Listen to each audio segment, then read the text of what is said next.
Alright, we should be good to go soon. I'm praying that my internet holds up today. I've done some rerouting of cables. I do feel like I'm exceptionally well lit compared to yesterday, which is weird. I'll need to experiment.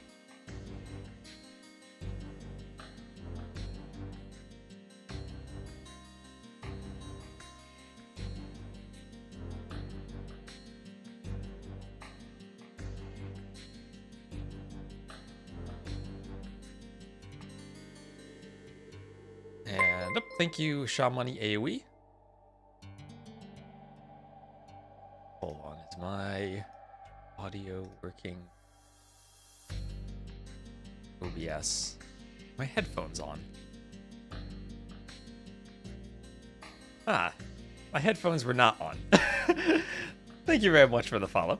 I was like, why didn't I hear that? And I'm just like, I need to turn my headphones on. That always helps with technology, turning it on. So let's go. Let's check where we're at on the YouTube stream. Make sure we're live there properly. Make sure we're live everywhere, because you can now type in both chats, and they should come up everywhere. Yeah, I think we're live.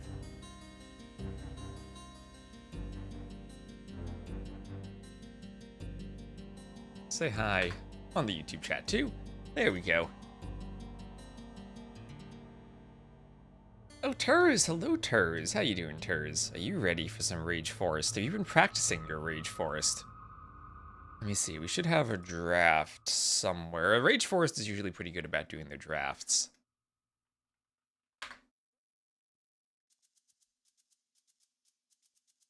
Then again, they might have done it so long ago it doesn't show up on the website. Oh, there we go, Chrissy. Shared it. Make sure I got this on the right overlay.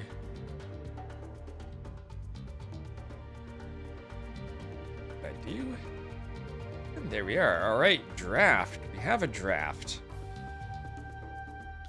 Team Sato doesn't need practice. Oh, that's some big words from Turs. Oh, I forgot. I was thinking of changing the ad settings. Right. I'll need to think about that for Rage Forest casts. Anyway, Bohemians and Ethiopians, the first picks. I know Ethiopians are good. I didn't think they were first pick worthy, though. That's interesting. Your Halb Siege pocket with torsion engines. Yeah, so the way I have ads on Twitch is it's every 30 minutes, it's a 90-second ad. I could play longer ads and lengthen the breaks between ads, which might be better for Rage Forest since the games are longer, but we'll see how it goes. And of course, YouTube's there if you just want to watch without any ads at all. We'll hopefully dual stream on both as long as my internet holds up.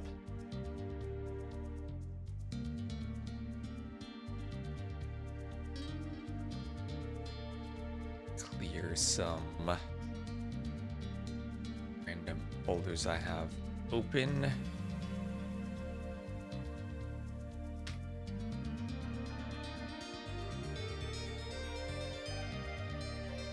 I think we're good. So there are 3 sets today. They are somewhat overlapping. My plan will be to cast as much as I can live, and then I'll do whatever I can't get live as Rex. So I hope to get all of it casted, provided my internet holds up. OBS is telling me I dropped some frames already. That's worrying. We'll see how it goes. First debugging step will be Twitch only instead of YouTube. Hello, Toad Chave. How are you doing? All today? Yeah, 3 sets today. 3 sets today. We got Barles, Somero, then it's also Ganji, DauT, Valas, and Slam, I think we're playing. Let me double check my schedule. There's my schedule. Yeah, it's Barles, Somero, Ganji, Slam at 20 GMT, and Valas, DauT at 19 GMT. So I'm guessing I'll be able to cast Barles, Somero live. Then I'll skip Valas, DauT because it overlaps. I'll cast Ganji, Slam. And then after that, I'll do the Rex of Valas, DauT. That's my plan, at least. And thank you, Petraki42, for the follow. Lord is in which team? DauT is in DauT's team. Exclamation mark RF. I should make an RF command. What I'm gonna do, I haven't had time to set it up. I'm gonna do a sub goal where every 100 subs, I'll donate $100 to the prize pool. Up to $1,000. So that'll be my contribution also to the prize pool. And I'll just need to find a moment off stream where I can organize that and set up commands and everything. But if you would like to see more about Rage Forest, you can join the Rage Forest Discord server. It's probably the best way to do it. Do this. Invite to server.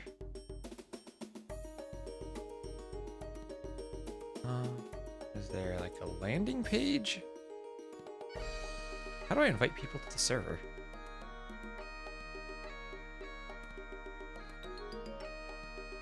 This maybe? I'm pretty sure that there's just like a Rage Forest Discord link. If you could... Wait a minute. There's got to be a link to this.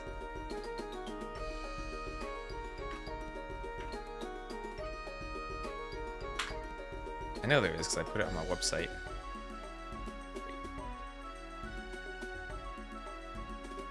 There we go. I can share that link. There we go. Boom. That'll link to the Discord. There we go. Yes, discord.gg/rageforest. That is exactly what I'm looking for. Thank you. Thank you. There we go. If you want, that's what the RF command will be. One of those two. There'll also be in the Discord channel if you want to make a direct donation to the prize pool. You can do it there. And it's lovely because we have over $5,000, all from community donations. Which is great to be able to run tournaments. We don't need to have to wait for Microsoft to pay us after the event. When Taramis made our lovely Rage Forest logo we have there at the top of the screen, we paid him already for it. It's amazing. And hello T-Cone over on YouTube. RF, I'll add an RF command to the bot.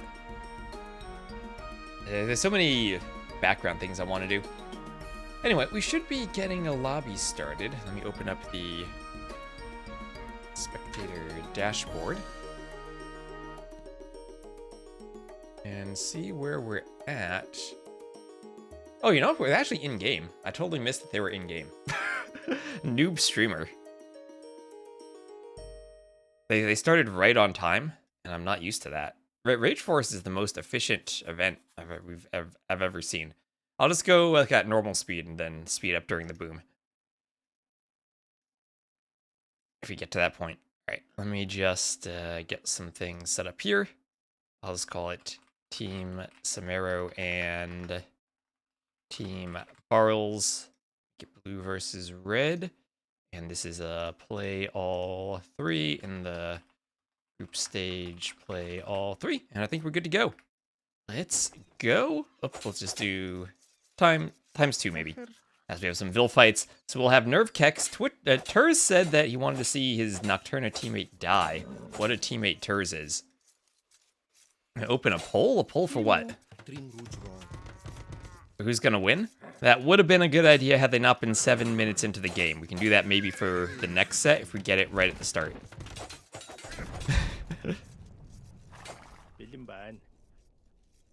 Alright, so Vil fight here and Vil fight here, but mostly the walls are up for Barles. So Barles team captain is on the flank, Somero team captain is in the pocket. It'll be one pond for each team.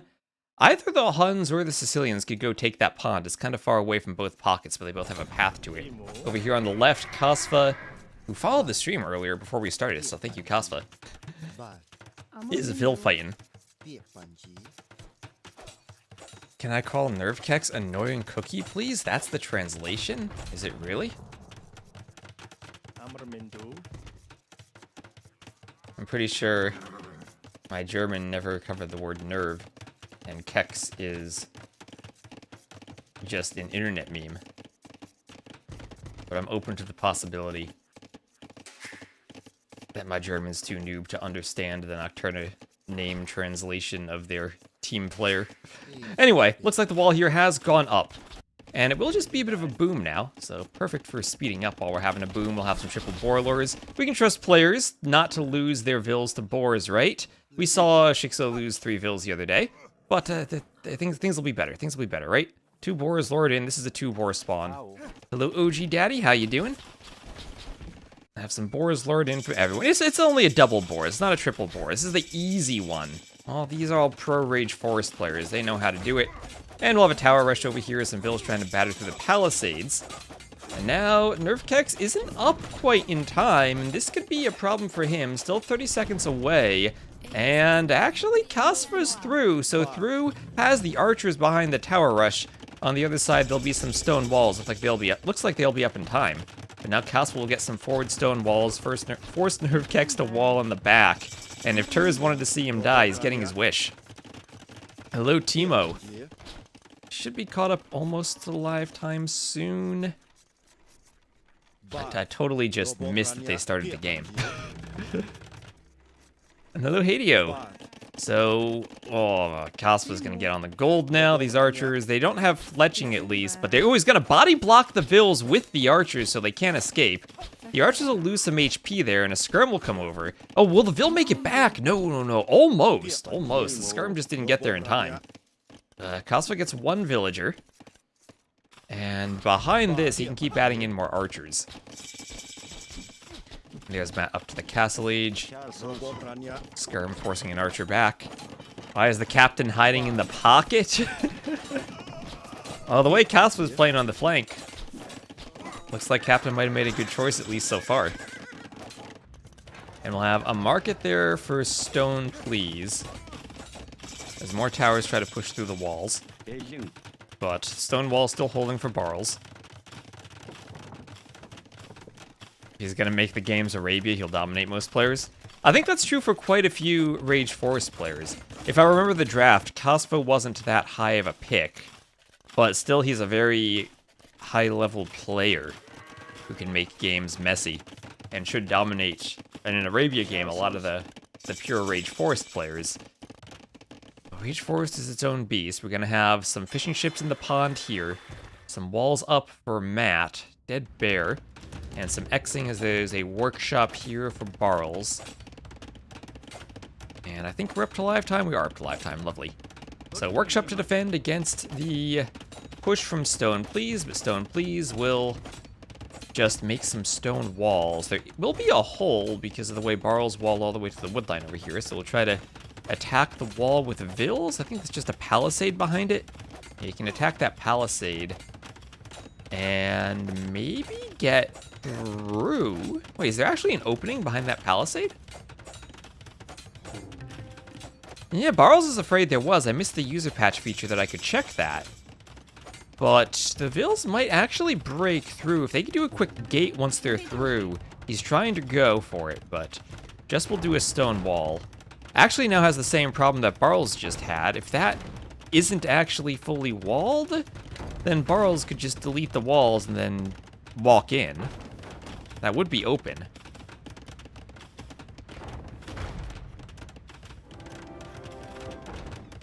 Kasva's very late to Castle Age. That's true, but I mean, he did a ton of damage to Nerfkex, too. Let's look at the... Let's see. Well, just, maybe not that much. He did idle his own TC quite a bit. He only killed 1 villager.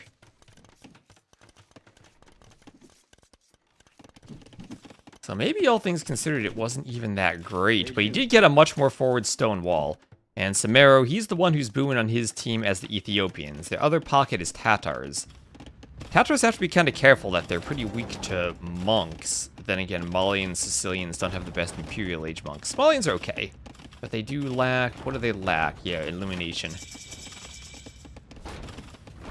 Don't have the full imp tech tree. And speaking of forward stone walls, here's going to be a forward castle drop from Kasva. He's the Khmer, so he could even Ballista Elephant cut if he needs to. Ballista Elephants themselves, pretty expensive, not really your raiding unit, but they are a great cutting unit. And now Somero, depends on the timing of the attack Somero wants to go for. He's doing a mining camp on stone. And Ethiopian's not really your cavalry civ. And again, this was Somero's team's first overall pick. As we'll duel in castles on the right, but that opens up some fire archer play for the Wu. And no real way to kill the fire archers with the towers in front of them, actually. Risky forward castle for Barles against the Wu, honestly. Fire archers should do a good job of taking down that castle. And a rocket cart trying to deny the castle will try to sit within Murderhole's range. But the castle is up. Auto-targeting a lumber camp needs to go for the wall. But Kasva will be in whenever he wants to be in. That'll mean Somero will be in. Now, if Somero's going to stone, he could go for a castle and Shotel warriors of his own. Doesn't have cav to raid, but would have Shotels. There's that ballista elephant. I'll hop in and out of the castle to hit the rocket cart. Dodge. I think it hopped in, hopped out, and then got hit by the shot. He hopped out too quickly. Oh, double ballista elephants now. Nicely done to clear the rocket cart. And you can just chop through or destroy the wall, whatever he wants. There's a workshop behind it. More TCs for Barles on the other side, which does mean he's going to stay in the castle age for a while. No quick imp from him.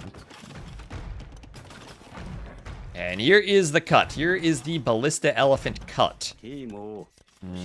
Fire Lancers stop them? I do have an attack bonus against elephant units. I guess it's a decent option. Fire Lancer Monk should shut this down, actually. The rocket cart. That Monk so close to getting a conversion. And let's just check Kasva. He is not yet devoted.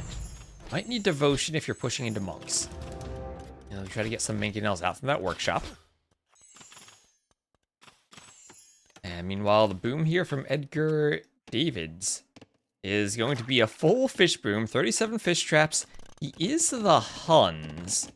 Now, Huns are Huns, but I feel like they would struggle against the Ethiopians. They are the Paladin pocket. The Sicilian pocket will be the Halb SO pocket. I'm struggling to see exactly where the Paladins will hit, since our Ethiopian player is up to Imp. Now, all the pockets are up to Imp. Chrissy Boo will be the slowest. Tatar is also the... pretty similar to Huns, that you're Cav plus Cav archers, but at least they do have the super long-range Trebs that can help out. I think Barles needs to double one side. Or triple one side. As it looks like we'll have the forward castle from Somero on the side with Kasva. That cut has been walled. Nerfkex will be doing some more walls and outposting the whole forest to look for cuts. Oh, they're going to try to cut in towards the pocket, though. Oh, no, they're going to cut in towards the fish. They're going for the fish. All right, kill the fish, kill the pocket. That's what they're hoping. I mean, you don't even need to cut through. You can just kind of cut a pocket and then Treb to take out the castle. Anyway, it looks like both teams sending 2 players to each side. The castle for Chrissy Boo will be safe at home. Does have the option for Keshings. And going to be a bit of stone for Barles repairing that castle against all the fire archers. We got 14 of them out now for stone, please. As Edgar Davids is the first one up. Doing loom, and it will be Cavalier from him, as the score kind of blocks that. Oh, man. Yeah, I was thinking of moving this up, but then it'll block the text. I don't know what to do. 4v4s have so much info. Yeah, the only thing I could realistically do is remove the chat from the screen then. And then not... scores wouldn't block that. Let me know how you feel about that. I might just have to concede that there's no room on the 4v4 overlay for the chat. But Red Cliff's tactics, it'll be the extra, what is it, the extra bonus damage, the fire damage, that is, to ships and buildings. That'll make the fire archers more powerful against the castle. We'll have some X's here, X's from Somero, and they are actually almost through. Just one more tree to cut. Well, oh, nice rocket cart shot. Just some feudal archers, but nice shot nevertheless. See, getting elite step lancer, looks like it. You have the chat box. I can toggle it off, right? Yeah. Let me know what you think, chat, if you want to be there or if we should move the scores.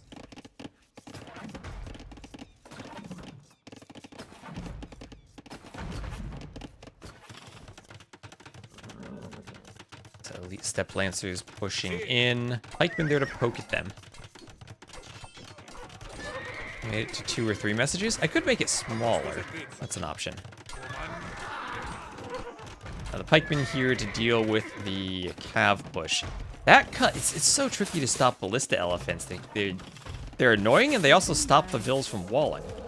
But Paladin is in now in time for Edgar Davids. The problem is it's now Huns versus Ethiopians. And do Huns really want to be playing the matchup here, especially now that there's the Elite Step Lancer you mentioned? We'll be tripling this side. Some Shotel warriors. Don't think you want to fight Paladins with them, but they can certainly fight Halbs very well. And now a counter cut here from Matt.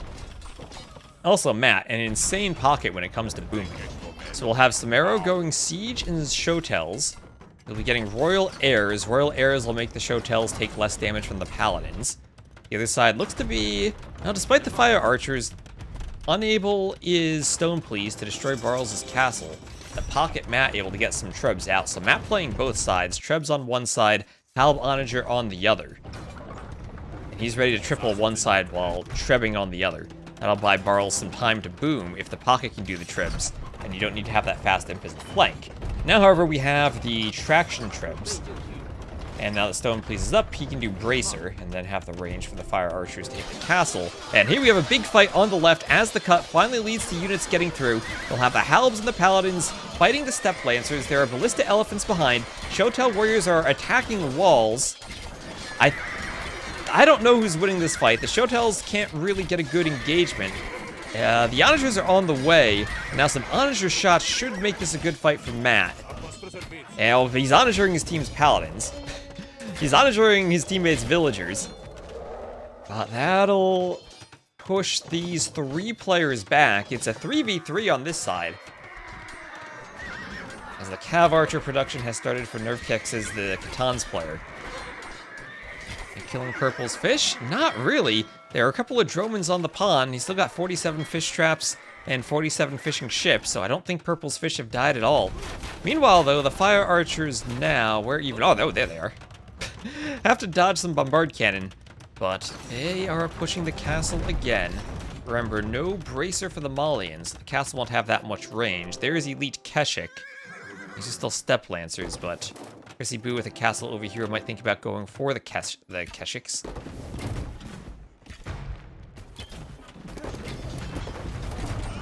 Shotels will dodge some Onager shots and go to fight the Onagers. The Onagers will go down. The Shotels here fighting the Paladins. That's still a good matchup for the Paladins. Or at least the Shotels are not too horrible. High attack and better armor now, but just such low HP. Paladins have over 3 times the HP of the Shotels. And the Scorpions there for the Khmer. Kasva up. But he needs heavy Scorpion, still needs upgrades. And this side is getting pushed, as that is a great boom from our Hun player. And I'm fairly underwhelmed by the Shotels so far. Unless Somero knows something about Royal Heirs, I don't. Maybe Edgar Davids is a bit conservative with engaging? Don Johns will try to come forward too from Matt. Meanwhile, trade and markets are being added in here for Barles' team. Market's already going up for Chrissy Boo as Somero's team is beginning their trade too. We'll have somehow a few Elite Step Lancers got into the back of Matt's base from Chrissy Boo. And I'll keep an eye on them. They might be able to do some damage. Now Heavy Scorpion is in from Kasva. That'll slow down the push. Now it's Bombard Cannon, Shotel, and Heavy Scorpion with some Step Lancer support. None of that feels particularly great against the Paladins, but it's also in a narrow choke point, so maybe 20 Scorpions is all you need. And this is gonna come down to Matt to get some Siege Onager shots, while Somero has to micro down the Siege Onagers with the Bombard Cannon. Does he have Torsion Engines? Maybe? Capture Age is bugging out. I'm gonna guess no. I don't think I can see that anywhere. Blast Width 0.5, I think. I don't know if that's a yes or a no. On the other side, the Gebetto Warriors now for Barles. It feels like Barles is pushing his side. Although I feel that if the Elite Step Lancers and Elite Keshiks come down here, they can probably fight the Gebettos. They just need enough population and they can clear the army. Maybe create an avenue for hitting the castle again. I think the steppies in the back had been cleaned up. Some more stables there from Edgar Davids. Maybe thinking about swapping and pushing on the right now. Seeing that their push on the left is perhaps stalling out. As we'll have Halbs now for Somero, but Halbs into heavy cav archers. That's not a good feeling. Shotels are deadly with the stacking. That's true, but that makes them more vulnerable to the SO shots. We could see some epic SO shots. As, okay, the siege may be doing the job over here, pushing the castle from Kasva. Halbs trying to close the distance, just kill some cav archers, but as long as Nerf Kex micros, he will survive. And will that donjon go up? Paladins are moving in on the Scorpions. There are some Halbs to protect them. Scorpions still wary of the siege onagers. Oh, very wary of the siege onagers and the Paladins. All the Scorpions are down for Kasva as he loses the castle. He's hiding in the house. And that's why siege onager is a good thing. And now that this team just feels like they have the unit composition: Paladin, Heavy Cav Archer, Siege Onager, and the Donjons and Trebs. Also, what a beast Matt is, doing a Lumbercat. I thought that was a Donjon for a second, the 2x2 Foundation debated me. But also, beastly playing both sides, opened with the Trebs over here. And now Barles is just going to try to hold as they're going to wait for some Paladin support now that the stables are starting to go up. Trade kind of being blocked by the Treb. But the push over here on the western side continues. The 3 players from Barles' team pushing into the TCs and trebbing the castle. No reason for Somero not to be playing Siege Onager. I guess he's thinking Bombard Cannon to counter the Siege Onager, but yeah. I mean, it does kind of limit what Kasva can do as the Khmer outside of Scorpions. Yeah, you could spam Light Cav, but not into all these Halbs. Same with Elephants. It's so much eco on the flank to go Elephants. They could maybe fight the Paladins better, but still would struggle against all the Halbs. As the push continues, more Siege Onagers. They could hit the TC. They'd hit their own Cav Archers. That TC should go down. If the Onagers focus it, that is. A few more Scorpions here and there, but they're isolated and they'll get picked off. At the same time, feels like Barles is maybe even making progress on the eastern flank with some Bombard Cannon and Geppetto Warriors. Being careful not to overextend, but he is starting to push into Stoneplease's base. Castles of Somero starting to go down. Without them, he won't be able to produce Shotel Warriors.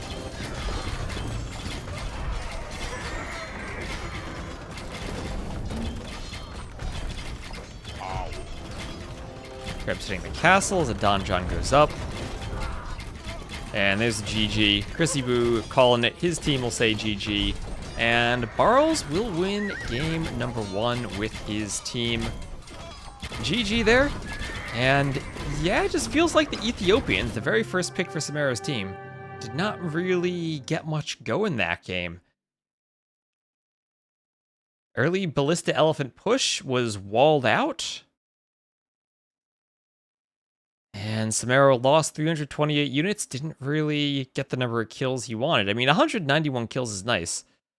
But that's basically what 3 players on the other team got, and he was by far the highest on his team. So, well done from Team Barles, taking game number 1. ACCM trained Somero's team, did he? Alright, so let's check off these civs. So right away, that was Ethiopians, Khmer, Tatars, and Wu. Losing to Huns, Malians, Khitans, and Sicilians. So some bottom row picks from both teams, but that very first picked Ethiopians being used here may be a bit worrying.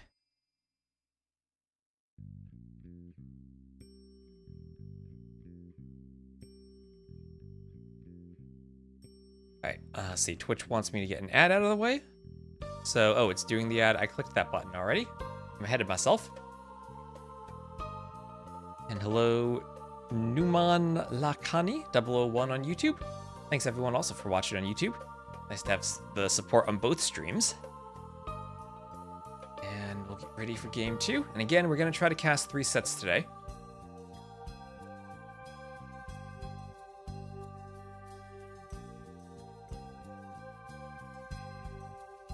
So keep an eye out for the next lobby.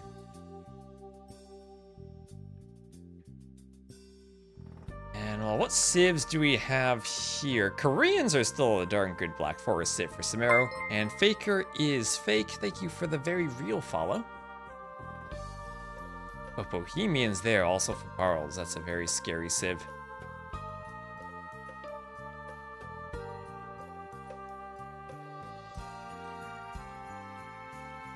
Is that Bulgarians also is a pretty high pick there for Barles?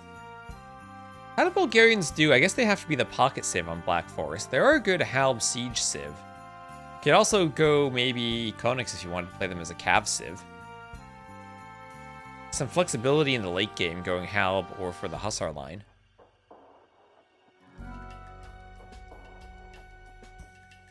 Interested to see them so high as a pick though.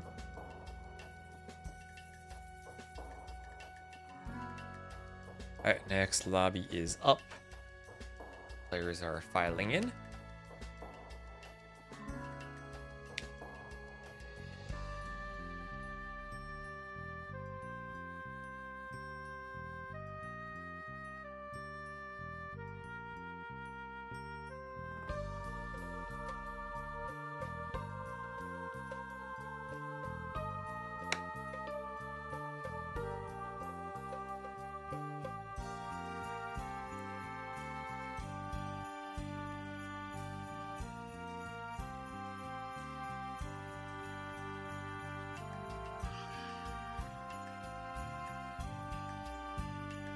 So what are your combos now for flanks if you're a Somero? You have Shu, Portuguese, Lithuanians. I suppose Romans could be a decent flank. Berbers too.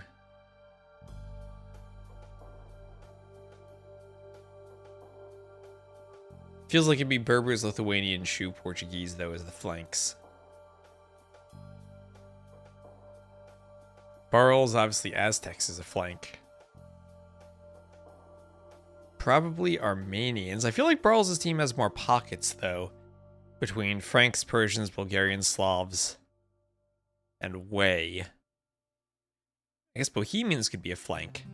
I mean, Franks could be like a castle-dropping flank. I don't think that's really how you play them, though. Is the Brita pitcher okay? It is okay. Just with all the smoke and stuff we had the other week, for ease of drinking water, I grabbed a bunch of bottled water. And now it was really cheap, so I grabbed just like a large case, and I still have it left. But yes, the picture is fine. Let's see, on Discord.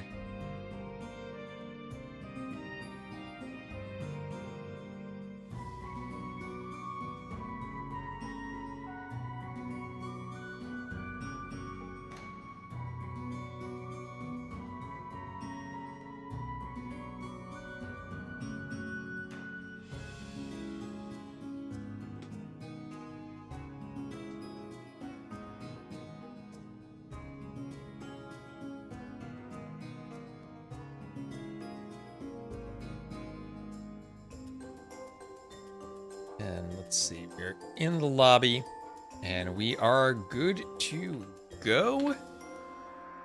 Here we are, game number 2.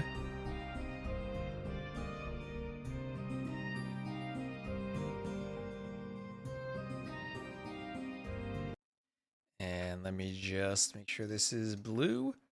All right. Oh, the game is paused. They are adjudicating whether it's a restart. Okay, yeah, so what they're thinking of is this pond too far forward to the point where it's considered a neutral pond and unfair? And they're gonna restart for the ponds. Alright. Pond restart, kind of a common thing in Rage Forest.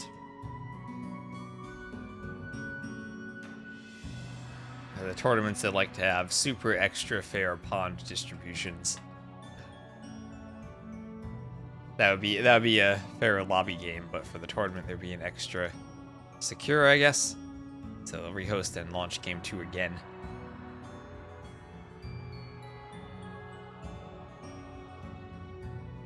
What team am I cheering for? I gotta be neutral when casting.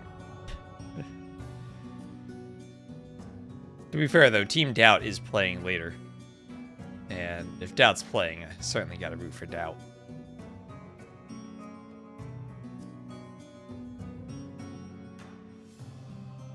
But yeah, as I said earlier, the plan is to cast this set in about 90 minutes from now. Ganji versus Slam will start. So with 2 more Rage Forest games, I'm guessing that puts us pretty well timed to get to that. And then we'll cast the Rex of DauT versus Valas afterwards.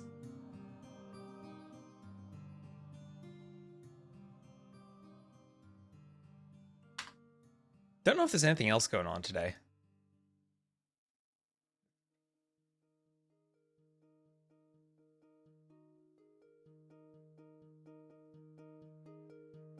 Yeah, DauT's at least going to stream his point of view.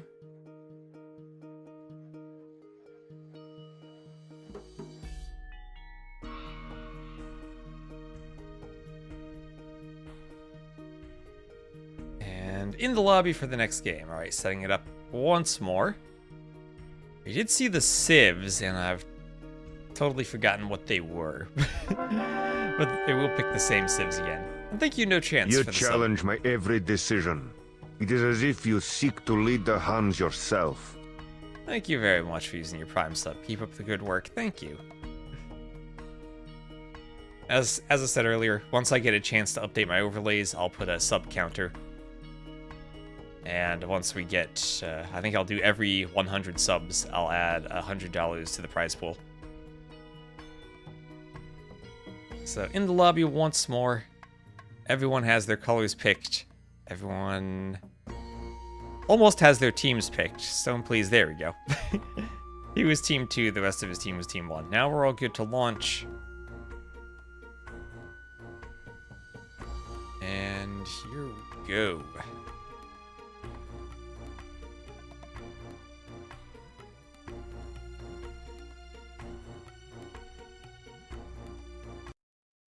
There we are once more. Just put blue versus red on the scoreboard. So, up here to the north, it'll be Somero, or no, it'll be Kasva versus Barles. So the matchups have flipped. There will be no pawns on this map. Barles will be as the Red Bohemians. Down here, we'll have Nervkek this time against Stone Please. Nervkek the Armenian and Stone Please the Shoe. So right away, forward scouting from Kasva. He could try to lame that boar if he comes forward. Gotta be careful though, he also has a forward boar. Somero is the pocket, setting his scout forward. He'll pick up 2 of Kasva's sheep for him. And Barles, wary of the lame, immediately takes the boar preemptively to prevent the lame. As he'll also push in a deer from the back and get his food going very quickly with 2 deer and a boar, even letting the rest of the sheep rot just to put the vills on the faster hunt. And with 6 on hunt, he'll go for a lumber camp. So lumber camp, not going to be any fancy pre-milled drush, which you could consider on a flank to try to be disruptive. Gold spawn pretty close together there for Kasva. And Wolf being walled in here by Edgar Davids. As he is going to what? It's 2 minutes into the game, and he's walling off Nervkex. Saying, Nervkex, your map is open, you deal with that yourself. So Nervkek's trying to wall in the Wolf. He manages to get it successfully. He will take merely 2 of the 3 boars, though. Not going to grab all 3. He has a forward boar himself. Should Stone please come forward, he might want to lame it. Why don't they wall?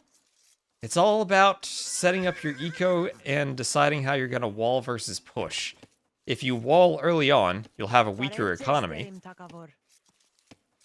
And if you then want to go for a drush or for men-at-arms, you'll be a bit behind. Black Forest, remember, is probably the most aggressive map that there is. It's not just wall and boom. You might have both players planning on feudal aggression, in which case they're not going to bother walling, so that'll just put them behind. And we'll have Kasva going for a closer wall. And yeah, Edgar Davids walling up here, and we probably have Nervkex thinking of going feudal. Not taking his boar yet, though, just enjoying the far boars. Still kind of sad he didn't get the third one.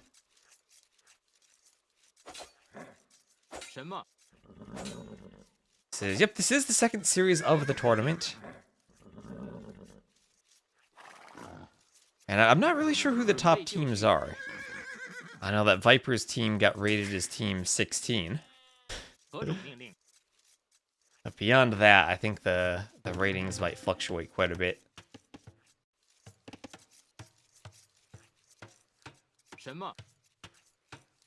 So, Militia, forward for Stone, please, as he's going for the Drush.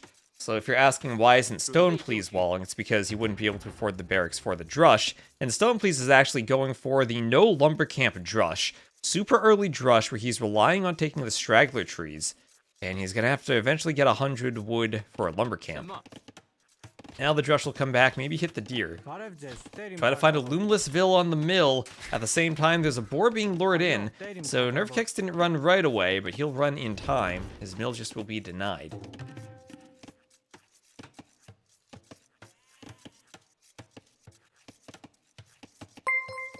He'll wall and try to keep the Drush out, but not in time as the Drush gets in. Thank you, Deadbeat Dan, for the follow. As the Drush is in, is there loom? There is no loom for Nerfkex. No loom. One Ville down. A second Ville down. One Ville managed to wall himself in with the mule cart, but that's two dead Villes right away. Loom now for Nerfkex. He was not prepared for the super early Drush from Stone Please at all. Stone Please now with that lumber camp sending, maybe oversending Villes to the woodline. He's coming back. But he's in with the Drush causing havoc. Is the wall of purple so they can focus on the other side. The wall of purple is because purple realized that Nerfkex's map was extremely open, and he didn't want anything like a Drush going to annoy him as the pocket. That's keeping himself safe. Yeah, here we see Barles doing a very small wall over towards his town center. Not going to go forward for a super aggressive wall. I think both players recognizing this is going to be a feudal age fight. Downside here is Somero doesn't have this part of the map walled. So Barles might have the option of heading forward and getting to Somero. Did I say Somero? Because it's Kasva. Sorry, I see Team Somero in blue, and Somero is green as the pocket. But yeah, now here come the forward walls. Now that they have their eco set up and they're up to feudal. So they've gotten the important timing. Now they have a bit more time to wall. And that's what Stone Please is trying to do, go forward for walls. But Militia now for Nerfkex, he did his own barracks. He's still chopping wood with one Ville on the mule cart, has the stragglers. And the team will try to surround and kill this villager. This villager from Stone Please. Alright, we're getting some Xing here. Oh man, I love how crazy the map can be. Xing down the middle from Chrissy Boo saying, hey guys, you might want to wall that. Might want to wall that.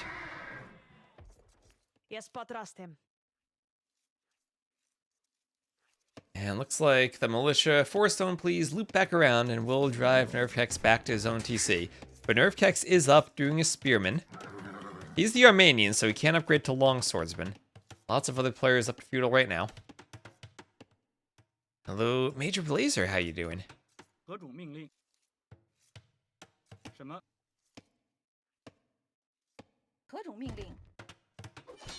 More palisades up. X over there, as Chrissy Boo may be saying, reinforce the walls. On the right, archery range from Kasva. Kasva's forward in Ville fighting. Range also from Barles. So they're both going to Ville fight here. A spear will poke the scout from Somero. Don't think he got a second poke, but that's still pretty bad, losing all that HP, and he will lose the scout. And Matt will keep his scout alive. And Matt is such a good pocket, honestly. Barles' team is looking very scary.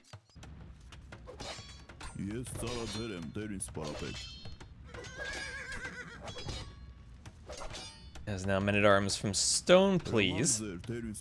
I'll come in and try to punish Nerfkex here, who doesn't yet have the walls up. And we'll try to save that Ville, but not quite get there. Both scouts will block her and trap her in the corner, unless she kills both scouts. Where were we? Okay, no. Got the scouts very low. Would have had to have been a superhero Ville to get both of them. Or a Spanish Ville. supremacy. One of those. Estou pronto. Olá. Quais são as vossas ordens? Ao seu dispor. Ano. Estou pronto.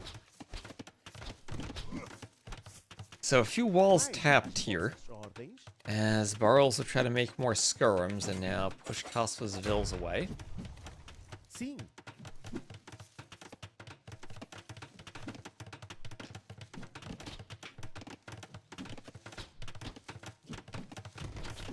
And we'll have a tower up here. Yep, tower for Kosva. As well as a defensive tower also from Barles. And check idle TCs. The only real idle TC has been from Kosva. A bit from Stone, please. Everyone on Barles' team, no real idle time. Sim. Kosva, I think, was idling for fletching, though. Gets this tower up, we'll be in a tower war very close to Barles' TC. But Barles was prepared for this back gold and a back lumber camp. Now, forward workshop from Chrissy Boo. His team wants to push Nerve Kex.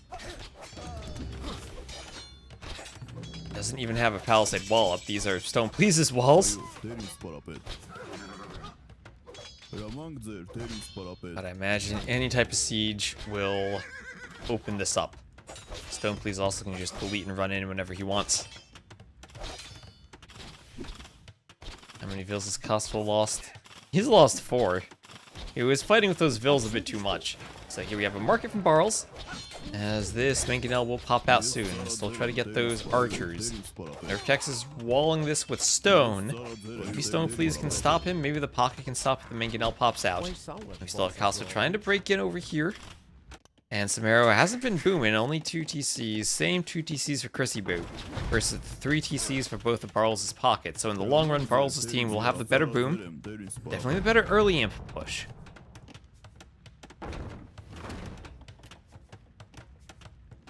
Also, it's a pretty purple Persian pocket player who is doing the boom. And they'll have those faster working TCs for an amazingly good boom. 38 vills already from Edgar Davids, and can play it pretty much the same way as last game, going Savars.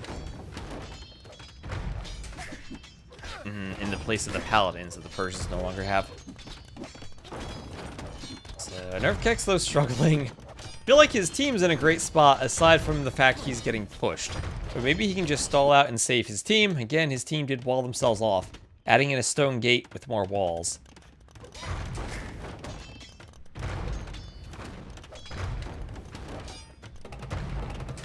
Mangonel will be pushing the TC. The archers from Nerfkex will have to run around. We'll have an X over here. A few archers push in to push the Vil back as the Mangonel rolls forward.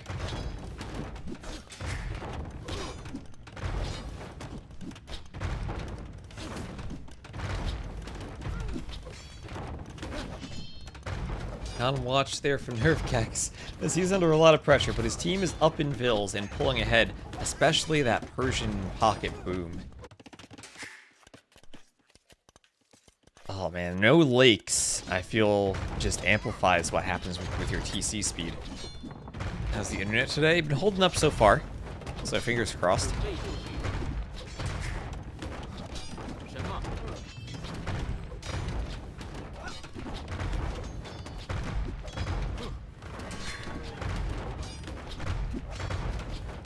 And this TC from Nerfkex will probably go down. Oh, Chrissy Boo, what a push. 3 TC boom behind it, 3rd TC now, but did go up more slowly compared to the other pocket. Now, Mangonel pressure, as Kasva on the other side has not lost his archers, but he's going to be very slow up. Both flanks pretty slow for Somero's team. Big booms from the pockets now, but behind the Persian player.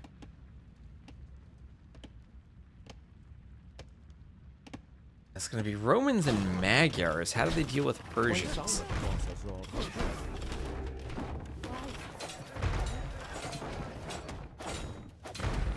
Scorpions would deal with elephants at least, but it's probably going to be Savars. I think good today. Thank you, Adam. This was I was gonna go to the gym before the stream, but then I had stuff to do and I ran out of time. So I stole my I'm going to the gym after stream clothes on. So range down, and Mangonels now could besiege the TC were it not for this defensive tower. Barles doing Bodkin for the tower. For the 3 towers, oh gosh. It's looking like a campaign base here. The towers with a palisade between them. Some players using the market a bit. Especially Nerfkex, who does want to find a way to click up eventually, but I guess has to build a TC. I'll use that to rebuild his TC.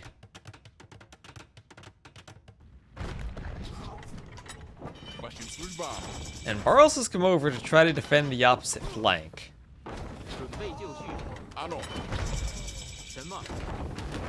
The defense, maybe just distracting the Mangonels. But here also is Edgar Davids. There's a few knights, but go right into Mangonel shots. Nice shots from Chrissy Boo. And that takes out the first round of knights. Enough spears there, the knights won't want to push. The spears become pikemen. And all of a sudden, those knights become somewhat useless in the face of the pikemen. Both flanks for Somero's team can add TCs and start booming.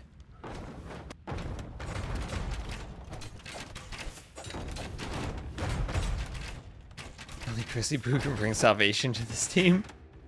Chrissy Boo's doing it. With the Mangonel push. Let's see, can we get another good Mangonel hit on the knights? Yes, we can. Decent enough. Here come the pikemen. A couple of good Mangonels.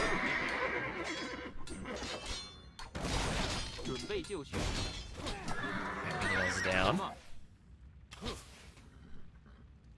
But quite a few knights used in the process of sniping them.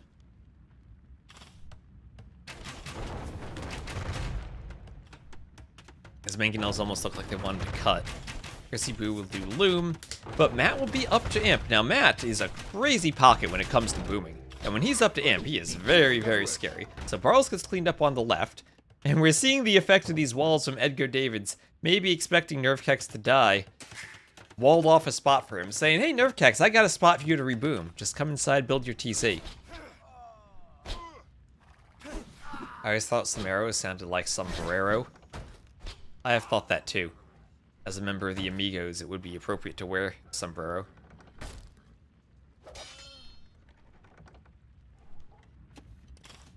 So the walls are breached, guard towers are up, so Mangonels won't come forward, but crossbows might dare the murder holes range to try to keep Barles a bit off of gold. Barles will do a workshop himself, wanting to clear the tower. Matt's forward workshop had been denied. Now there are some X's here from Somero. And I don't know whether he can see the workshops. He can see the workshops. And Matt will see the crossbows heading forward too. So that's 2 workshops and a barracks denied. Nice call by Somero to send Kaspa over here to the workshops. And the Vils will have to run back. Now a very defensive workshop from Matt. But that's 1, 2, 3, 4 workshops and a barracks denied. And the crossbow's not able to pick another Vil. No ballistics for them. But we're also going to have Chrissy Boo up to Imp. Yeah, this time Kaspa's playing. This time you might need some repair Vils for the Mangonels if he wants to push the guard towers.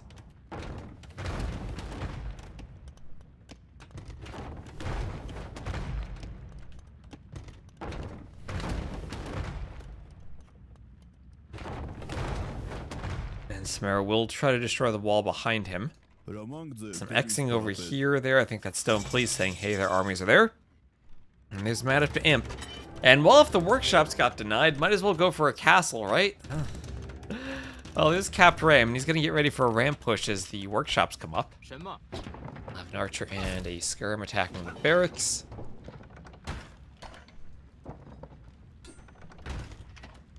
As the spears poke the wall, and a ram pokes at the other wall. Castle up for Somero. A couple of stables there, 2, 4, 5, 6 stables for Somero. As the Magyars then, looks like he wants to open Paladins. Magyars also have the option for heavy cav archers.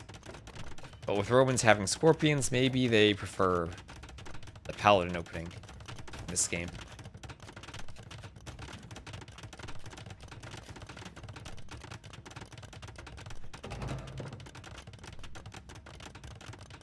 There are a couple of onagers coming forward from Matt. Forward castle from Barles to defend himself.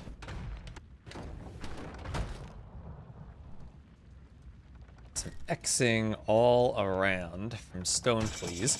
Chrissy Boo will have a forward castle. And now, what if you're Chrissy Boo? What do you do as the Romans to push? I think you're kind of limited to just a ram push. Persians, even with just Mangonel, should be able to stop a ram push behind the walls.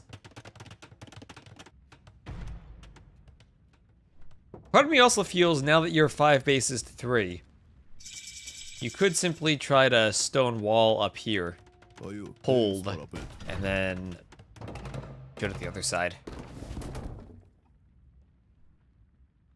I'm sure it's still cutting through, making a shorter path. I don't want to drive around the houses, just go straight through. Much faster. And Armenian swordsman, or no, Bulgarian swordsman on the way. They're good too. Bulgarian two-handers can get all that extra armor. There is Siege Onager now. Matt taking the Bulgarians, where the Bulgarians again were really high pick, but valued for the Halb Onager play as a pocket.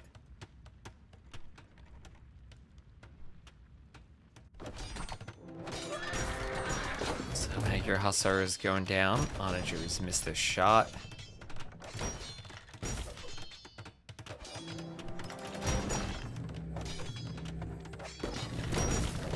The two-handed swordsmen are attacking the range.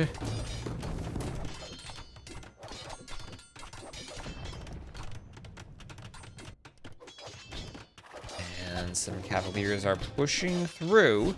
Somehow they just kind of bypassed Kasva, trying to get to Somero. But Somero will be ready with Magyar Hussars to try to deal with them. He'll wait for the elite upgrade.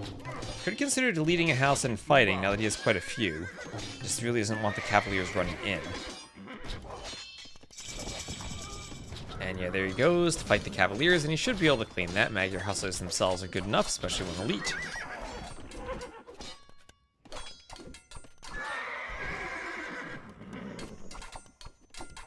Should be good enough, actually, to fight the Cavaliers. Actually, they have more attack than the Cavaliers. One more upgrade still needed for Edgar Davids, but still, Magyar Hussars are crazy these days. And now Matt forward with his Siege Onagers and a forward castle. We'll be looking to push Kasva, and Kasva is running. Kasva has 36 vills. How many will get away? Onager hits the tree in the wall. Kasva deletes walls to run more quickly. He'll lose a few vills to an Onager shot. Quickly, Somero's trying to wall this off. More vills go down.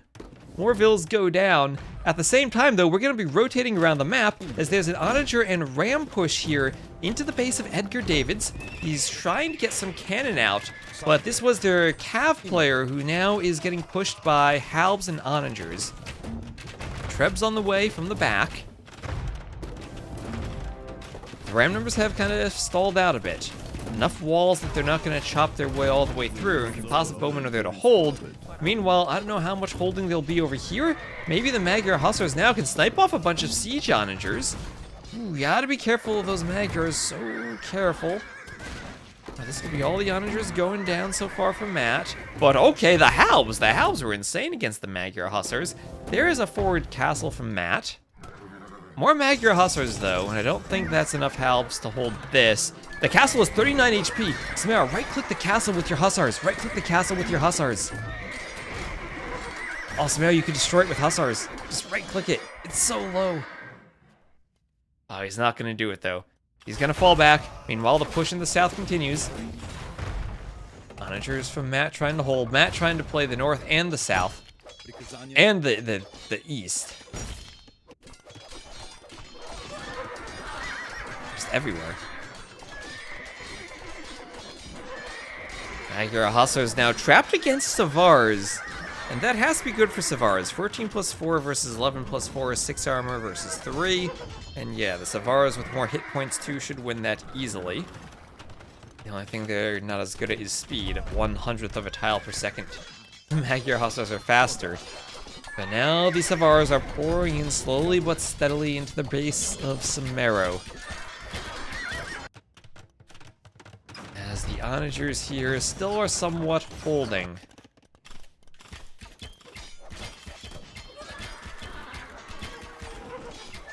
stuff going down as it tries to pour in. I'm looking for the onager shot that's going to happen on these rams. And misses most of the rams, but the rams don't know whether to go forward or back, and they pull back. Man, so much that could pick off onagers here, but also lots of vulnerable units. Somewhat weak and squishy like the rams and those traction trims. Should have walled the right side. Yeah, right, and this whole thing was because Kasva walled to himself instead of walling the whole side. Maybe had he walled that, kind of similarly to how Edgar David's walls, right? Like he even walled off his own teammate. But you wall there and you buy yourself a bit of time. Onager traded for a ram. Oh, nice onager shots from Matt. Can he get the halbs? He can get the halbs. He'll get the next ram too, or Savars will, or not. Or he would, what, something will get that ram. And meanwhile, I'm seeing dots everywhere as Edgar Davids has gotten into Chrissy Boo's base. He's snoozing Ed. And there's Barles up to Imp. And Barles is, oh wait, no, never mind. That's Nerfkex is going to do a TC there on the stone. Did Barles want one too? Yeah, it looks like there's red and orange kind of overlapping on the minimap. Or that's just orange.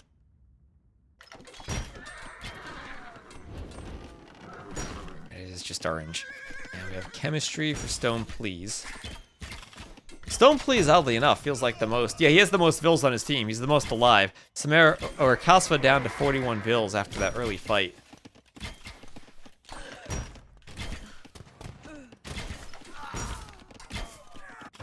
And this push just can't make progress against the onagers.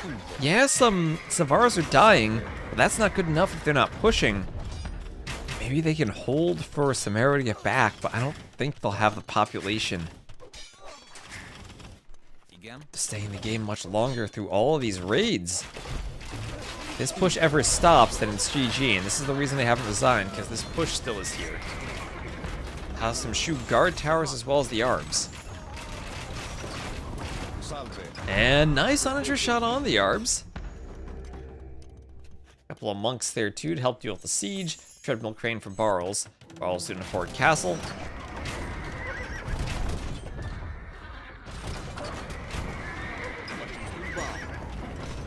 And he wants another forward castle.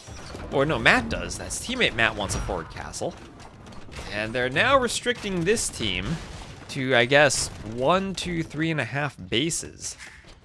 As there'll be a bit of a reboom from Chrissy Boo down here, getting started on some gold ahead of times. Somero should get bloodlines. That would definitely help his cab.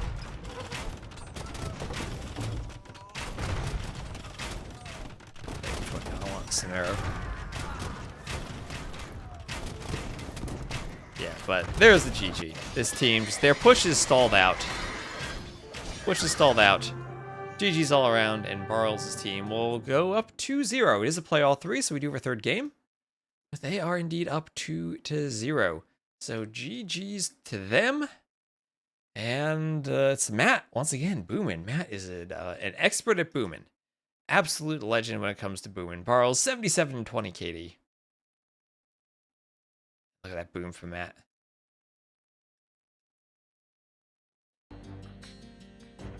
All right. So let's update stuff.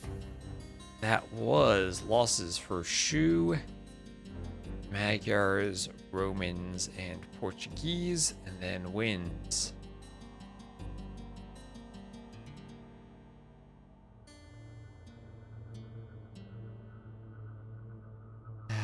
Bohemians, Armenians, Bulgarians, and Persians. So our final match then will be for Barles.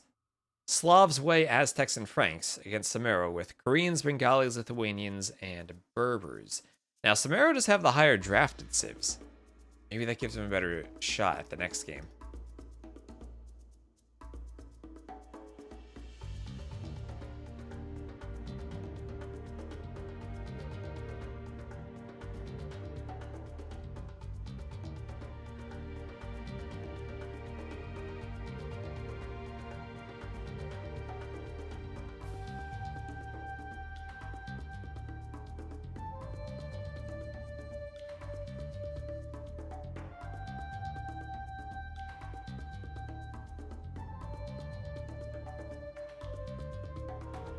Am I finishing the last game of the set or starting the other one? I'm probably going to finish the last set, take a break, and then do the Ganji Slam 1 live, and then do the Rex of the other one.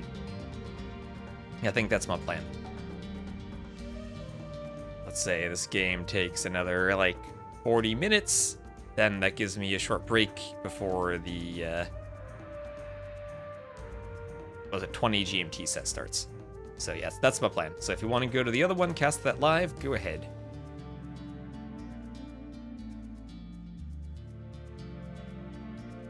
I'll make some more coffee for myself. I can feel I need the coffee. Also, thank you, Noob Netrum, for the membership too on YouTube. Sup Twist, I hope you have a good weekend, and praise DauT. Praise DauT to everyone. Every night I say my prayers to DauT that my internet holds up. There was that one time DauT had his son chew his internet cable.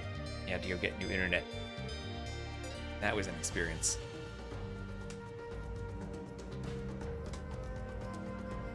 Or get a new cable.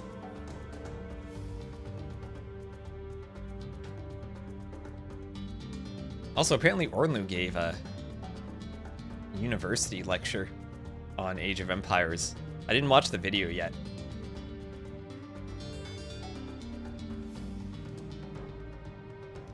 Saw Ornlu used an AI to change around a poster to make a YouTube thumbnail. And got the Reddit all up in arms over it.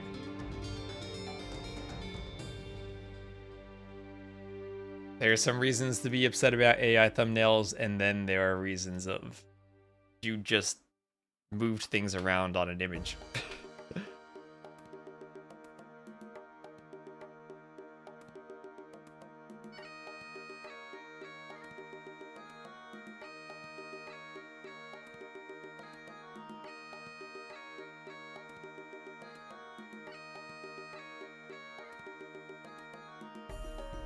I wonder if there were just like Reddit bots for leaving comments about AI thumbnails.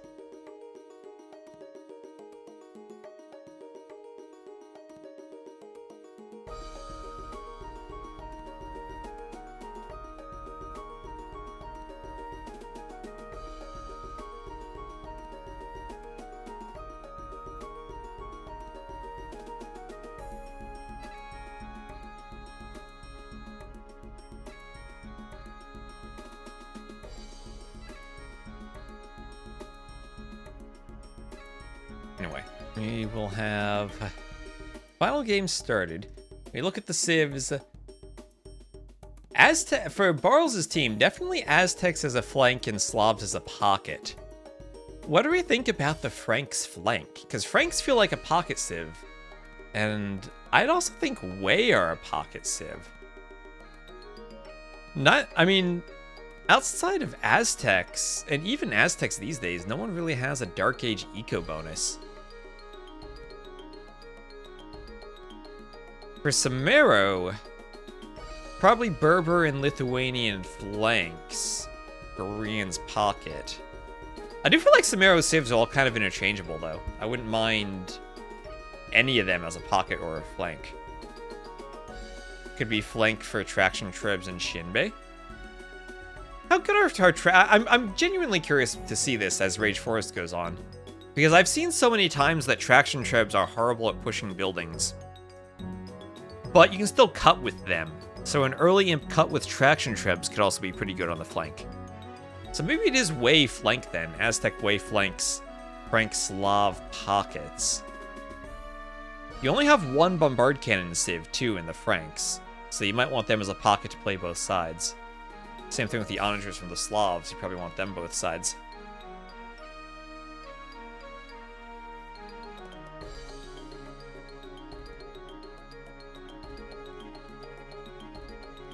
Alright, and once more, I'm just going to put Team Somero in the blue. And here we are. Oh my gosh, look at the forward golds for... Oh, this is going to be a restart. This is going to be a restart. What the heck happened here? Yeah, this is 100% a restart. The lakes are trapped. This is an amazing map. Yeah, that'll be a restart. You can get your blame twist for the map. Oh my gosh, this is like the worst map I've ever seen. This pond didn't even spawn fully because of the hill.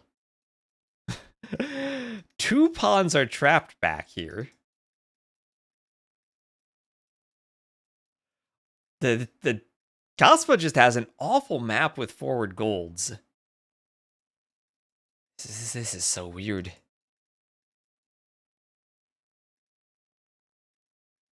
Alright. I'm glad to see a restart there. Blame me for that. One day we'll have the technology to make Black Forest that doesn't need restarts. One day. We'll hope for that.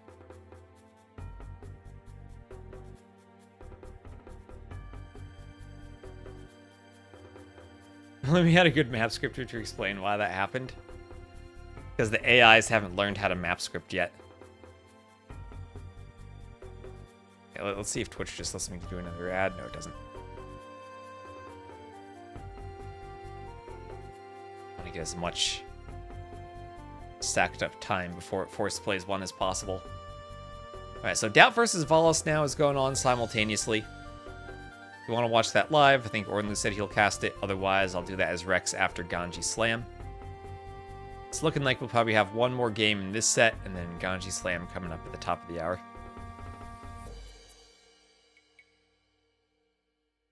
It would be lovely if there were just a restart button where you didn't need to go out and host a lobby again, and we could just restart immediately.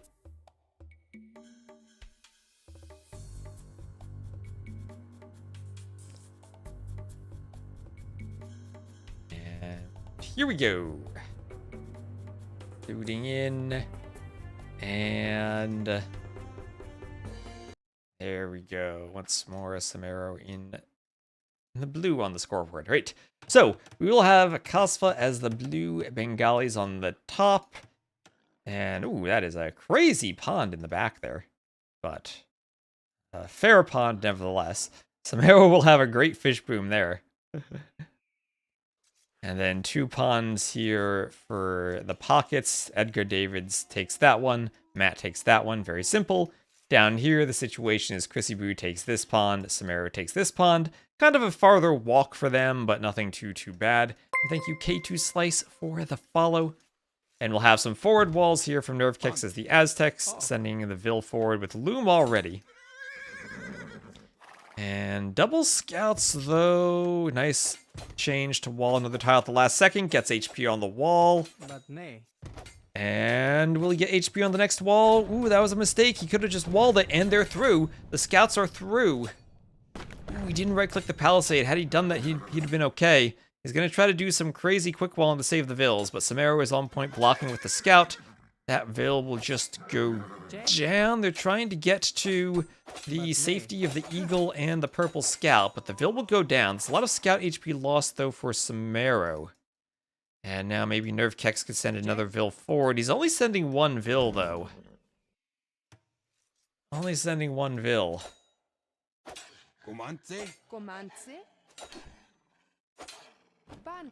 Yeah, Rage Forest is explored.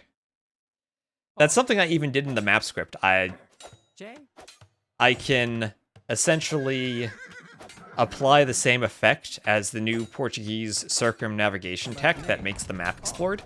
And I can apply that for everyone at the start of the game. So some nice quick walls there from Nerve Kex. Save the Vil. But might lose the Eagle with all the scouts there. It's Purple Scout. Somero Scout's weak. So I make the map actually explored every time. So if someone forgets to set explored in the lobby, we don't need to go back and replay it.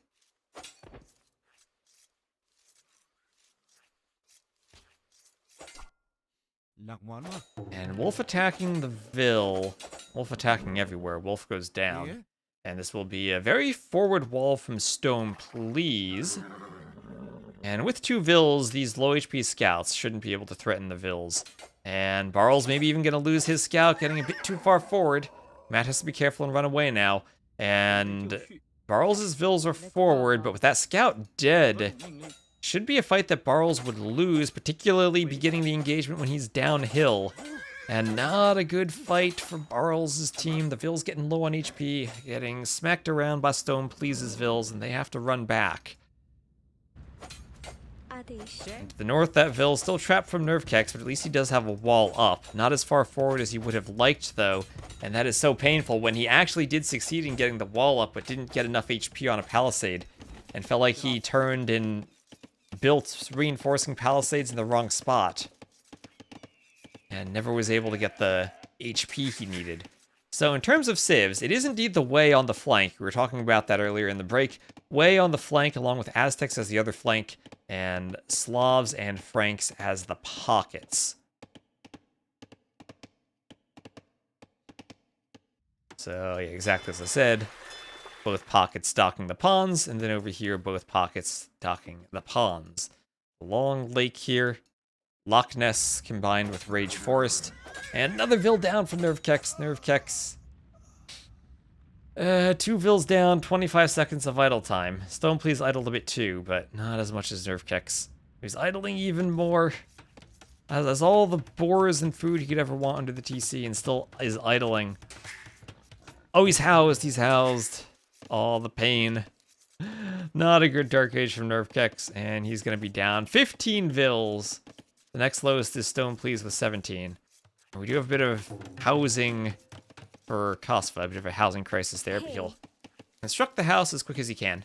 Hi. And send the Vills after a little bit of a lunch break back to the sheep.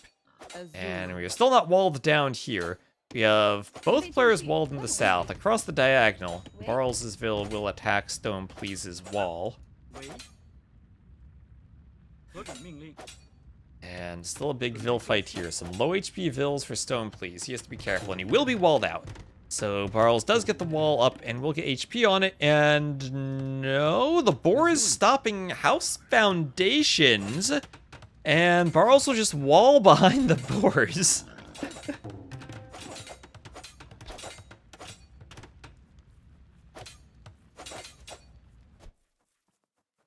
Vills will... Oh, they're gonna try to lure the boars? Yeah, they're gonna try to lure the boars. Alright, the scout will block that. That's gonna be a bit of a difficult lure for Stone Please that far forward. But he should be okay to do it. Stone Please himself has not yet done a lumber camp, I don't think. He's been using stragglers and Vill fighting. And the boars, they're just running back. He's gotta be careful about that. He's got a lot going on with these Vill fights. And he's gonna have to do a forward lumber camp so that these Vills here are not idled.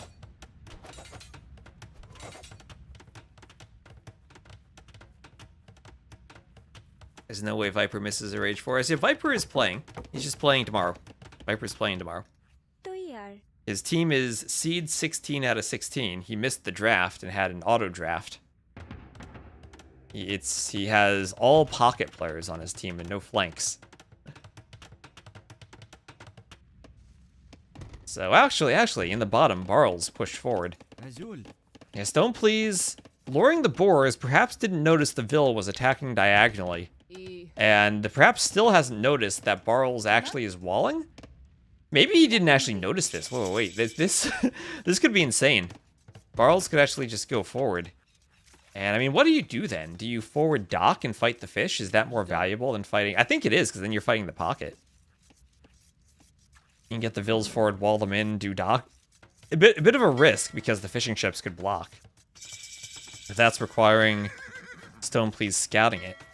And Chrissy Boo being right on point with the micro. Azul.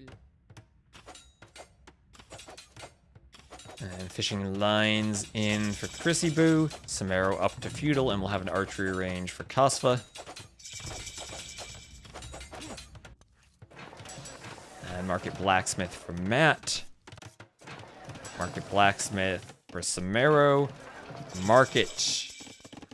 And don't see anything else for Chrissy Boo. Probably a blacksmith there. And then probably, what are we going to have? Market Blacksmith. Yeah, all the pockets just booming. No stables from any of them. So it would just be a make an L push if they do go forward.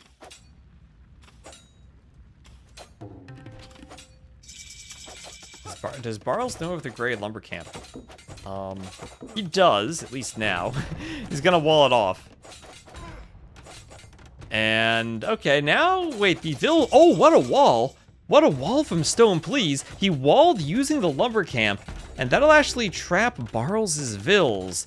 And the trap itself isn't that impressive, but what it does is it means it gives him time to break through this palisade and rescue his vills. So instead of 2 dead vills, he now can wall, and just needs to buy himself enough time to get this wall up before the tower and the vills break through.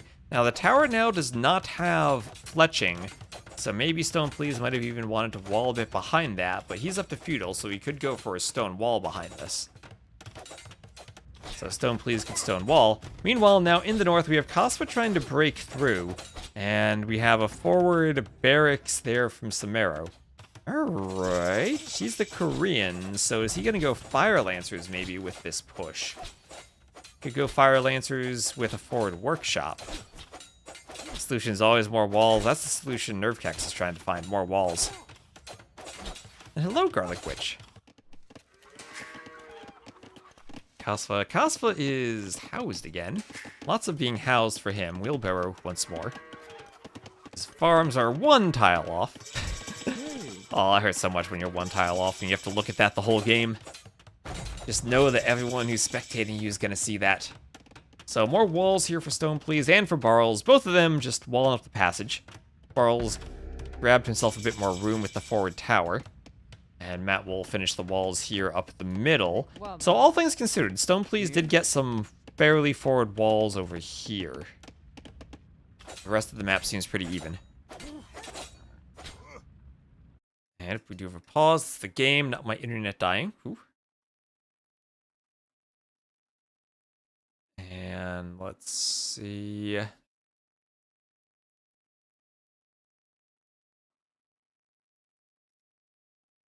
there anything in the game I can see? Edgar David's sound went off. Alright, he needs to fix his audio because his sound stopped. Maybe his headphone died. Barles, Somero versus my internet. My internet's been fine today, fingers crossed. But I once more swapped out the cables in my apartment. Because what my ISP told me is that my Ethernet cable was long. And I ran an Ethernet cable from a modem in the other room to here. And even if that has nothing to do with the internet problems, I repositioned my modem to have a shorter Ethernet cable now, so they don't flag that as a problem. Alright, so. Sorry, go. Yes, they are ready. Oh. The game is paused again.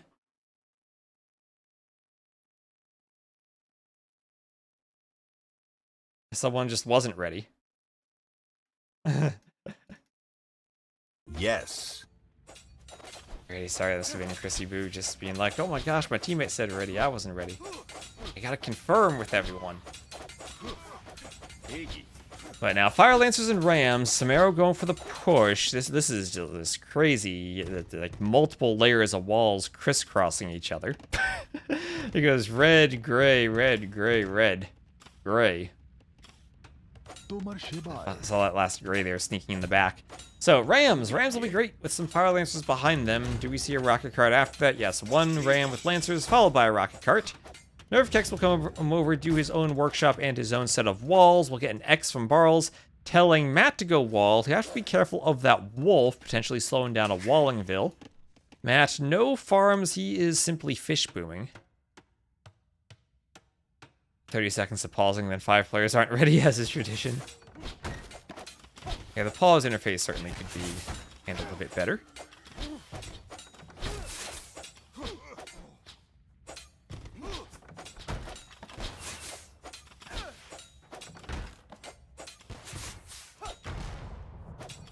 And the wall is down. The Ram will hit the scout.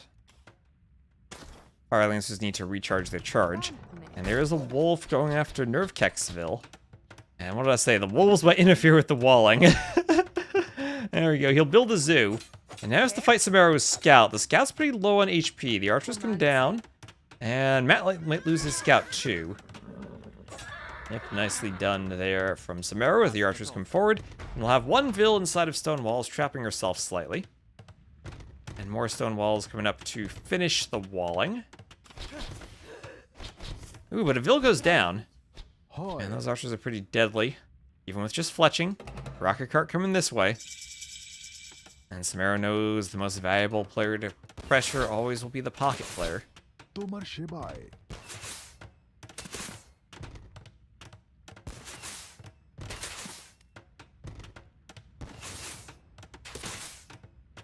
As all the walls come up. And it'll be TCs. TCs from Stone, please. He'll be booming on the flank. He's not even going to do fish traps at all. Just letting the pocket take the pond.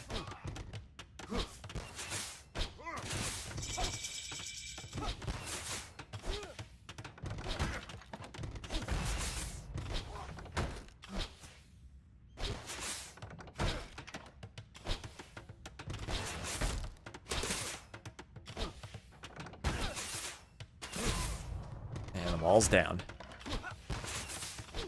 Strangely peaceful. Maybe they're the real pockets. They do have a lot of wall there. I think they're peaceful because the push is coming in on Matt. And maybe the team is more afraid of the Slav pocket than the Frank pocket. But I actually think this is an interesting angle to push from, because if Somero does get Imp, he'd be able to cut through to here, and that leaves all of the fish exposed, like both ponds of fish. Open to a cut from this direction. Nice shot on the archers. That's maybe thinking in the future a bit. Right now in the present is Matt managing to defend with his mangonels. Matt made mighty mangonels. Oh, and so did Nerfkek. Wait, Nerfkek's had a mangonel here too. How'd that get there? Just went all the way around, but it's there. It's there and he's fine. So, also the relics for Nerfkek's, picking them up, has one in his monastery.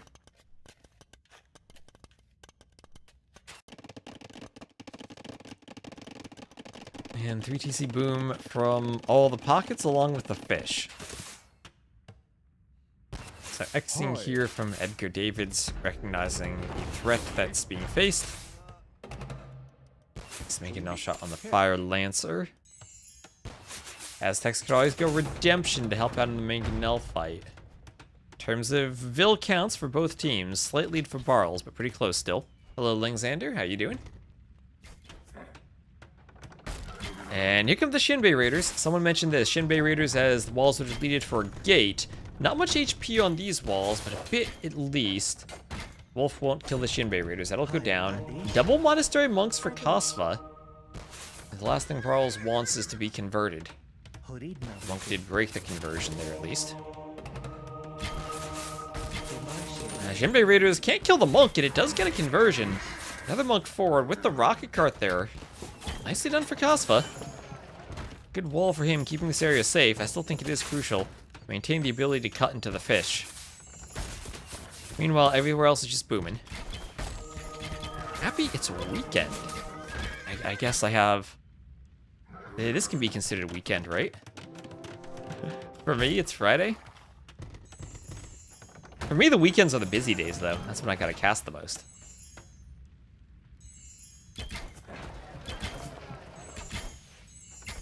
And I'm seeing some Xing. Is Barles thinking of cutting? Oh, Barles might be thinking of cutting down the middle, too. Both teams might rotate around the middle with cuts. There's an X here, is still worried about the rocket carts. Nice pick off on the Vil. It's a very weak market.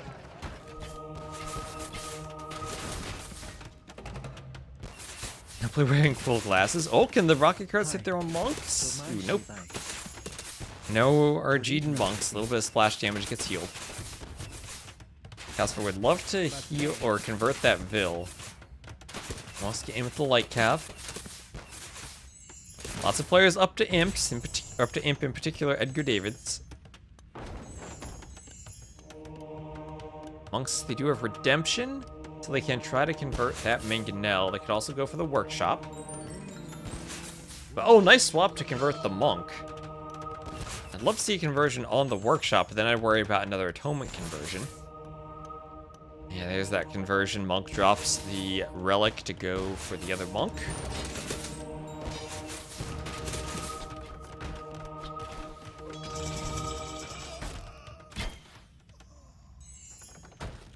Nerfkex manages to hold and re-wall. Alright, we'll have a castle now in the middle from Chrissy Boo. Some Lechai from Chrissy Boo too. How many relics does Chrissy Boo have? Only 2. Only 2. Chrissy Boo needs to go pick up this relic here. That'd be a very easy third relic for the Lechai.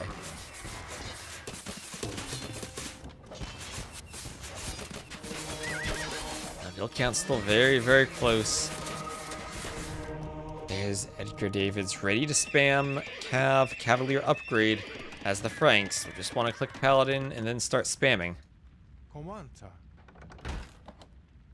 Nerfkex trying to figure out what to do with the relic. Doesn't want to go that way. We'll bring it back here. You can get it. That's one less relic opportunity for the Lithuanian player.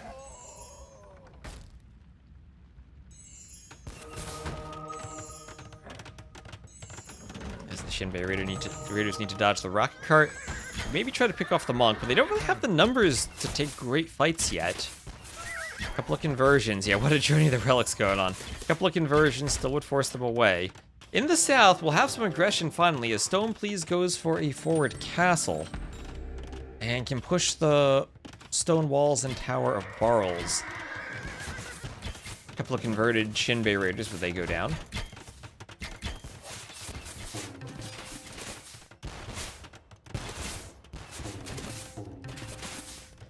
Houses over here go down to the rocket carts.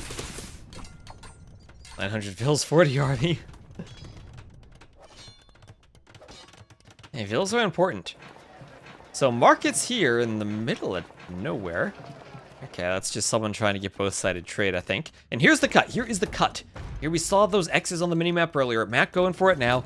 Oninger Halb cut. He's going to go right into a couple of castles. And fortunately for Somero's team, Chrissy Boo will have a few vills right there ready to take that down, but the Paladins will be following it. Can he wall in time? Does he have the vills to wall? Lechai there to fight, so they might know about it. But no reaction yet. Now the Halb's running into double castle fire. Won't kill too many vills. But doing well here. The Shinbei Raiders through 2. Lots of castles everywhere. This could be walled, but the cut is pretty deadly. Chrissy Boo not moving those vills, as at the same time his team is cutting and pushing. They're isolating Nerfkex, who might be in a position where he gets defeated if he doesn't have vills that have run. He's walling off the fish, so they can't cut directly to the fish. But monks are there from Kasva pushing. Nerfkex struggling.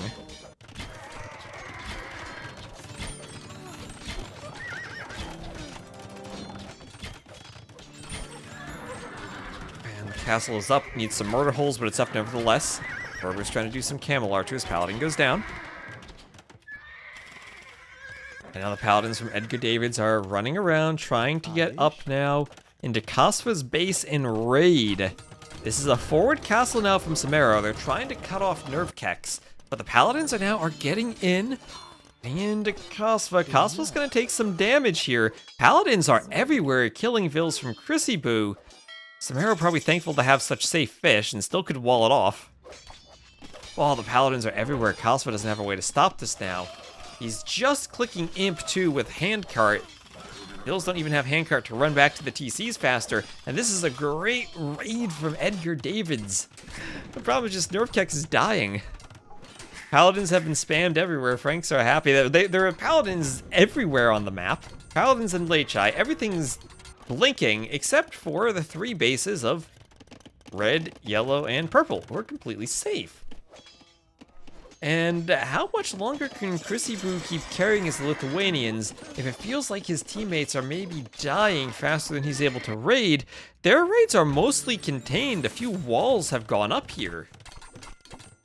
And Vil behind the fortified wall. The Lechai don't have a way to push through to the fish yet. Couple of keeps too from Somero.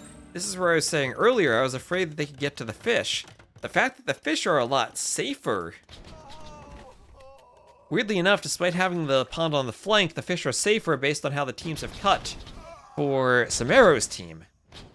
And now he's getting to, or at least Stone Please is getting to the camel archers that he wants.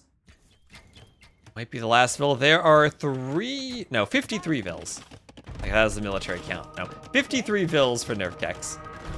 Might eventually be the last Vil. He'll do a lumber camp and try to chop his way to freedom. But the rest of his Vils definitely are trapped. He's just gonna try to go monk defense and hold as long as he can. Siege Onager from Matt, who is still pushing. His team has the other 3 members here pushing. Kaos was trying to wall to contain this. But the Onagers still could cut out. Here come the Lechai. They want to raid. They want to push this back along with the Camel Archers to kill the Halbs.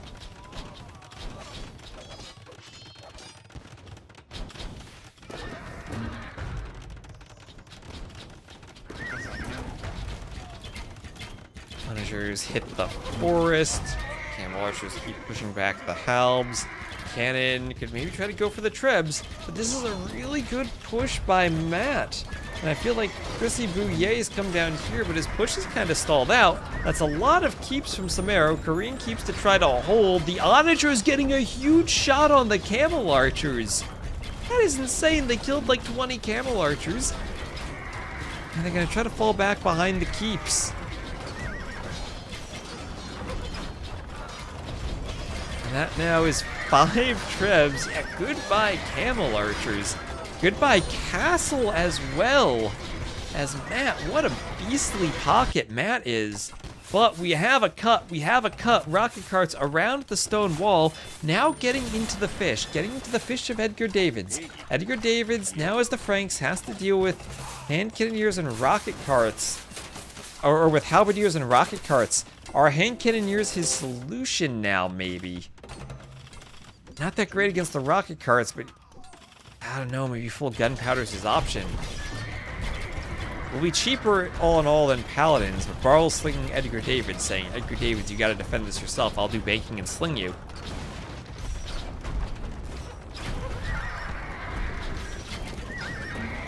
Now we're down. Camel Archers still have to be wary of those Onagers.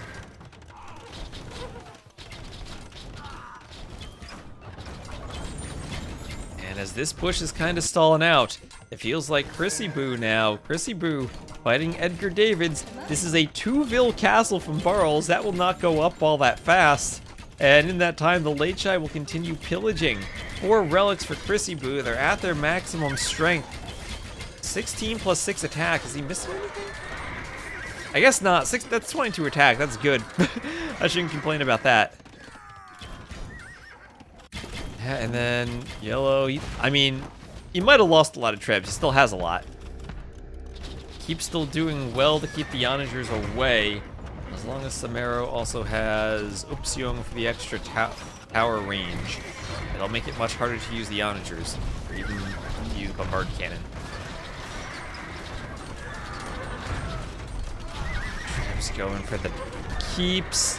Somero trying to add more keeps, so they're trying to hold this, but the hill might be lost as the Paladins and Halbs come pushing over. But now, Lushuan on the pond as Edgar Davids is running Vils. Alright, Nerfkex is down to 17 Vils. Wait, where are they? 10 of them are over here. And then 5 of them are over here. So is Nerfkex gonna get defeated soon? He could get defeated soon. Those Camel Archers are beastly units as well, and they do have an attack bonus against Cav Archers, and the Shinbei Raiders do count as Cav Archers. How long does this tournament run? This runs until August 30th. That'll be the finals on Sunday, August 30th. We'll have 1 round a week until the playoffs start. There'll be an 8-team playoff bracket.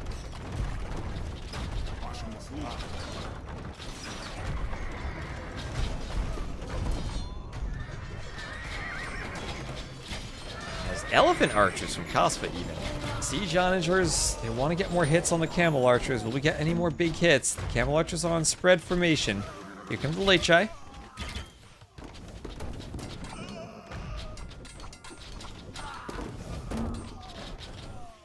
Helps go down.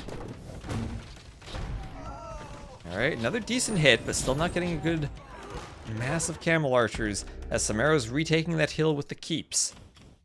Retaking the hill. Heading for David's. Has keeps all throughout his base now. His stone is being mined to provide more keeps for Somero. No more fishing for him, and pretty much no more fishing for Matt, as the pocket fishing ecos have been raided basically to non-existence. Barles' team might be dead. If this push stalls out, then I think they are dead. And Somero actually contributes something here more than just towers, though.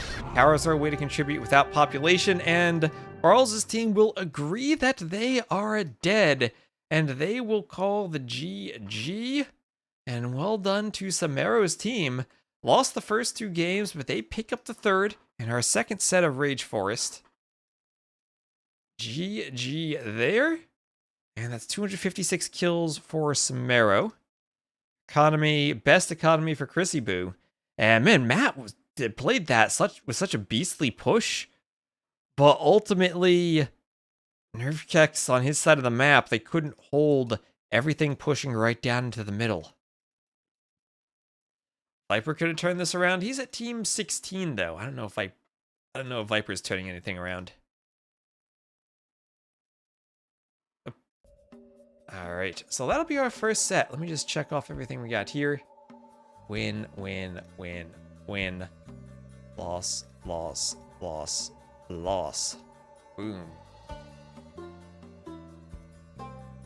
So, now we gotta figure out what we're doing next. I think we go... Let's see... Yeah, I think we just wait for Ganji versus Slam. Let me see if they have a draft started. I think they probably should have a draft started. Valas has their draft posted.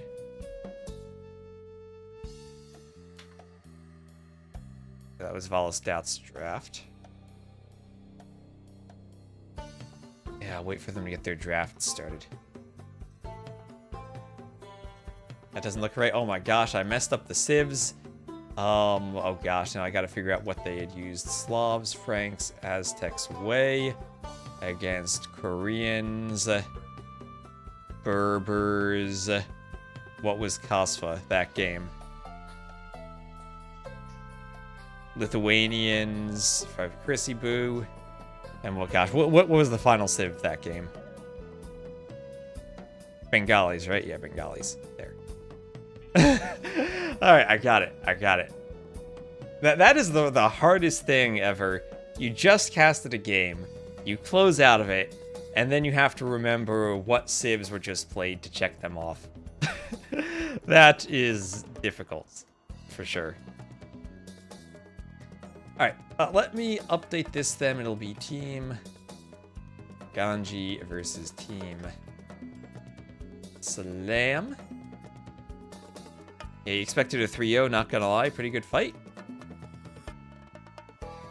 That's the thing. Never doubt someone's ability to pick up a win in Rage Forest. So that's Ganji and Slam. They'll be next, just waiting for their draft to start. Then I'll go take a break myself once I get the draft on screen.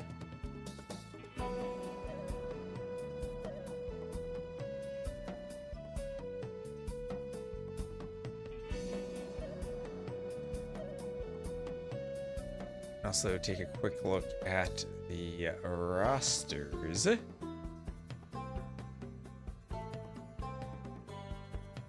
Ganji Slam, again, that should start in around 15 minutes. Alright, let's go look at their rosters. These are on the Wikipedia page.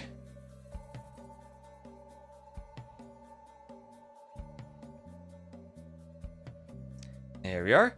So for Ganji, it'll be Ganji Benanji, Nolo, Rodney McKay, and Bullet.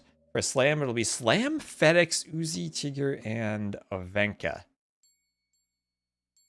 Slam's team's really interesting to me. FedEx, of course, the chess grandmaster from Argentina.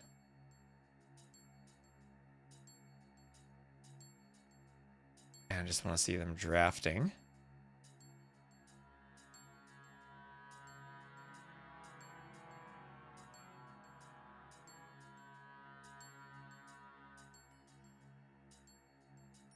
Yeah, DauT and Valas have their draft up.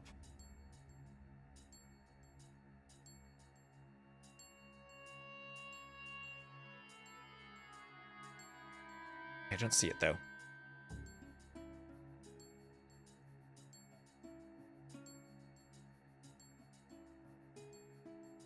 Oh, okay. The set between Ganji and Slam might be rescheduled due to confusion within Slam's team. They do not have a fourth player ATM, so we shall wait 15 more minutes. And if Tigger does not show up, we reschedule. Oh boy, some drama. That means we gotta go cast DauT set then, but they're one game in.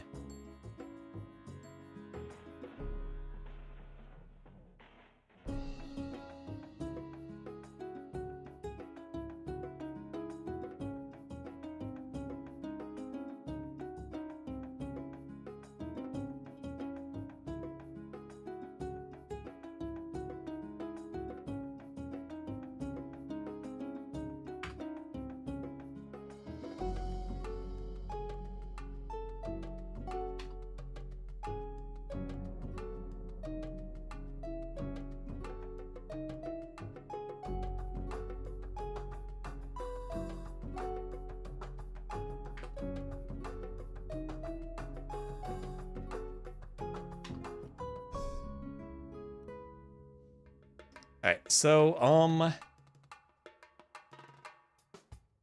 do we just go cast DauT set then? That explains why they don't have a draft. So it's a play all three. What would you rather us do?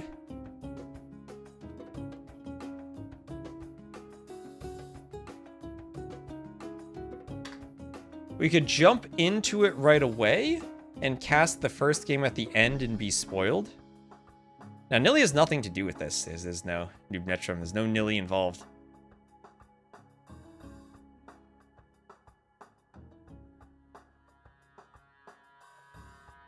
Yeah, I guess we'll just jump. Do we jump into this live, though, or do we start from game one and cast the wreck?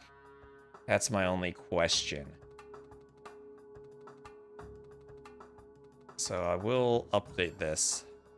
I think we do it live and then we go back and cast game one again. How do we do this? Yes. So let me update my overlay.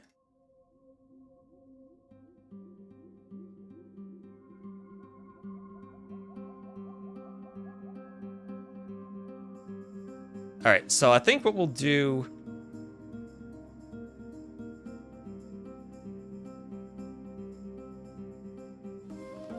is, yeah, we'll just jump into game two. Then we'll go back and we'll cast game one, and we'll spoil game one, but we'll cast it at the end with spoilers. And then we can just cast it for the fun of casting it, okay? And if you want to go back and watch without spoilers, I guess Ornlu just casted it. And it's a play all three, so it doesn't matter. I won't add it to the scoreboard. They might say someone who won or lost, but I won't add it to the scoreboard. We'll just cast it at the end. And that way, it doesn't matter the order, right? It's a play all three. Alright. I'll just hop on into this, and we'll go ×2 speed as they start walling. We'll do red versus blue. This is Team DauT, and this is Team Valas. Almost wrote Team Mono's there. Team Valas. Alright, so Vil fights on both sides.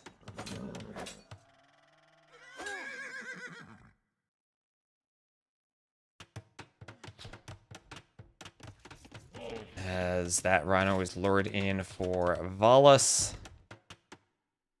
And super open map on DauT's side. DauT is the flank. He loves Vil fighting. And he is going to be walled by Fingita. Super far forward walls.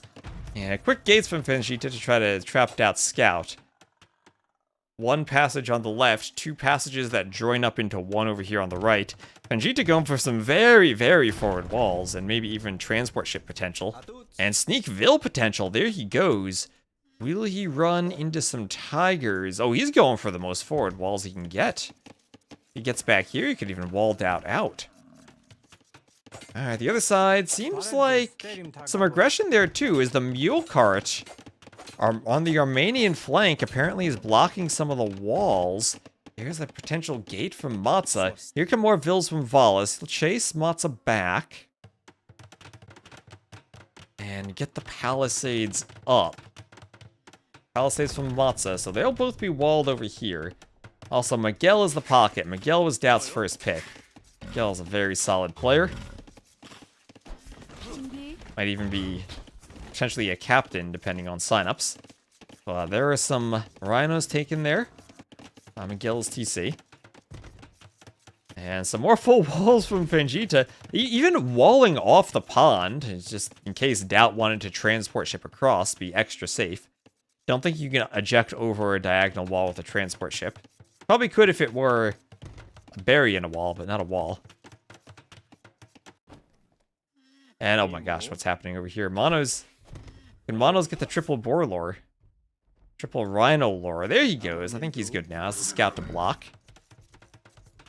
Yeah, just block that. All fine.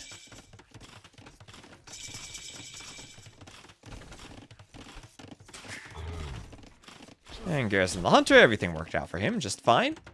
Alright, DauT will be going for 4 militia into men-at-arms. DauT is the Vietnamese. He will add an archery range behind this. He's going for as forward a tower as he can build on his berries to push into this from Vegeta.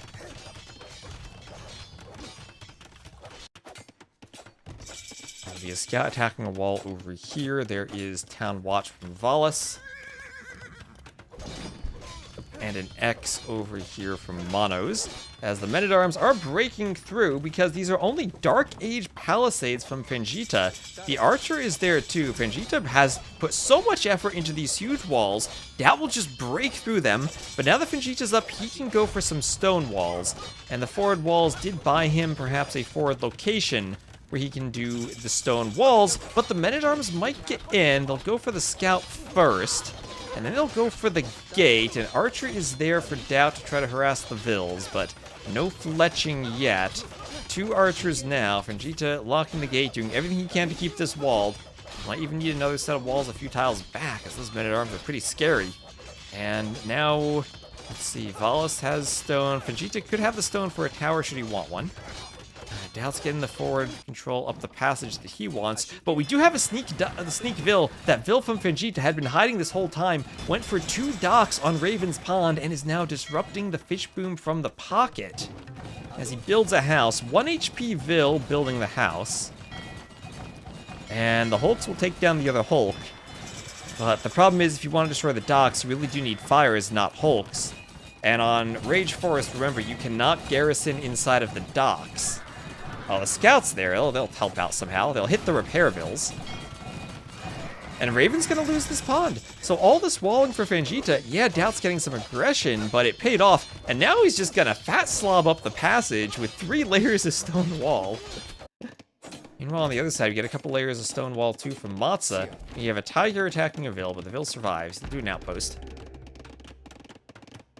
Alright, that is crazy.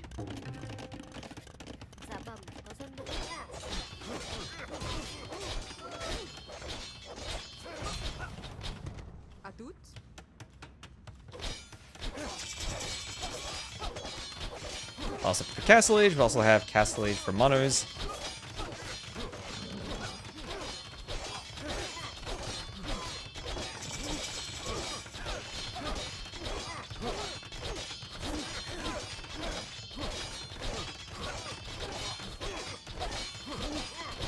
And this wall won't last that much longer. Vegeta still in the Feudal Age, has the low HP stone walls.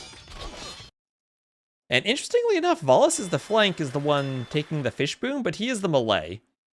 So it's Malay and Bulgarians who are fish booming, while Monos is the Khitans will use the pastures to fish boom.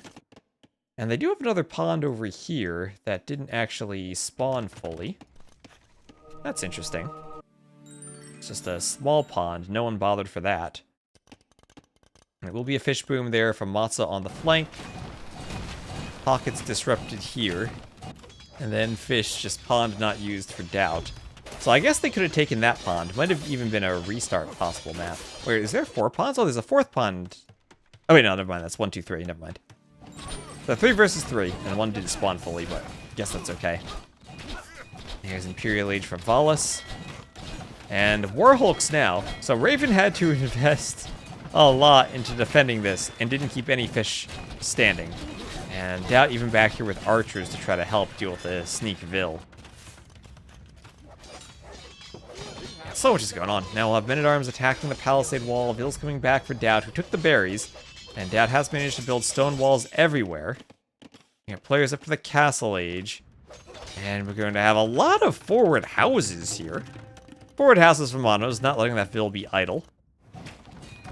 As that, we have more stone walls here from Matza too. Just making sure everything's walled as we have a player up to Imp now and GG out. And let's just see if we can maybe 4 times speed this up. As up, we have an Eagle Warrior in a barracks. Converted by the Monk though. Just an Eagle Scout. Vils will try to wall that in as best they can.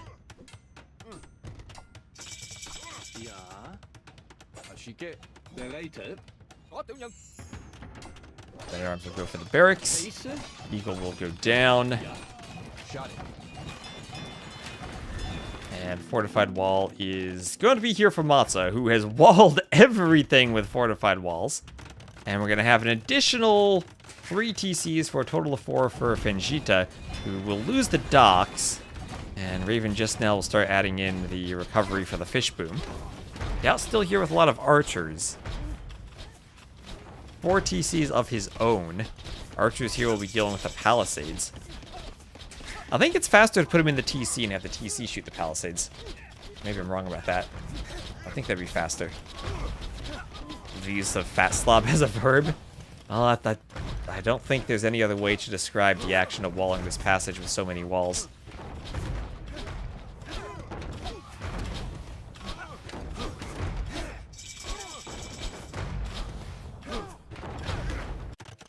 Alright, so still catching up to live time, even though we've been speeding through this. It's kind of cool, actually, speed through a Rage Forest game. Let's see, we can times 8 for a bit. We'll get Arson from Monos. He might even go for infantry then. Could go for the Fire Lancers, maybe the unique unit. Look at Siege Onager there from GG out, who is trying to cut, but they'll run into the fortified walls. Matza will wall this up, as the cannon is still trying to break through the wall. And they will get through. Is this normal speed?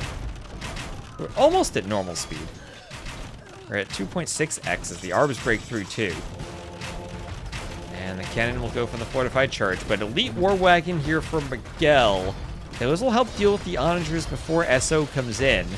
But these here two-handed swordsmen from the Bulgarians will be better against melee units than against range units. Still, they are numerous. And we'll try to swarm the war wagons on the other side. Those palisades are still there. I'd look at the blue in the minimap. I think someone's pushing, but they're not. Kind of a stalemate here, as the other side is not really pushing from either side. It's all about these war wagons fending off the two-handed swordsmen now, which, I mean, war wagons should win that, right? Matza's the Armenians. He'll get champions with extra HP. Is that better than extra melee armor? Elite Liao Dao. This gets tricky here, as now Miguel's going to need some siege onagers to back this up. He's forward with his cannon.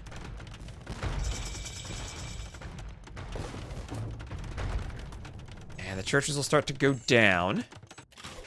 On the other side, we have a push, though. There we have the Liao Dao. Okay, we'll just go normal speed from here on out. If we catch up between games, we'll catch up between games. So Liao Dao, look at how fancy they are with their elite skin. Their elite graphics. So a couple of forward ranges as the rocket cart push on DauT continues.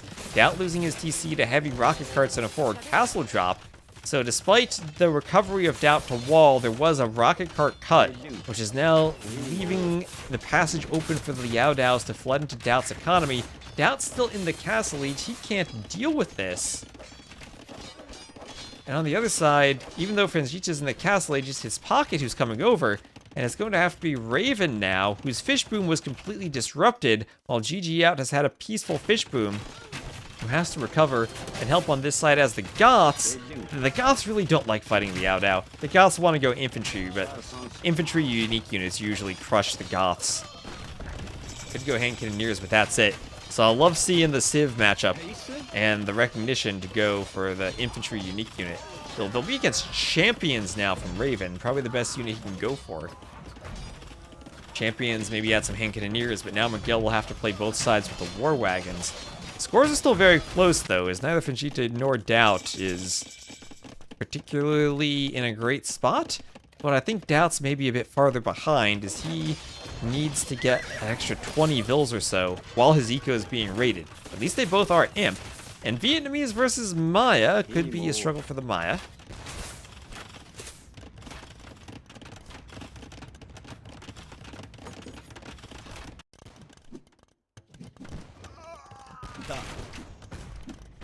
And push over here to the side now.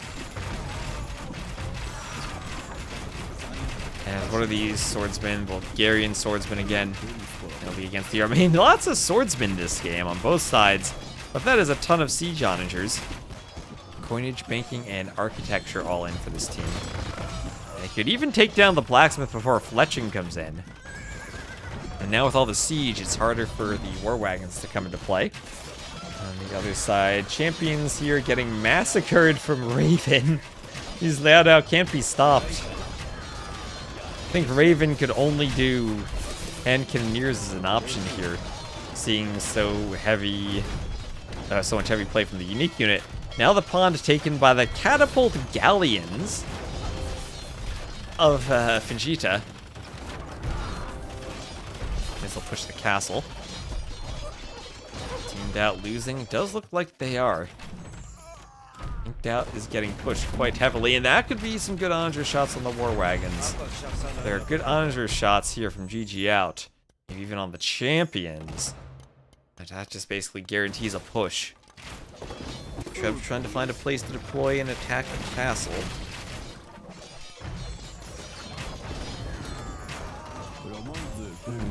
Onagers hit the champions. We got a good shot on a big group of champions. Oh my gosh. That's a lot of champions. Onager shots come in. And there we go. Nice hit on the champions. And, I mean, if champions close the distance, they can destroy the onagers, but they're protected by arbs. So hard to close that distance. Other side, Rocket Cart killing some champions. Now fighting the champions.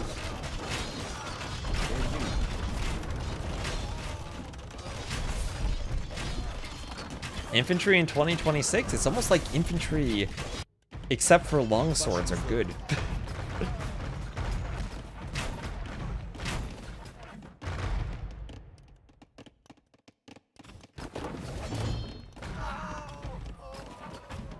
Here are the war wagons continuing to go forward. Maybe every civ should just have two-handed swordsmen available in the castle each.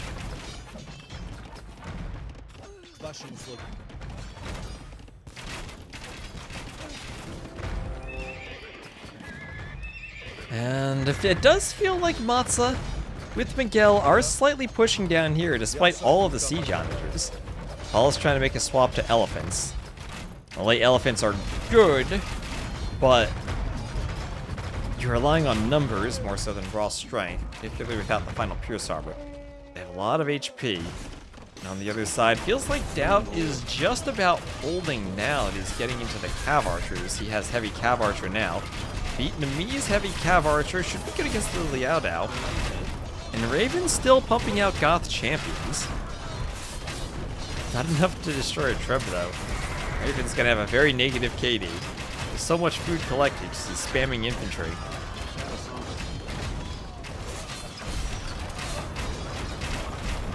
How do you do with all those arbs though? At some point, you need a Huskarl swap, I think, just to surround the arbs. The problem is you die pretty hard to the Yao Dao, and so do the champions. Gunpowder. Yeah, that's all. It's always tricky, right? It's always tricky. You think, okay, that counts as the infantry, but then it's more than just infantry. War wagons here are still doing their best to hold, but things are turning around now as this side's getting pushed back. The elephants have made the difference here. Well, hello, Jeep. How you doing? The elephants have made the difference over here. Let's see, are we still behind? Just a little bit. Halbs can push in here. How you doing, Jeep? Yeah. Shot it. Harb's moving forward, going for the Treb and the Vils. Those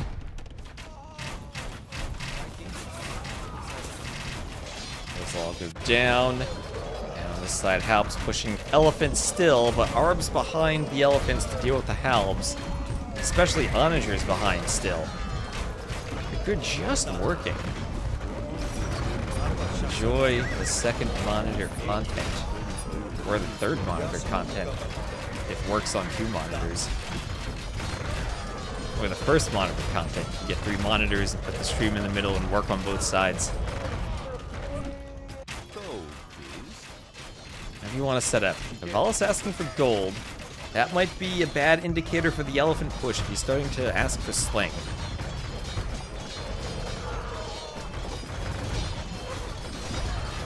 Swordsmen keep pushing forward now for Matza. Again, it's extra HP versus extra armor, and then a champion upgrade is there versus just 2-handed swordsmen. So I think actually the Armenian champions might be better. Will they be enough here? Looks like it. That's a lot of war wagons down. Not that many siege onagers left for GG out. He needs to add more. But this side's actually pushing. Can the other side hold? DauT's on only 66 Vils. Maybe he could be slung for a super high population of the heavy cav archers, and then have a unit at the very least that beats Arbs one-on-one. Got 30 of them now. War wagons keep moving in. Champions go down to the onagers.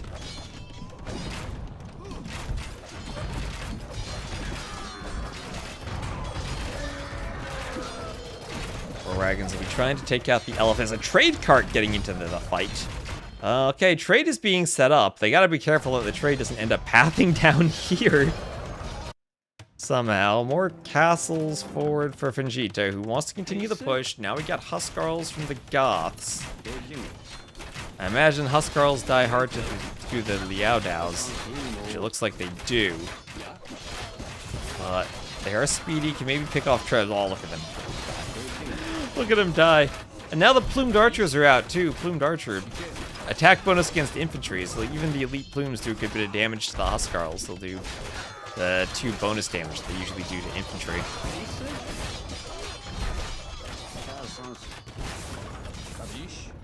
But now Raven can't stop this. He's trying to defend with Huskarls on the other side. Maybe against the Arbs they'll be better. Can stop the ram push slightly. But they're relying on the other team to push. And if they are winning, it's, I think, a bit too slow to push in time. Phone content, you're out in the field. Alright, Jeep is one of these Vils out here, working on the fields. He's got his phone out.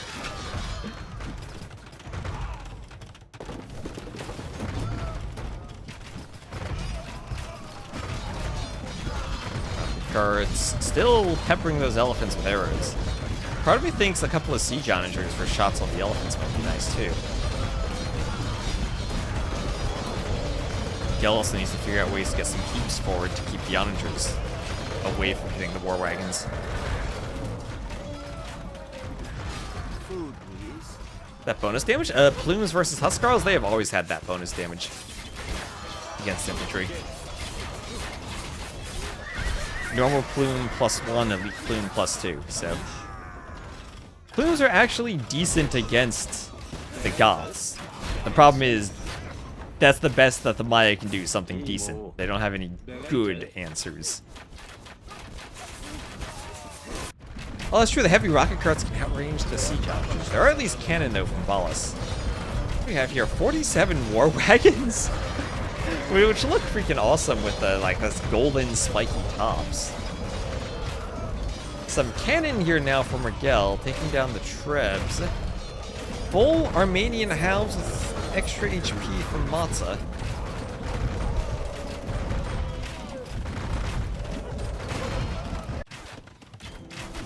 a forward castle from Monos as DauT loses another castle. DauT's on 110 bills, but it feels like he's never quite able to contribute the way he wants to.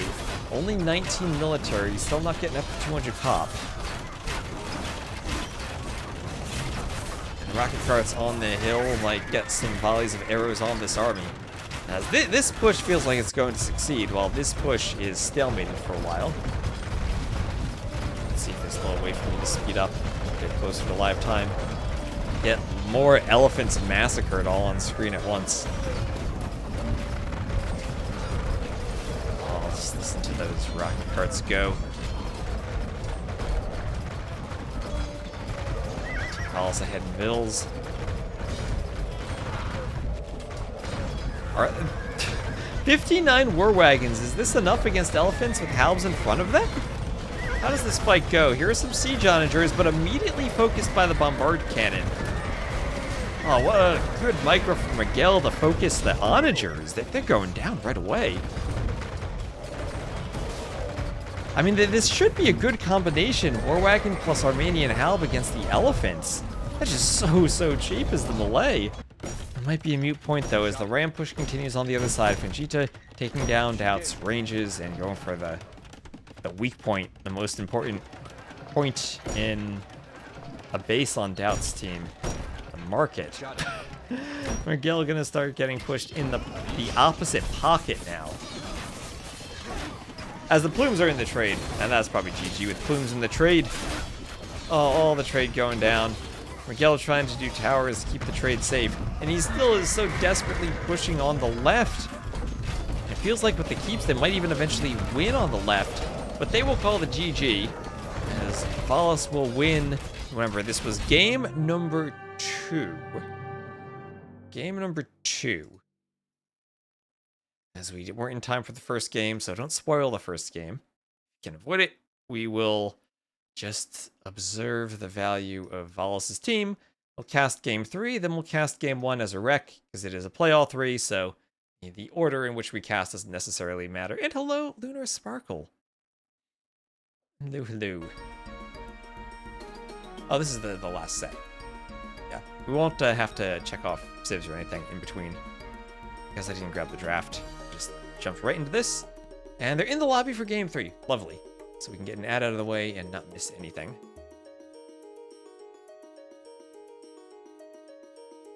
And let me just keep an eye on whether Slam's team is gonna show up.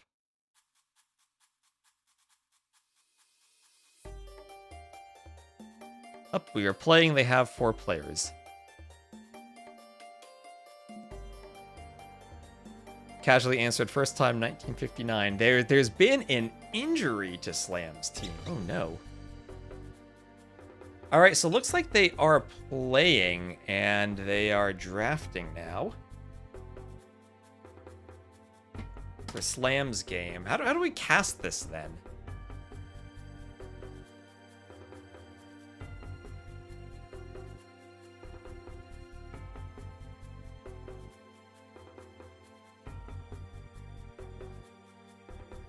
So Slam's team is in the middle of the draft. Or that set is in the middle of the draft.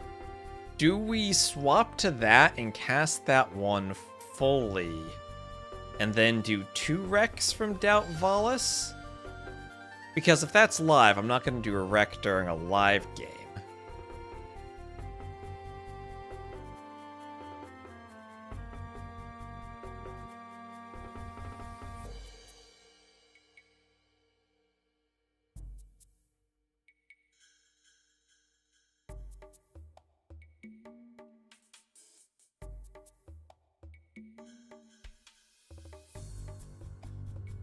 Yes, so you're saying we move to the other set?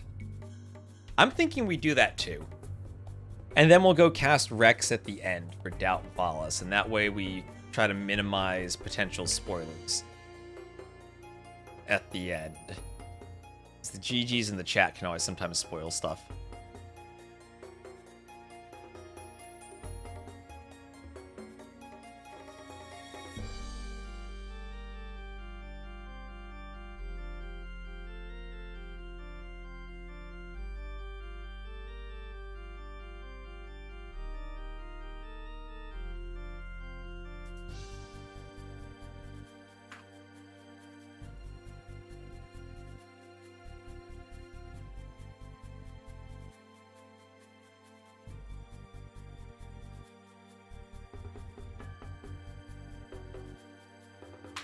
Yeah, okay, so that's the plan. That's the plan.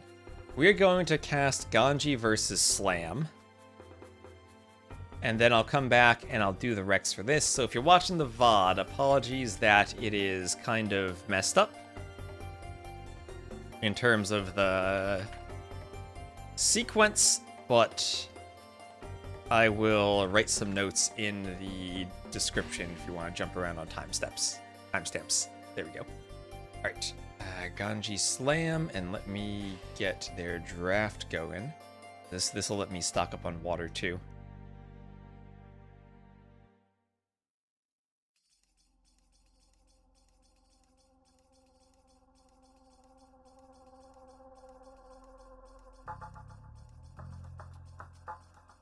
And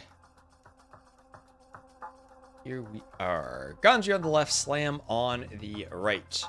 I'll take a quick break myself and get some coffee while they draft. We'll be right back, and we'll have Ganji versus Slam coming up. So stay tuned, and we'll be right back.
Alright, thank you, Belisarios to Ertun Romayan. I feel like I understood the first part of that name, but not the second part. Alright, I'm just making my coffee now.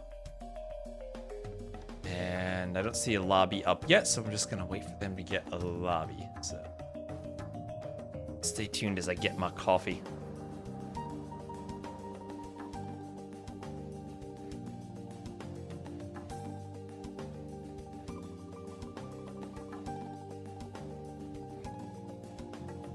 Hard to see what saves a band with so many admin bands in random order. You know, that's a good thought. Maybe the admin bands could be put in alphabetical order.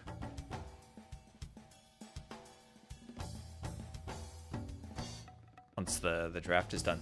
I'll think about that. That is a good suggestion.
That would be great. A suggestion to alphabetize them. I will consider that then. I'll need to do some work for the overlay, but that is a good idea. Also, random 2P at the end of the draft. Are 2P a good Rage Forest civ? That I'm not actually sure of.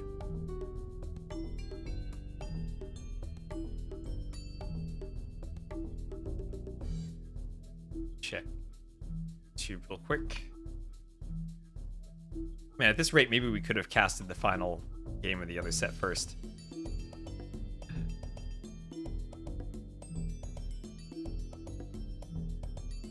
Alright, I see a lobby now. I see a lobby. 2P is terrible. I guess they're out of civs the last pick. Right, I was thinking they'd random because there are other available civs, but okay. Makes sense, yeah. After Malians, after Maya, Inca, Aztecs. I remember Aztecs used to be a great flank pick, but that was before we had all these new civs.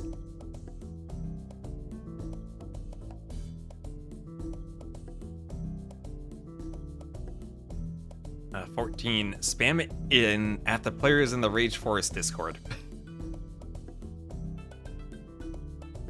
Lobby has disappeared. And reappeared. And thank you for the prime, Nico Tinlaus. Thank you very much. Very well, brave Rodrigo. Face the night afoot. How many players per team? 5 players per team. And of course they play 4v4s.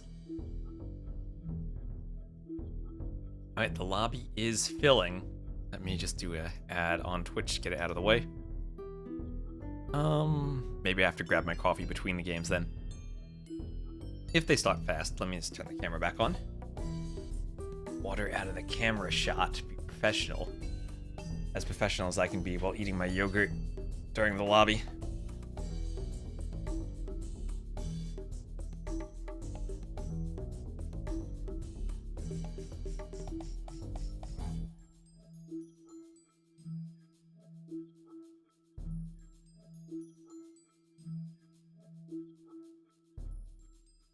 So, alright.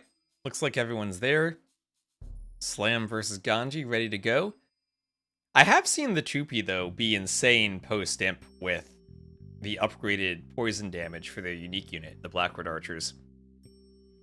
They're constantly losing them, but then they get resources back every time they lose them.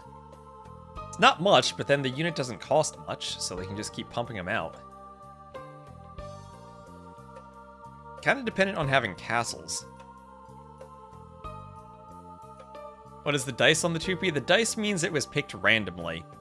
However, it was a random pick when they were the only option, so they picked the 2P out of a hat when they were the only civ left inside the hat.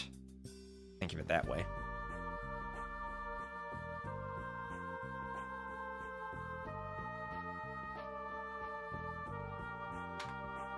Alright, I see everyone's in the lobby. The Slams team needs to pick their colors. The other team's ready.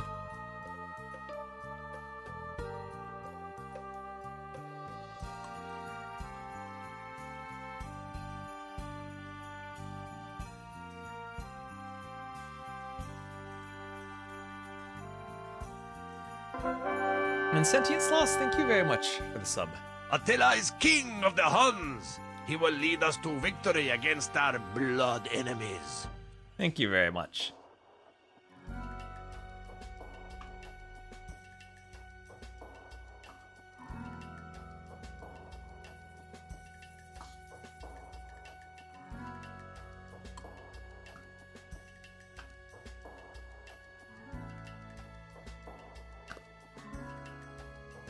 Alright, yeah, do I risk? Not everyone has their colors picked yet. I'm gonna risk going to grab my coffee before they launch. We don't have a spectator delay, so we don't have any warning before they launch. Bon appetit. Thank you. I finished my yogurt. I will get my coffee right back after grabbing the coffee.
Okay, we're good. They're still in the lobby. Still in the lobby. Lobbies take a while, right? I don't know why, but they do. You gotta pick your colors, your team, your civ, pick everything. Oh, and just in time, here we go.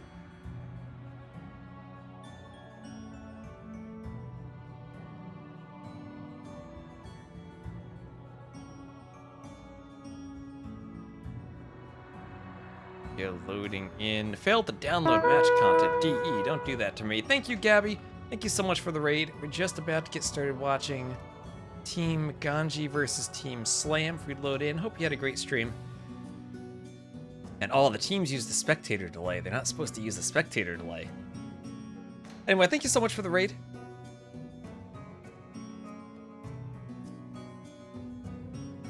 I'm Promi. Hello, hello. You thought you were being attacked? Promi. That's the Age of Empires 1 attack notification.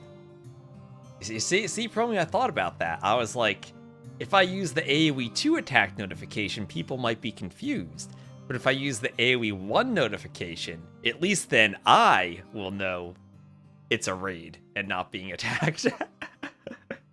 It took too long to break, it seems. Well, welcome in, Promi. No AIs this game, unfortunately. We have 8 humans here. As well, have a 30-second smoke delay. Oh, it was lovely to see you last April at Red Bull too.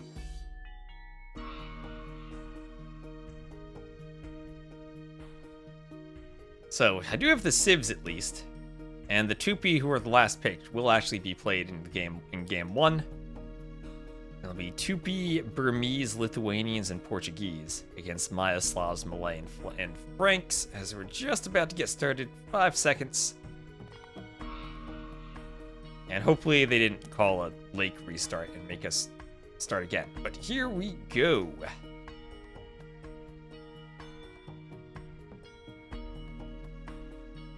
Loading into capture age.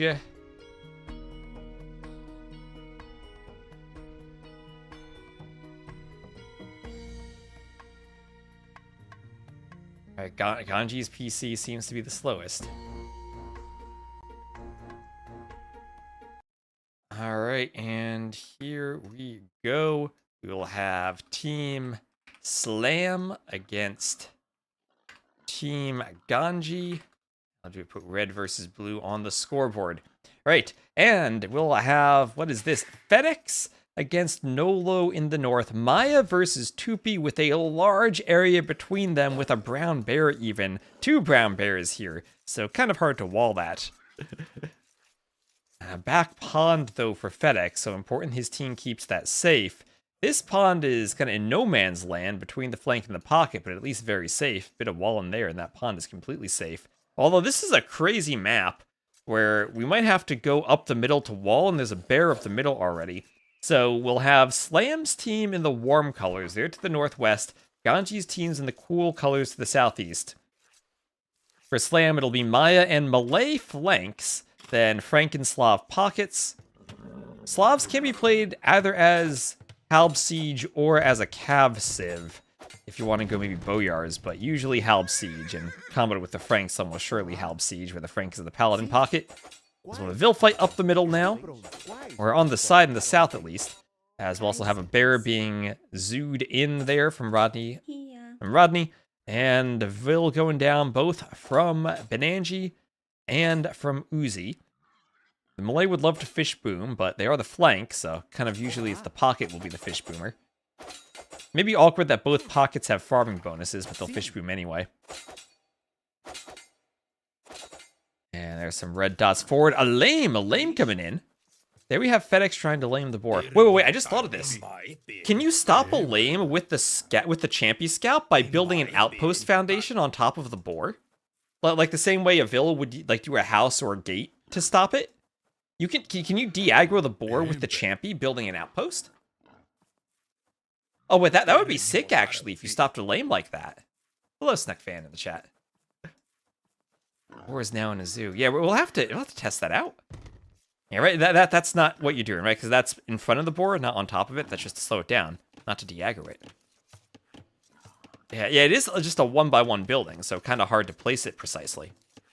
But Dragon Lord Freya is saying, yes, you lose 1 stone. You don't need to start constructing it. As long as you have the foundation and the boar is on top of the foundation, it'll start walking off.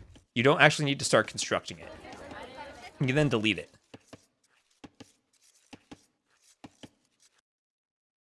So, up the bear might get the Vil. Sananya Baginda. But Angie probably happy to see that bear. Siap. It'll help him kill Uzi's Vil and stop the Vil from getting to the pond. Oh, the Vil is 3 HP. Now the bear will go for his Vil, but that Vil is Loom. And maybe the Vil would have gone down anyway, but that did make it perhaps a bit trickier to wall. Having 2 units chasing. And meanwhile, another bear chasing Nolo's Vil. Oh, Nolo trying to figure out how to... Yep, just like that. You see the Vil doing spin moves atop the foundation. Didn't spend any wood there. Might need some more spin moves. There we are. Another house. Ooh. Okay, bear doesn't get the kill. Nice blocking there from Ganji, and the TC finishes the bear. What was Barles versus Somero? Barles won that 2-1. Somero's team won the 3rd game. And also, we awkwardly enough casted game 2 of DauT Valas. So we'll cast 1 and 3 as Rex after this.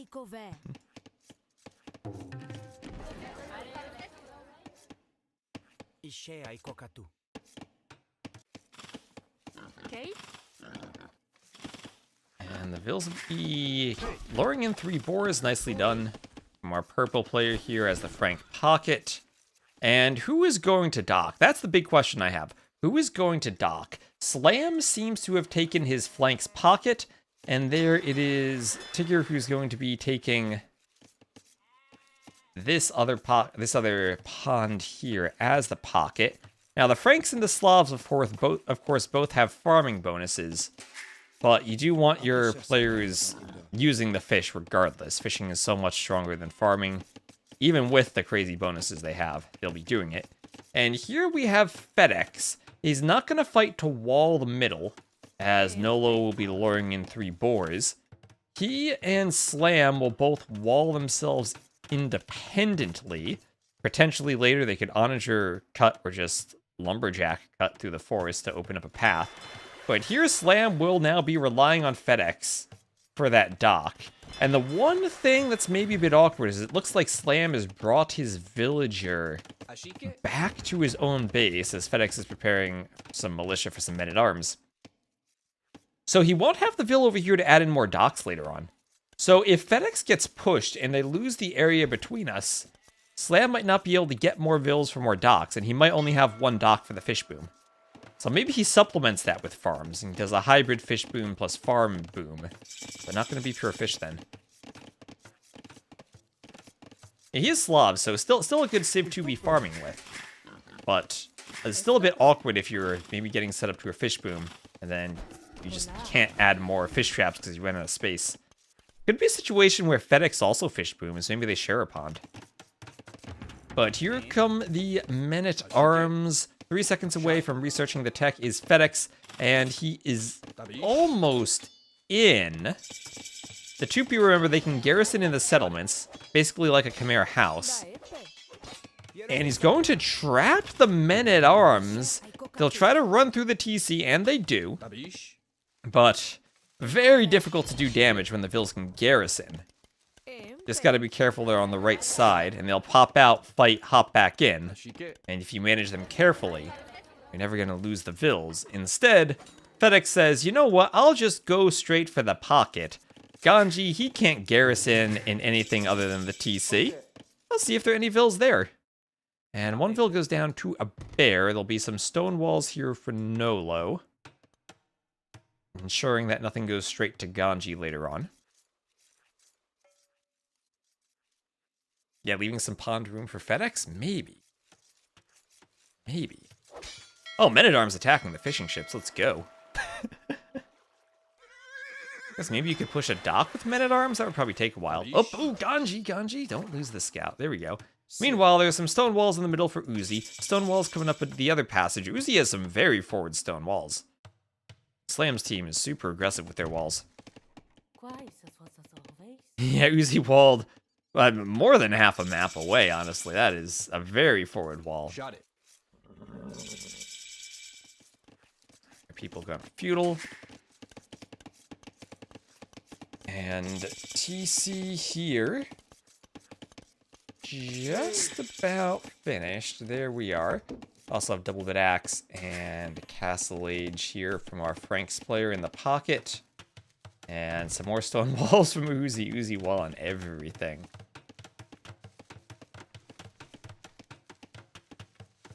And then fishing lines here from Rodney. He's a Lithuanian, so he is a great sieve for fish booming. Always the combination of extra wood or extra food at the start, so you can do the lumber camp early, get the wood early, get the dock early, get the fishing ships out early. And there's still a man-at-arms left for FedEx. Trying to be annoying. Ganji paying attention, keeping his scout alive. More players up to the castle age, including Ganji himself. Scout still takes a whack from that man-at-arms. What's over there? A spear forward for FedEx 2. Important that he's able to scout, and he will see the range. So what's actually better, plumed archers or blackwood archers?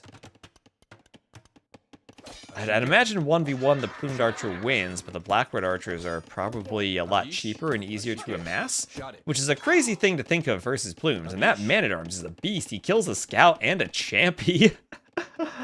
Oh man, that dude beasted over there. And fishing lines there. Franks, they get the free wheelbarrow, or the free horse collar and hand cart and crop rotation, but they don't get the free gill nets and fishing lines. You get the farming upgrades, but not the fishing upgrades. There's the gill nets right away too. Along with a 3TC boom. And we look at Slam's base, still no farms. And yeah, this is what I was saying. He's got 3 fishing ships out there. He's surrounded by tons of fish traps. But he's not going to be able to add more that quickly. Doing some palisade walls with a Vil. And he's going scouts too, interestingly enough, going scouts. So they saw this open map, decided to be aggressive. And they're going to try to get some map control back after how closely they had to wall their own bases. There is the garrisoning again, but FedEx able to snipe a Vil with the archers.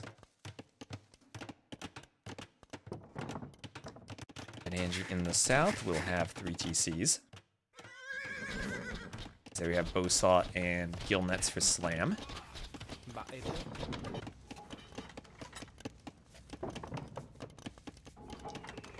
Understand this night play. I think the night play is just they look at the map, they see it's open. Slam will go forward, he'll do a workshop, and they're going to be super aggressive to try to kill the Tupi. At the same time though, Ganji's booming is the Burmese. And Burmese, they can go Arambai to have a scary castle unit, or they can also go elephants in the late game. And depending on the matchup, elephants can be scary. I feel that Slavs though should have tools to deal with elephants, with Drazina Halbs, good Scorpions, good Siege Onagers, even Boyars. Yeah, there's Slam, as we were talking about. He's Xing for FedEx. Hey, delete your wall so I can get my Vil through. He's doing them. He'll re-wall himself, the teamwork. And meanwhile, down here, I don't see any aggression. I just see some booming. Second TC from Uzi. Forward walls there. I mean, Rodney McKay could do a workshop if he wanted to, but so far, nothing aggressive there. Everything on the other side of the map. All led by Slam and FedEx. Watchtowers and potentially a guard tower defense if Nolo gets up. I'm just checking the Tupi do have guard towers, which they do. And yep, on stone, so he could go for the castle should he want the Blackwood Archers. Castle would shut down a Mangonel push too. And there's an X from FedEx saying, let's go over there. But already stonewalled with an outpost there from Nolo, so he'll see anything that comes this way, including that bear. There go the archers disappearing. Second Mangonel for Slam. Does have a bit of a hill, too. Part of me wouldn't have minded a ram push, honestly. Knowing that you're against someone who wants to build a castle, the Mangonels kind of fall off anyway. The Tupi get a bonus for towers, do they? Oh, wait, towers and castles provide +10 populations? Wait, towers would count as 2 houses? didn't even realize that was their bonus. Has it always been their bonus? I guess it is. Oh, plus their unique tech. Oh, poison damage, yeah, for the towers. Okay, yeah. Alright, so they have a weird bonus, but okay. So tower rush for pop space. Let's go. Reveals will have to pull back, go for another settlement. I'll have a third TC here for FedEx.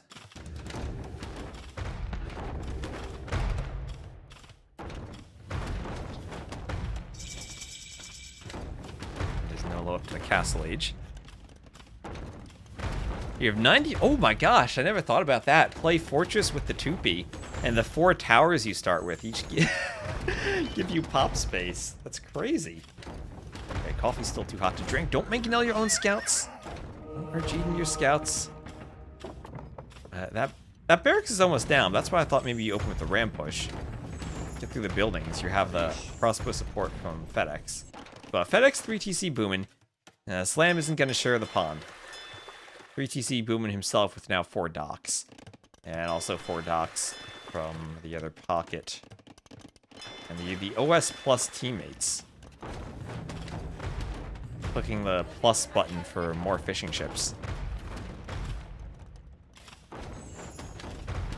Uzi doing his upgrades. And Uzi's still very peaceful down here. Kinda wondered Ganji has 3 TCs.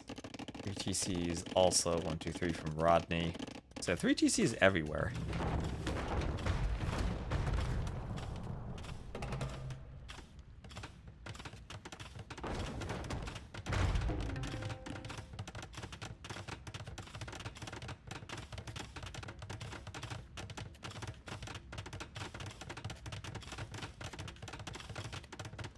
Kind of sad how Franks and Slavs have Lake and Malay don't. Yeah, definitely. The Malay, the Civ, you kind of would think about fish booming, but also they're the flank Civ, and the flanks don't really fish boom. They're more about hitting the up timings fast, which sometimes the fish boom does slow you down a bit, even though you have a better overall economy. We did see the Malay player take the fish boom in the last set too. They got a lot of elephants. And hello, Bullet. Okay. The deleted mangonel. Slam's got to be careful with that scout. Monks will go try to convert the workshop. And now monks from Ganji. If there's one player who likes the monks, it's Ganji these days. Lockwood Archer just killed the scout.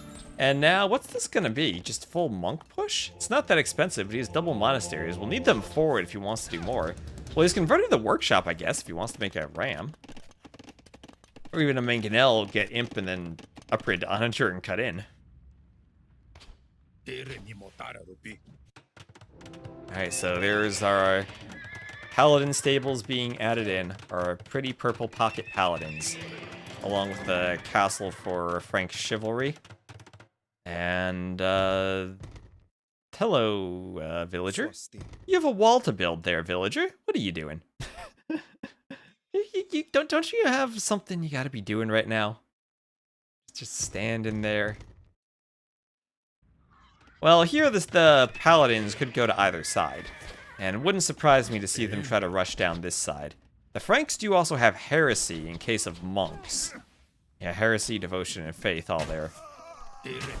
So, crossbows now from FedEx. And with those, he should be able to fight this off for a bit, but the monks will be a problem.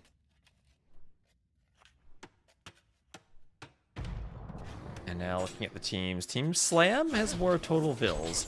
But down here in the south, we'll compare Uzi with Bananji. Bananji up to imp a bit faster and with more vills. Yeah, that's faster than the Malay even. And he is the Portuguese, so even if you're up on a low vill count, you can add in 1, maybe 2 Fetorias. Boost your eco, and does maybe slow down the super early imp push. It gives you kind of that second wave of resources that hit earlier than your opponent gets. And this is exactly what Slam's team was afraid of, and why they were playing aggressively in the Castle Age. They don't want to be walled in. They don't want FedEx to be out by himself. FedEx deletes the workshop so it's not converted. That gate does worry me that it's just a palisade gate. Here come the Vills. 3 Vills from Nolo to try to wall everything. 4 Vills even. And now's the time before the Paladin upgrade can come in. Cavalier has been clicked. Oh, the chat even blocks that when I haven't moved the chat. So many upgrades. Knights will need to come and fight here. Monks all go for conversions on the pikemen on the mangonel. Okay.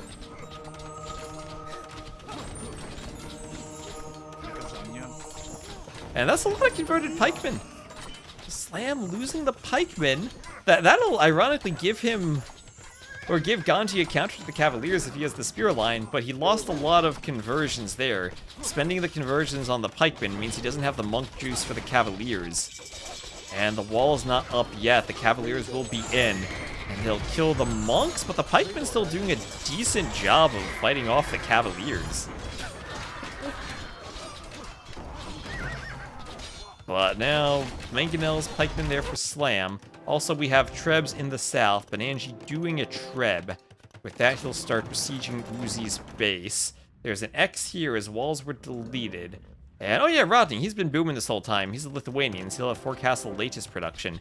The only downside is that they have to run a far way across the map to get to the fight. They won't be reinforcing that quickly. Yeah, 1 monk per hotkey, that's how you do it. There are also ways you can use the idle military button for it, but you have to ensure that you have no other idle military other than monks when you do that. And then they're spam clicking, basically.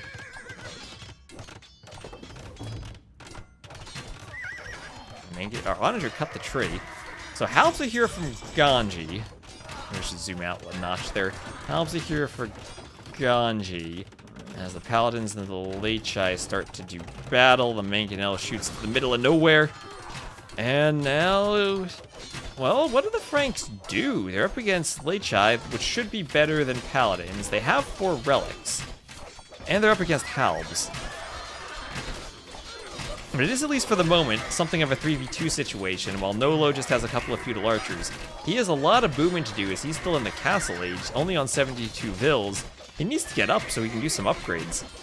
And he's already beginning to run. He's thinking, you know what, I'm gonna get pushed. Let's rebuild my eco already. Let's do a clandestine university just so no one sees it. What happened to Slam's fish? Some of them looked like they got killed in that initial raid, maybe. There's so much going on. And also down here, we have a lot of bombard cannon now. It's Portuguese against Malay. What civ do we like there? There's fortified walls from Bananji. Maybe he's worried about getting pushed. He's hoping that the rest of the team can win on the other side, but Nolo's behind there. And it feels like these Paladins made the right decision triple teaming this side. And now the effectiveness of the Lechai is maybe called into question. When the Paladins don't have extra armor, they have extra HP. So ignoring the armor is the bonus that the HP would help you against, but they're still going to be the better unit. There's still so many of them. Only 5 pierce armor, so the arbs are pretty effective. There's a forward castle from Slam, forward castle from Tigger, which is very cheap for the Franks now in Imp. Don't think we get Axemen, but he could start spawning some trebuchets here. And, oh, almost. Decent shot from Ganji. There's a lot of arbs now from FedEx. That's also a lot of Lechai. And you do kind of want to wait until you can take out Trebs before pushing. Rodney McKay trying to go castles over here too. Will he be enough to carry? Arb plus Halb plus Paladin should be able to fight this. It's almost just one player doing an army now. Ganji has some onagers. He's onagering his own forest, so his team has more room to retreat in micro.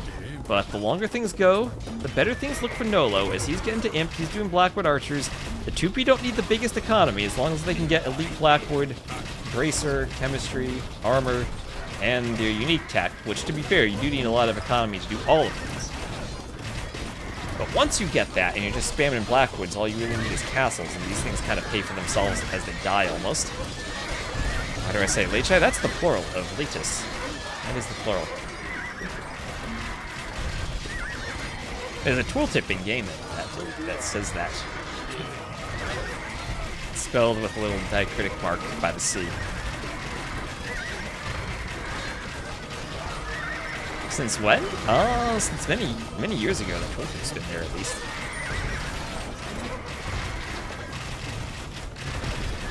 The language was invented. Alright, some Onager shots on the Yarbs. They're gonna need good Onager shots if they want to stop this. Blackwood Archers maybe killing the Halbs. Remember, all that bonus attack does help you cut down the Halbs quickly.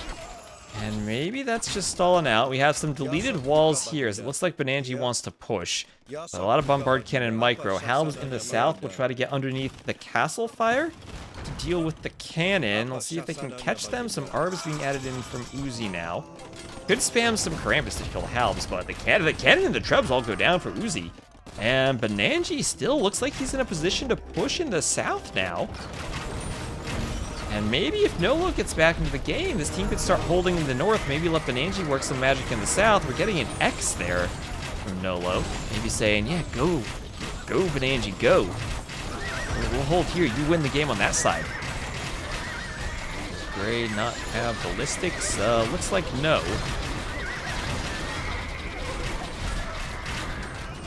Looks like no.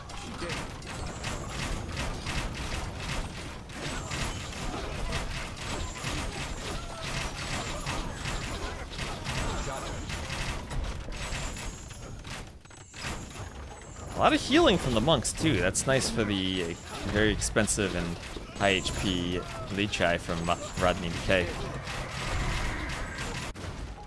Yeah, Bombard Cannon Ballistics. Well, I mean, there always is the option that the Malay go Elephants, but the Half are already out there from Bananji. Still curious about Karambits to counter Halbs. You don't need that many if it's a small number of Halb.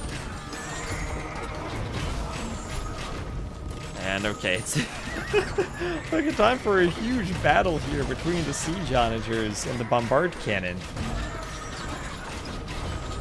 Yeah, Ballistic Bombard Cannon. Oh, do you mean does he have Arquebus? Because he doesn't have Ballistics. If you mean Arquebus, he does have Arquebus.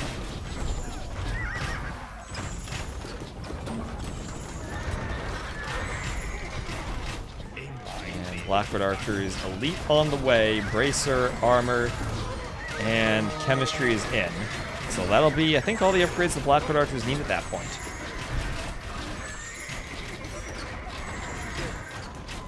And now we're just looking for big Onager shots here. In the south, we also do have just some Halbs. Kind of holding. Feels like this castle on a hill is holding the passage, and we're kind of stalemated, as both players have their own castles. And trade is being established right behind this push. Trade is a bit farther back for Ganji's team. Ganji's team actually has a sick trade route from edge to edge. Slam's team's trade is pretty decent, but they also need to make sure they hold this area of the map to keep the trade. Onagers, decent shot on the Arbs. The castle needs to target the Onagers specifically, as do the Paladins.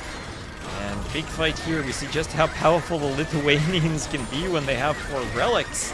But also the production here with Chivalry is great for the Frankish Paladins. As long as there's gold in the bank to produce Paladins, the Franks will make them extremely quickly. Yeah, Rodney's castles are all over the map. And it can be hard to keep his production up, especially compared to Chivalry for the Franks. We're gonna have Faith for Slam. Faith for Slam.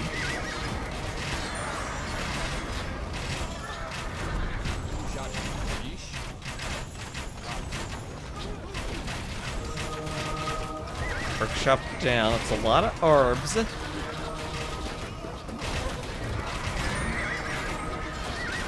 Coinage forging from Nolo.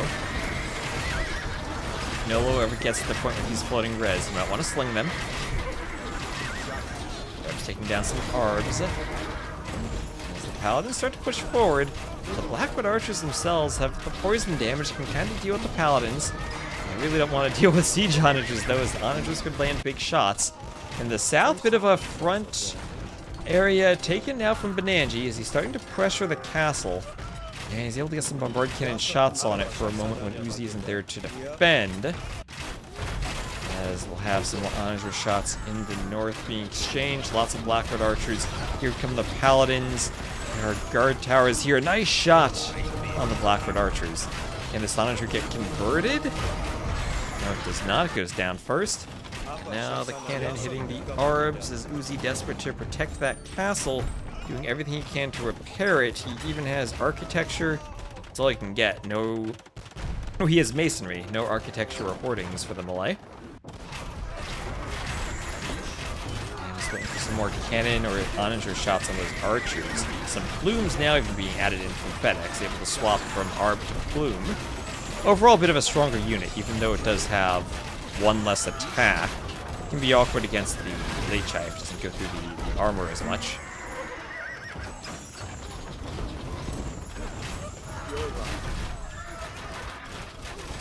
Wonderful onager shot there from Slam.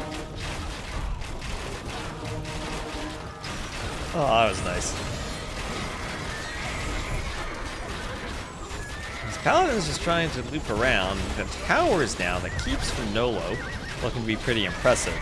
As this push is very, very stalematy now. Slam's team up in score, but I think that might still reference part of the earlier game. Yeah, big boost to the 2P eco from that onager shot, you're right. 2P, of course, still that, where is it? 15% of the fallen unit cost gets restored to them. So, you strike them down, and their economy gets stronger than you could possibly imagine. Which just means more Blackwood archers. Up, converting an onager, then destroying it with his own cannon. And man, gotta give credit to Uzi for holding this castle. There's been such a strong push with so many cannon here from Ganji. But Uzi, Arbs in front, a couple of Trebs behind, doing what he can to repair, holding the castle for as long as he can, the hill helping out too. As Blackwood archers come forward, pushing into the plumes from FedEx. The Trebs even helping to hit the cannon. But Nolo wants to add more towers.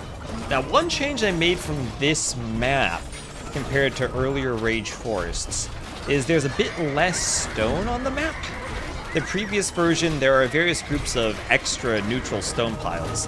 They were 3 tiles before. I reduced them to 2 tiles. Some of the feedback was players felt that tower and castle creep could go on a bit too much and could get a bit overkill with all the neutral stones, which has just cut that down a tiny bit. And that will probably impact Nolo's playstyle here if he is indeed going to go for as many keeps as he can add. Now, trying to collect the stone, this is one of the most annoying things in Age of Empires, when you just want to build a mining camp, or a settlement in this case, and Trebs take it down. Oh, that onager dismissed. As he overboomed, as he loses the castle, finally loses the castle. He's on, why is he on 185 villagers? Maybe it's because the paladins are gonna come down. The Frank player is swapping sides, maybe seeing that Uzi was getting pushed. They don't want to stalemate in the north. That is a lot of bombard cannon that could go down. Some halbs are there, but not that many. There were 9 cannon there at the start, 7 left. What can the paladins do? Not that many halbs left. The cannon are going to go down, and then that's 9 bombard cannon and 1 Treb that all of a sudden get taken down by the paladins, and he was not in time to save the castle, but Uzi's like, I really like this castle spot, so he built another one in the same spot? I'm not imagining that, right? That castle went down, he just built a new one? It wasn't like super low HP and the graphics debated me? Maybe I can make the game sound a bit less? I can do that. Just turn it down a bit. I went from -3 to -4.5. It looks like Uzi deleted some vills. Yeah, he built it with 9 cannon right there. He trusted in the paladins. And now Plumed Archer versus Blackwood Archer. Let's just check out the stats. 4 attack, 4 + 4 25 HP. 5 + 4 and 65 HP. 1 extra pierce armor, 2 + 4 for the plume, or 2 extra pierce armor actually, 0 + 4 for the Blackwood Archer. And the same range, plumes are faster. But now we have the elite battle elephants from Ganji. Elite battle elephants this side had not teched into halbs. Or actually they did, but just didn't have them on the field at that moment. Slam will now, as the Slavs, be reproducing them. He doubtlessly has Drazina, yep, the trample damage halbs. And the first round of elephants at least will be cleared. The first round of elephants will be cleared. And yeah, the poison damage also super important to factor in. So depending on what they're targeting, against super high pierce armor units, the Blackwood archers will probably be better because of the poison damage that ignores the pierce armor. Alright. So it looks like Twitch is going to play an ad in 1 minute and 30 seconds, so apologies for that, but I think we'll just let it run because the game might last another hour. And I don't want to delay the ads just to have the game last forever. And again, you can check out the YouTube stream if the Twitch ad gets in the way. Anyway, the archers keep coming forward, and it feels like things are maybe going the way of Slam's team now that the plumes are here. But we have some stables on the other side for Ganji. Paladins came here a moment ago. Now we might see some elephants, only pikemen from Uzi, and Uzi will likely not be in a position to defend. This push here might take a while because of all of the keeps and all of the castles behind this. So Ganji, adding some elephants over here, has a pretty good eco, 52 on gold, that's 52 trade carts. So he's in a position where he's got 47 fish traps and 52 trade carts. I think he can make elephants for a while. He's going to try to go elephants on both sides. At this point, the sad thing is there are so many units. Siege Onager shots aren't even that impressive. You kill 60 units and they just spawn right back. Another forward castle for Slam, slamming it down. And on the other side, here come the elephants. Yep. Burmese elephants. And quickly Uzi, he's thinking of walls, but those walls will not be up in time. The elephant push commences. Ganji will have reinforcements behind this. And halbs are there at the front. There's halb back up here from Bananji as the cannon go for the arbs. But since the elephants are in the south, not as many elephants in the north, but there are Lechai there. There are Lechai there, so those numbers still exist. If this push works, this changes the game as suddenly Uzi struggles. Uzi doing everything he can to try to wall this out. It is still open. There are still elephants pouring in from Ganji. I feel that Bananji maybe doesn't have enough of an army himself. Maybe Arbs or hand cannoneers. But the elephants are there. They're going to push the Arbs back. A game of dodgeball now, but it's the Portuguese who have the arquebus cannon, and they will take down 2 cannon immediately from Uzi. Uzi has a lot of halbs, though. I feel like Bananji himself just doesn't have the military. He's on 164 vills. Maybe he has a few too many trade carts himself. On the other side, it feels like Slam's team is pushing in.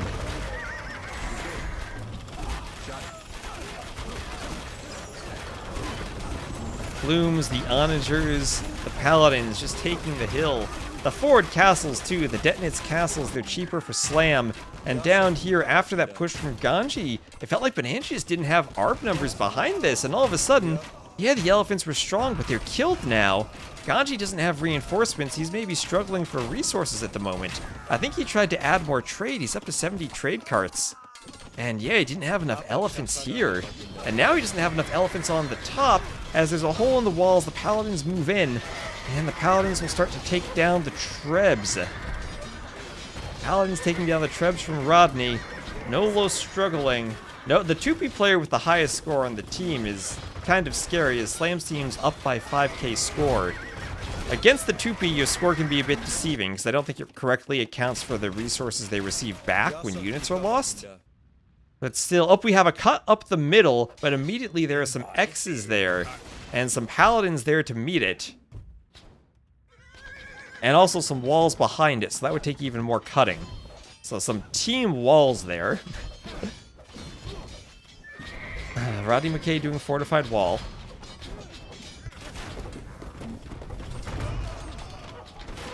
And all the plumes and siege onagers in the north keep pushing. Castle's slowing them down a bit, but as the castles start to crumble, that'll affect the Lechai production too from Rodney.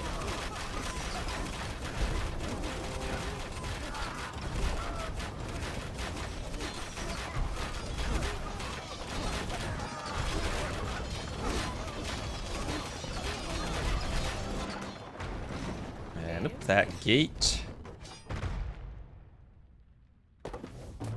Not gonna be up. Slam. It's gonna attack ground. But here comes some elephants. Ganji and Leichai trying to push this way. There are indeed more onagers to cut, though. Meanwhile, it does look like Bananji. Still hasn't completely rebalanced his eco, though. I feel like he's maybe lacking in military. He's going to try to rely on Ganji with some elephants. Looks like the paladins, though, are starting to get in. I don't think they'll raid much trade. Ganji's up to 69 trade carts. That's nice. And his pond is right here. And they still might be fighting over the pond. If that pond is gone, that might be the end of the game. Yeah, 2P... Feels weird when 2P have the highest score, but it might just be the poison damage giving them a lot of kills. I know someone in chat earlier said the 2P are an awful Rage Forest Civ. Maybe they are, but I'm just still so scared of those Blackwood archers. I've seen them kill elephants before, and it scares me.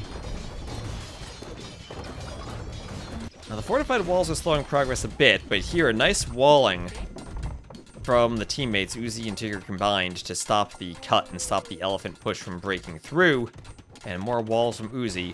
Uzi having held this area for so long, now it'll be Slam who's playing both sides. Sending some siege onagers over. Not the easiest thing to micro against Portuguese bombard cannon. But could maybe help if it gets a nice splash on the champions. Portuguese champions. That's not something I see every day. But it feels like there's just not enough military. A couple of eco units deleted. Maybe that'll help out Bananji. I think the team's still hoping for that push.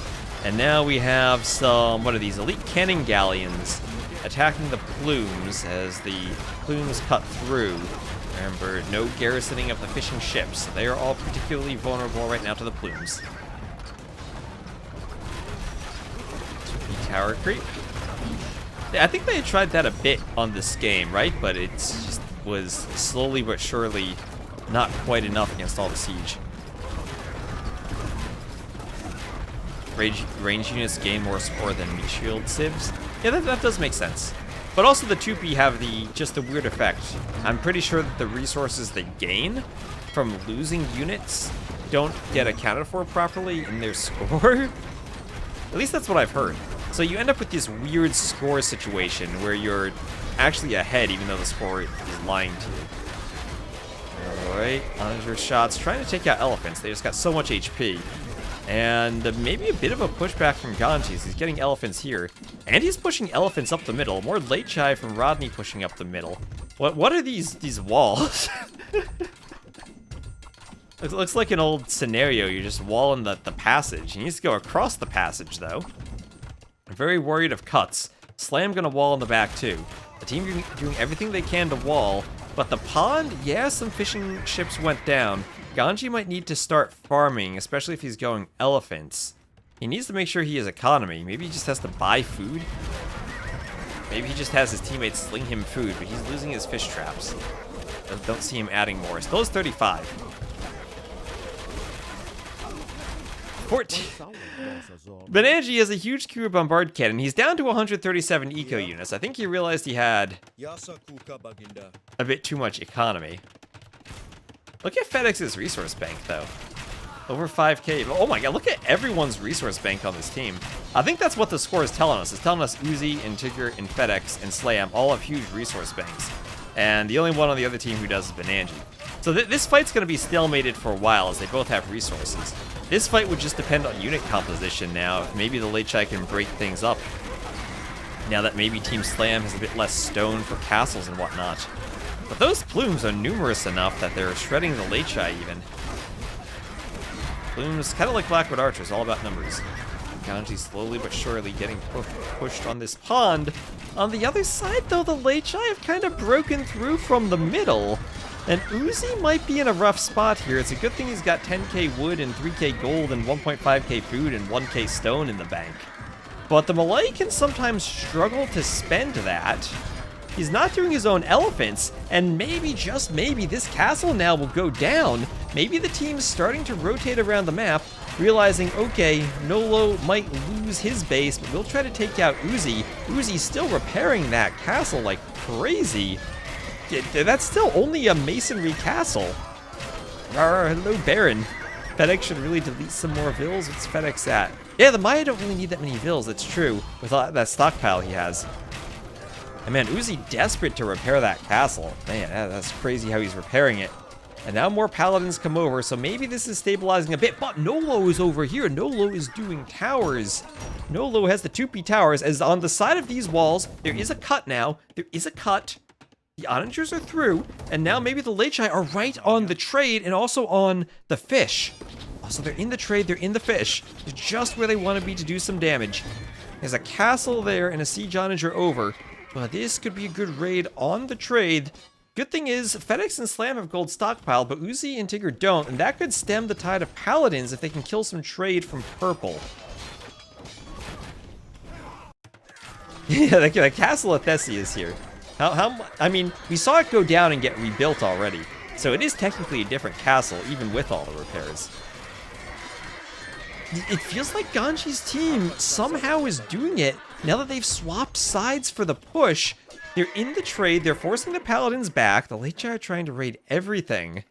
Slam's team, if they just do banking, could maybe trade resources among themselves, sling a bit to make up for the raids, make sure everything's balanced. Some Blackwood archers over here too. And Nolo just trying to go for a barracks, but it looks like enough Frankish paladins will be flooded into this area somewhat to clean it. And with all the TCs, you can easily add in more vills due to raids. There's hoardings now for the Frankish castles. Oh, yeah. Oh, we have another cut. We have another cut here as Slam's trying to get into the trade, and he's going to get FedEx with plumed archers into the trade. Is this 2015? We have plumed archers in a trade line. And Nolo will do what he can to make keeps to try to have something to kill the plumes. FedEx maybe just needs to focus the tower vills? That's actually a really nice play from Nolo. But now the towers will need to be besieged for a proper trade raid. If this tower goes up, maybe we could hit the plumes. There are some elephants in the back. And looks like that'll be cleaned. Over here, Uzi still somehow he's repairing those castles. And Uzi has found some type of cheat code to keep the castles alive, because there are so many bombard cannon here from Bananchi, and there have been the whole game. Now, if the Trebs are down, the elephants are pushing. If the army gets clean, that's going to maybe finally give Bananchi a chance to push the castles. Over here, the trade looks like it's clean. The plumes did what they could. And Slam's team all trading resources, as Ganji thinks of walling this, but wants to send some elephants there just for good measure. Up the middle, those 2P towers are everywhere. Some Trebs from the Franks player from the pockets try to clean that. Yeah, everyone should have banking 1 hour into the game. Oh, so many poison towers, and both of the castles now crumbling for Uzi. Oh, this has been an amazing game. As Bananji pushes through. And now we're 15 into the game. I still don't know who's gonna win. We're getting to the Elite Champion Warriors now for Nolo. I feel like they've closed the score a bit. It's been from 6k to 5k difference.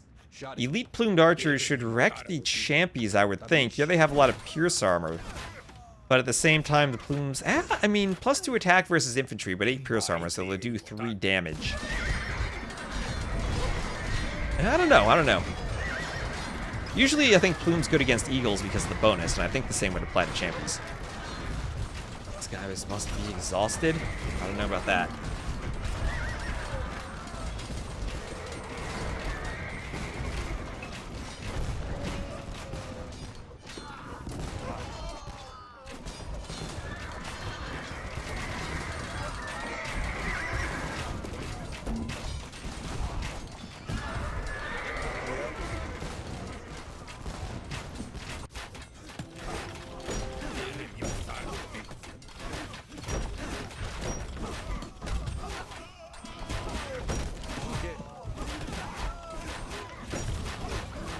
And over here, that's a lot of elephants from Ganji.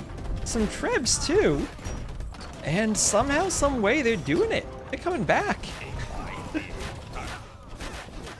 The Slavs now need halbs to stop the elephants. But I don't think with this number of elephants, the halbs are going to be that effective. The market's now being raided by the late tribe, but paladins are there. Does Slam's team need to worry about their trade now? We have 62 trade carts for the Franks, 30 for the Slavs, and 40 for the Maya.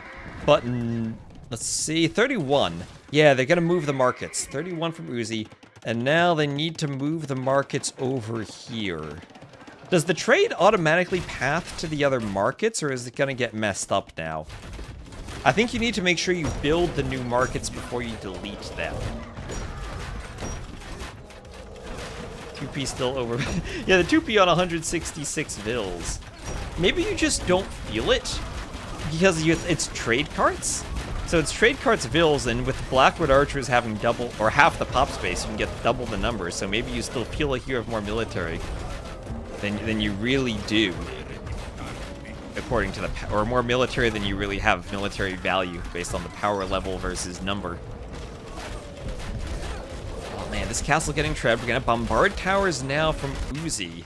Those could probably help against the archers, but he is now getting pushed, and the trade has been reestablished. More markets in the back corner. Yeah, the elephants and Lechai are more powerful units than anything Team Slam can make. I wonder how Boyars would do, but Boyars are probably fairly weak compared to the latest line because they have high melee armor, and the latest is built around ignoring the armor. Boyars, I think, are fairly decent against battle elephants, because elephants don't actually have the highest attack. They're more of a tanky unit with high melee armor, but the Boyars go through the melee armor. I'd actually be interested if that's an option for Slam, to go Boyars now, instead of just Halbs. It feels like they're doing it. Dismounted Boyars, the Teutonic Knight. We'll have to mob that someday. Or they're the Crusader Knights, right? Like, when the Crusader Knights die, they become Teutonic Knights. Reuse the Laconic feature.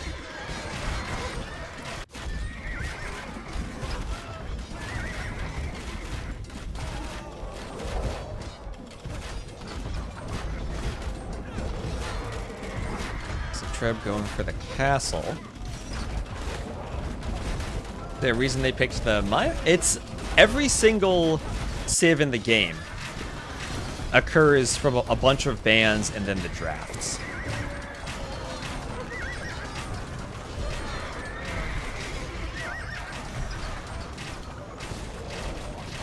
Some Lechai going for an onager. Eric's going down as the Treb push continues.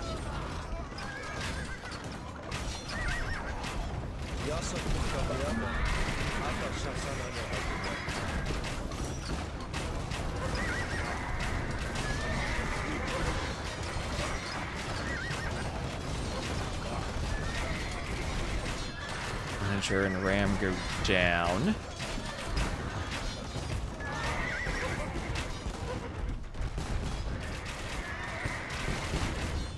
Eric's getting destroyed too.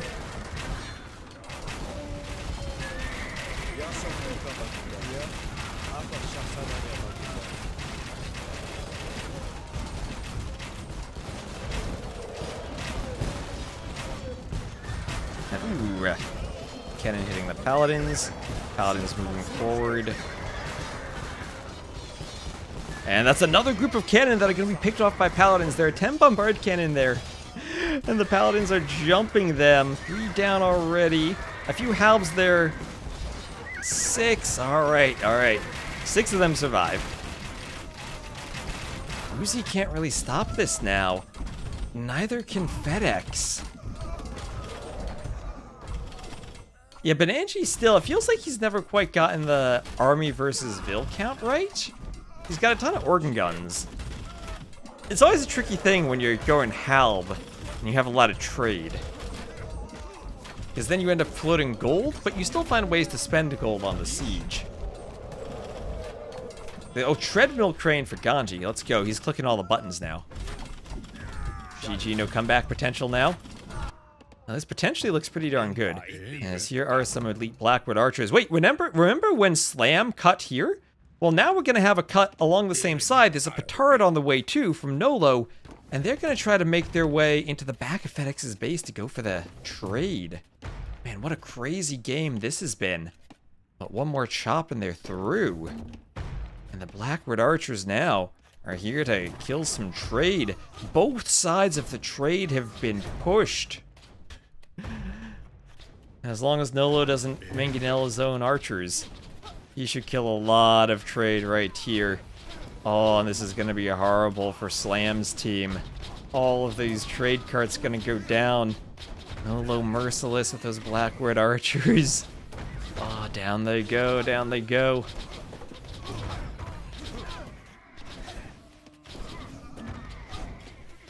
He's feasting on them. As long as they're not noticed, I haven't seen Xing on the minimap. I haven't seen anyone noticing this. Look at the trade cart numbers starting to plummet. And then over here, we have another push bombard cannon getting close to the trade on this side of the map. At least some defensive cannon from Uzi. And, well, it felt like as long as this Slam's team was able to play 3v3 on the top right and 1v1 on the bottom left, they were fine. But as soon as Ganji's team made the push to basically sacrifice Nolo's base but push the other side, they completely turned things around. And there are the GGs. And Ganji's team, 90 minutes in, will do it. Slam's team, losing their trade, can't stop the push. And what a game that was. That was absolutely crazy. That's the best game of Rage Forest I've seen so far this tournament. That was amazing. Ganji's team, down by 6k score. Always deceptive, though, with the Tupi. Looked like they were on the brink of defeat. FedEx with 1,469 kills as the Maya flank. A lot of those kills even were elephants, but some of them were just Blackwood Archers, so that stat is maybe a bit deceptive. Uzi, who had held so long against Bananji, who felt like maybe Bananji was overboomed, didn't have the cannon, but that decision, that was a risky decision. They sacrificed Nolo and basically sacrificed Ganji's fish. And managed to come back. Wow. It's purely floated res? It might have been a lot of floated res, right? Ah, dang. Well, gotta catch my breath after that. So Team Ganji wins that game. Let's get the civ checked off, then I'll do a quick reset of the ad timer. So that was Lithuanians, Portuguese, Burmese, and Tupi against Slavs. Oh, Bulgarians are the first pick. Dang. Slavs? Oh, those were high picks. Slavs, Malay, Franks. And what was the final civ? Slavs, Malay, Flanks, and Maya. Maya at the end. Dang. Even getting those 3 civs out of the way. Wow.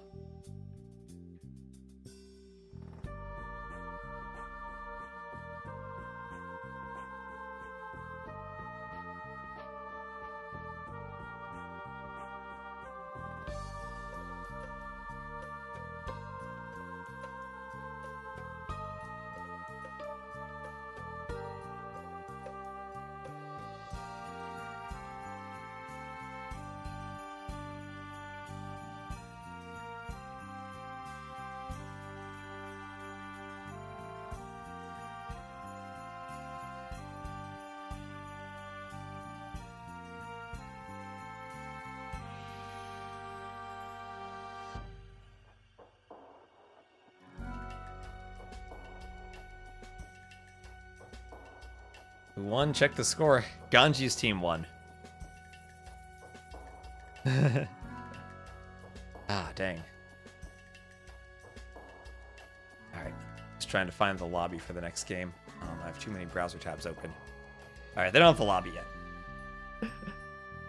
Oh, that game took an hour of real time.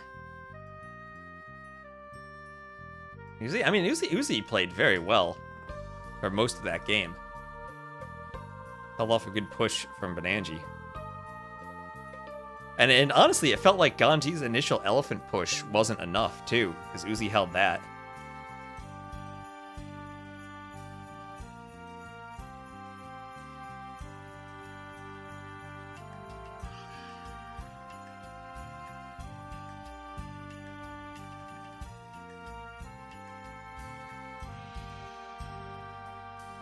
Ooh, so who's ready for game 2, chat? Who's ready for game 2? I wonder what Team Slam does. Because sometimes you might feel like, okay, if you've lost game 1, let's pick our top civs so we can get back in it in game 2. But now that the top civs are basically gone. If you go Italians, you're kind of hoping for pawns. As crazy good as Condottieri can be if you combine them with other civs. They don't have the Slavs to combine them with for Drazina condos. Aztecs with Garland Wars can be interesting if you combine them with the Italians. Nolo MVP carried his team hard.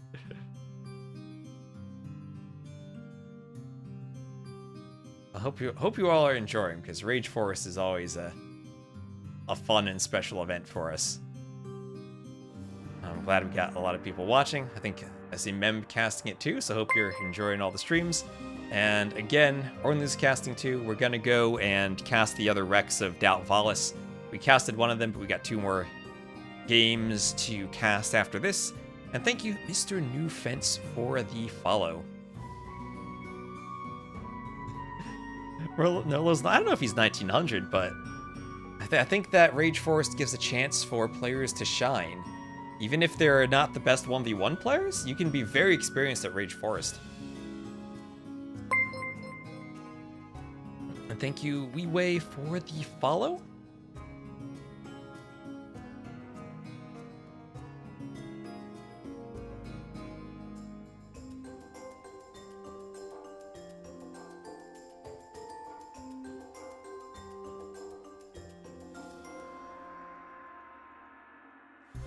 Experience is everything, right? Oh, and of course, if you want to see more, you can always check out the website we have. Copy and paste my website.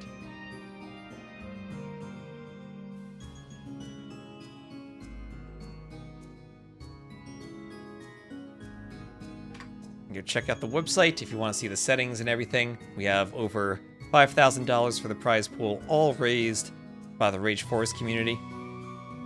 And it's absolutely lovely to be able to run an event that's completely funded by the community. We have some crazy big donations and support from everyone who loves Rage Forest. Where is the map draft? Asks Baron. In the Rage Forest tournament.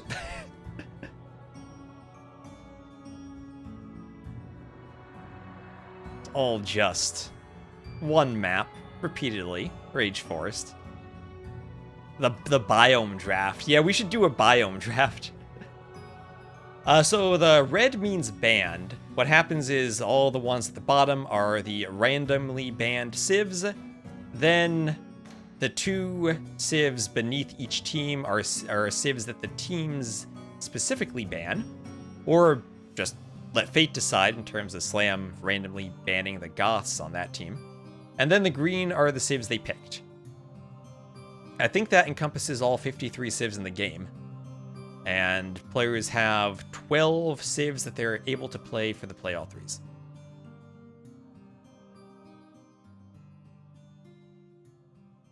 Draft how many pawns? Oh, that's a good one. That's a good one. We'll have to set that up someday. Pond draft. We could do the resource toggle in game, how you can set standard low, medium, high resources. We could make that a pond toggle. So you can specifically pick the number of pawns. I like that. I like that idea. I'll just have to adjust resources manually in game so it doesn't give players more res, but make that a pond toggle.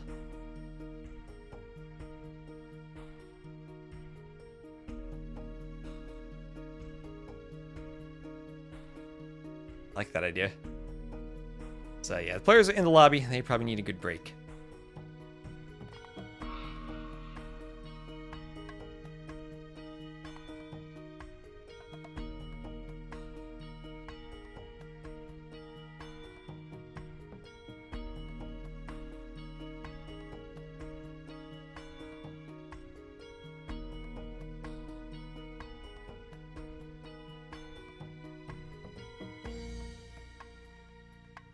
Infinite pond toggle. We don't want to turn Black Forest into a water map.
When are we getting a Masters of Mangrove Forest?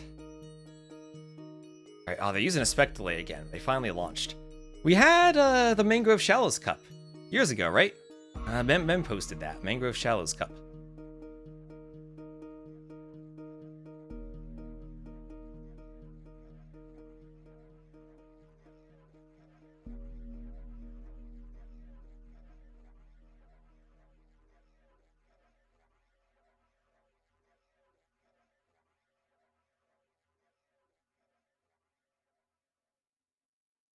Because of the casting fees. There were a few tournaments with casting fees. I'm glad we don't do that anymore. I have to work in the Brazil tournament. Well, thank you, thank you. Viper lost to DauT there, really? When was the last time Viper lost to DauT? I know DauT, of course, won Red Bull 3 against Leary. I know Viper lost to DauT and won in Nilly's events. I guess Mangrove Shallows is more recent than that.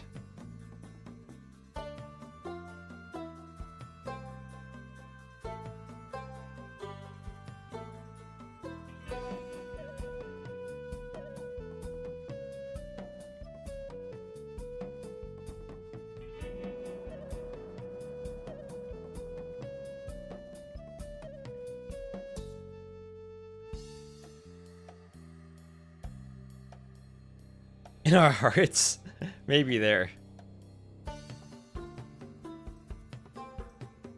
We'll see how many pawns we get. It looks like they're, from what I can tell, in the game and playing, so hopefully we haven't had a restart because of the maps breaking.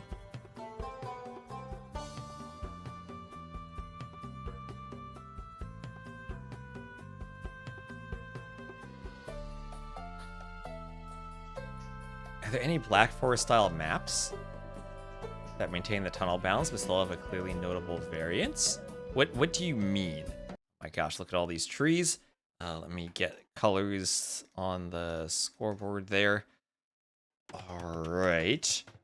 So Nolo versus FedEx again, Armenians versus Aztecs, and on the other side it'll be Uzi versus Bananji on the flanks.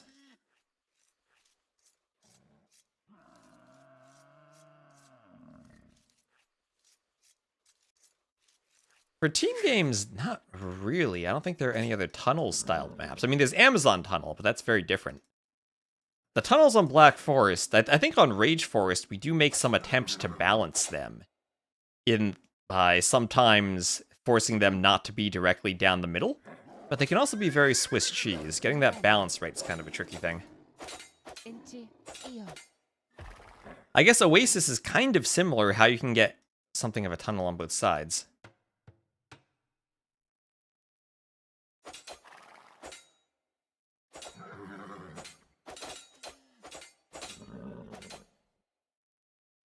Salve.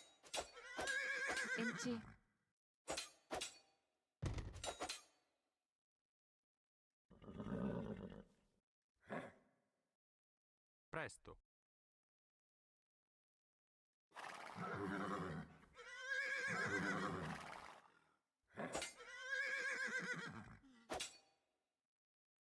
Impero.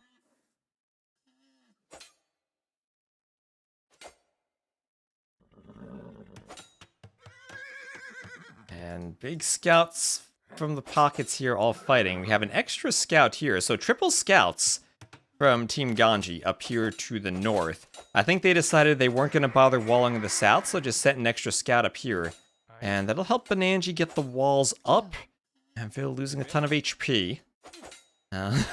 Bit of a traffic jam here. There's one tile left to wall. Uzi will just throw all of his vills down it to try to stop the walls. If he ever pulls back off of that tile, then Bananji will get the wall up, and right there he gets it. And he also keeps the 3 rhinos on his side of the map behind those walls. In the middle, again, so basically same positions here. Uzi plus Tigger on one side, and then Slam plus FedEx on the other side. Italians, Magyars, Bulgarians, Aztecs. So Uzi the only bombard cannon civ then for Team Slam. On the other side, it'll be Malians, Persians, the Persians with a pond. So Persians and Bulgarians, the civs with ponds. Then Bengalis and Armenians, same setup. Nolo and Ganji to the south. Rodney McKay and Benanji to the north. I want to see some sneak action. Where are those Magyar Vills? Well, they tried fighting here. Oh. Up. Now, why do the Magyars want to sneak? Because their Vills one-hit the wolves.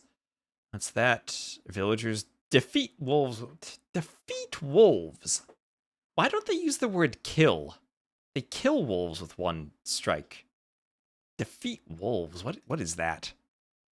They kill the wolves. That tiger's not afraid of being defeated. Oh, speaking of defeated units, that Vill is killed by Nolo's scout. Tiger ain't a wolf. Okay, maybe predator animals killed in one attack.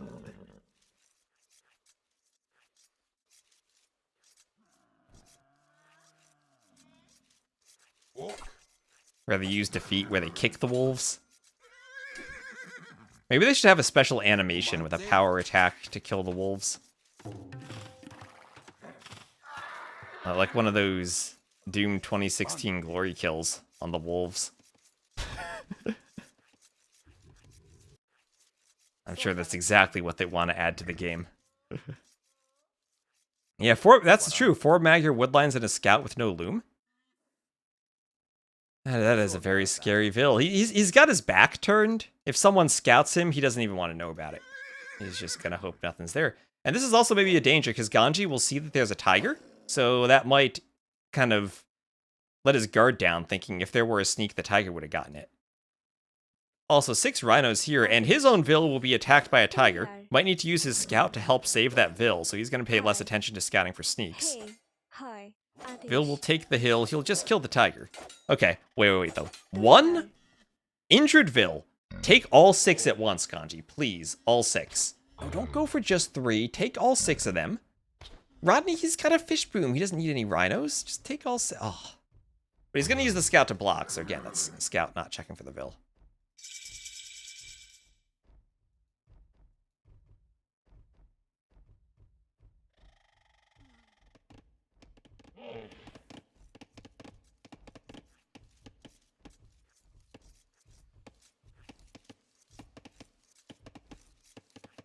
Oh, okay, they stopped. He's gonna have to block them again. He's blocking with the Vill and with the scout. He uses the house. Oh, he needs to use that Vill now. Like, just use that Vill. This Vill can grab the other rhinos. Okay, that worked.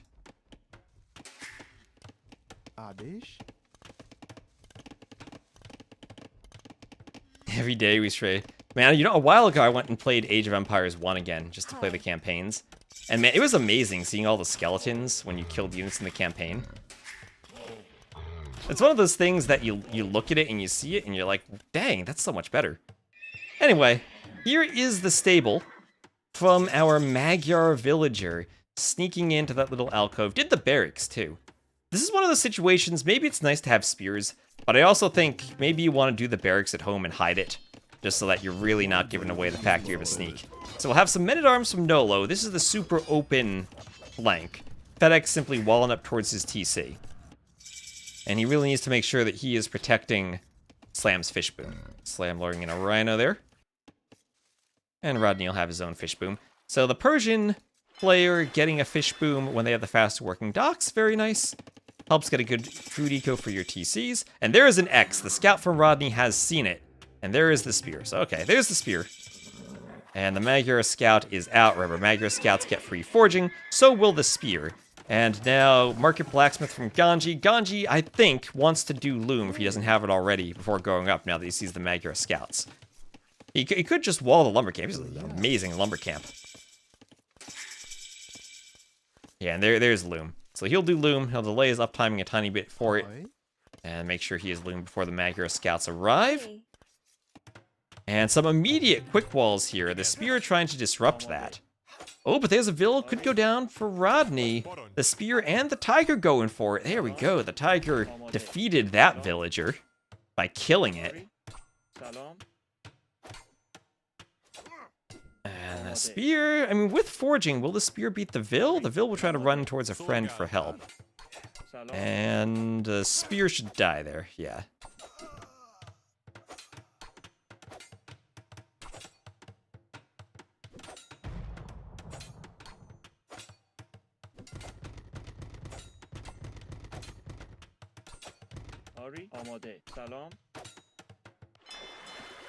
More fishing lines from that dock.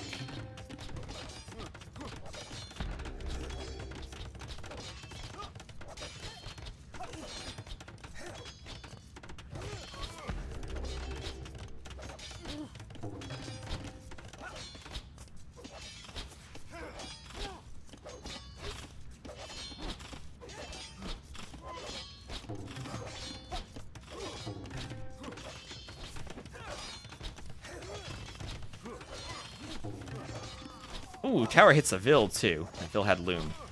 So good stone walls from FedEx, but he's still under a lot of pressure. Up to the castle age though. Nolo's still doing what he can to apply pressure. Still a huge area where he'd wall behind this, so can't really wall behind it. And I wonder if Ganji will think about helping the flank, but that's not going to be possible if he has to deal with Magyar scouts in his own base. And a workshop underneath his own TC. Does that help against Magyar scouts?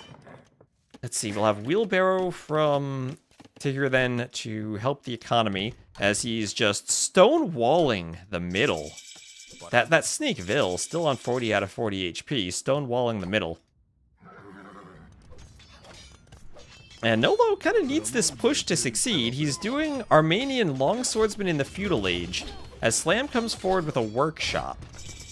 And again, the fish boom is right behind FedEx's base. The men-at-arms are through. Slam is there, but a workshop will be tricky to use if the men-at-arms are there.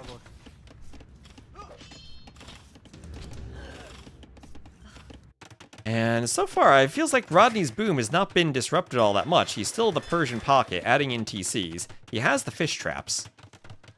Looks like Bananji is going to add in 3 TCs too. Has only 2 TCs for Uzi, so Bananji should start pulling ahead of Uzi in the Vil count. Double Monastery now for the Aztecs. Slam will try to mangonel the longswords.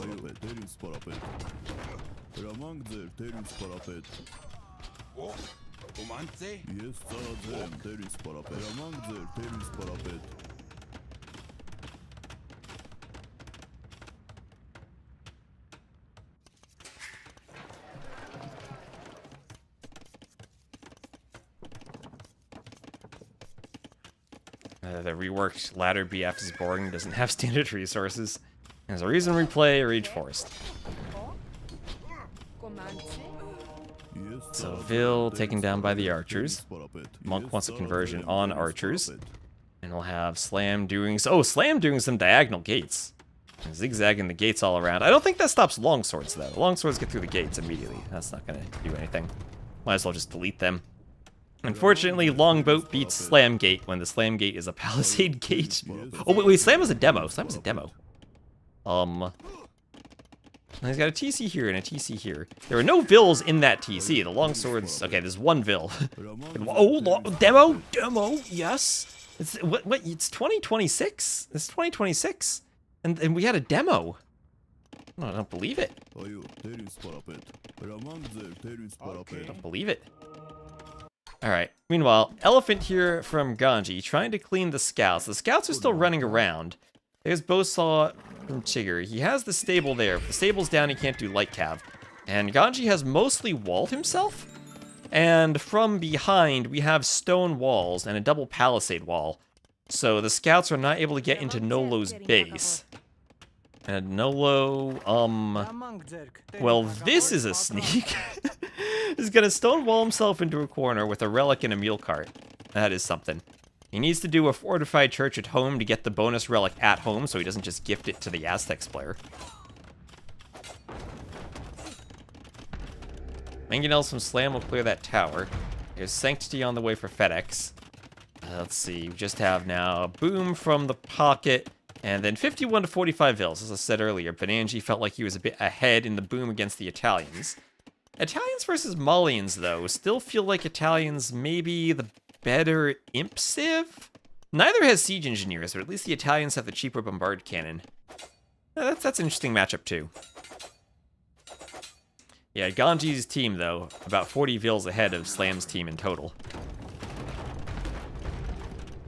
Not the biggest lead in a team game, but still pretty good.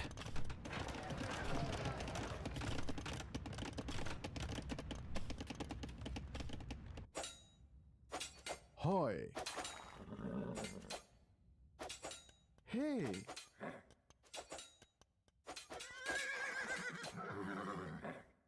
Hoi. Bill hit by the scouts. More scouts coming back.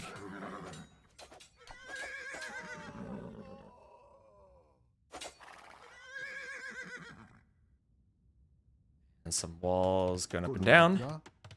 I'll be stonewalling this passage. So now we'll have stone walls everywhere, protecting Ganji from an attack from FedEx and Slam, plus also protecting Nolo from an attack by these scouts from the rear. And we have Ganji protecting that armored elephant with a couple of spears so the scouts can't get it. And all the vils from Ganji walling themselves in. Very, very well done with the attention everywhere. Oh! Oh, man. Figure destroying the walls so that the tiger would attack the spear. Let's go. That won't kill the spear, of course, but that's still nice. It'll distract the spear as they attack the tiger. I mean, it takes them a few pokes to kill it. Could Magyar scouts kill these spears? They're all pretty low, though. I mean, there's a chance they just kill the spears, then go for the elephant. While the other spears aren't nearby. Yeah, they stop chasing. I'd be kind of tempted to do that. Anyway, here is the push. There's the fortified church. But the push here from FedEx. Is Slam's team aware? I don't think Slam's team is aware that there are still sneak vils down by that relic. So this is where Nolo just maybe needs to hold a bit. And then suddenly he appears a whole bunch of Armenian champions swarming the base. I'd love to see Jaguar warriors against the champions, but of course that's a situation that we'll get to if it comes to it. We're a ways away from that. I mean, the sneak vils, I mean, they could chop through, right? I mean, they could do a TC and get more vils here. It's 37 to 40 vils. I mean, it's not like the flanks are really going to do anything anytime soon. It's mostly pocket versus pocket now. Ganji has been distracted a bit by the light cav, but Slam's also been distracted by coming forward. And it's actually 90 vils to 115, where Slam has had the fish boom.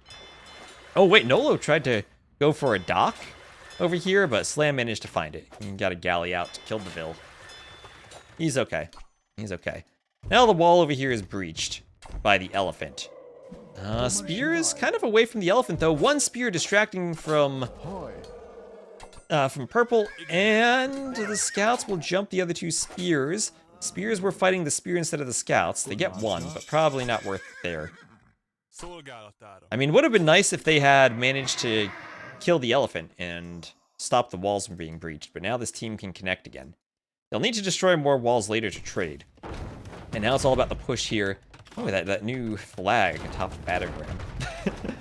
I look at that and I think it's the Magyar Civ icon almost, when it's the red player. Look at that. They're like almost the same. I think if the size is matching up. They're like almost the same thing, right? That's the Aztecs cosplaying as the Magyars. Very slow boom. He went feudal, right? He went feudal for scouts, and he tries to compensate with a 4 TC boom. But only 75 vils when the other pocket had the fish boom. It's a Persian pocket with a fish boom, so that's a crazy good economy. And now there's a vil here found. Bananji pushing through. They want to kill Uzi's vil. And X over here.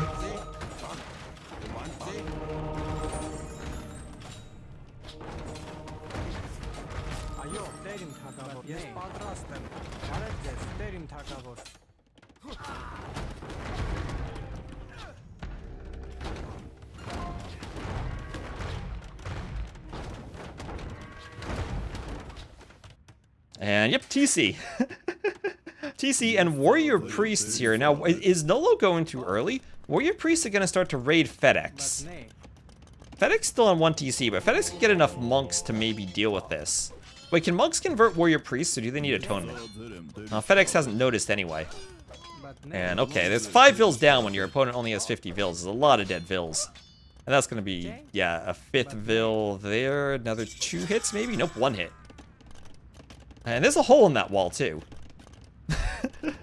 You need a tome. Okay, you need a tome. That's what I thought. Okay, FedEx realizes in walls. The team might not realize where those warrior priests came from, but maybe they have it in their minds that there's a sneak now. And Slam could face some pressure too. Ram push here from FedEx. So FedEx and Slam trying to push, but the Persian push has broken through the walls. And I think that the Slam's team is probably dead now that the Persian Savaras are getting in. And that's been a free fish boom this whole game from Rodney. And he's in. He's in and he's just gonna start raiding everywhere. You're in the castle age, you can't stop Savaras. Great game. Yeah, great game by Nolo, but not enough damage done with the sneak, I think, to justify the feudal against the Persian boom. I don't know how Magyar heavy cav archers fare against the Persians anyway, but I guess you need to get to a point where the Genbos are out to deal with the Persians. And now Slam is here, trying to go Bulgarian Halbs, which are 2 units that individually are nice, but they're slow, and the raids will be everywhere. As Nolo's up to Imp with only 80 vills, he has no military of which to speak. And even the Warrior Priest raiding Slam. And now we're gonna have some fortified walls, some fat slob action by Ganji, trying to make sure the Rams don't get in. And we even have Nolo who managed to run some vills away. I'll get a TC up. Another castle by Rodney. Yeah, right. I mean, if the timing works out. Oh, there's a war elephant too. Let's go. Look at that. Look how beautiful that war elephant is. Oh yes. Oh. It's the Goths too. Or wait, no, wait, never mind. No, never mind. Those are not Huskarls. Those are Condottieri. I got confused for a second. I was like, wait a minute. What are Huskarls doing here? But no, he's these Bulgarians making the Italian Kondo to try to put. It'd be good against the bombard cannon.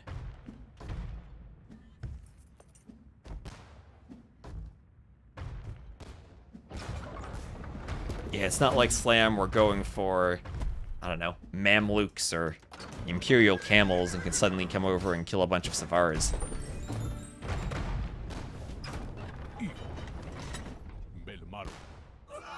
Oh, nice shot on the Halbs.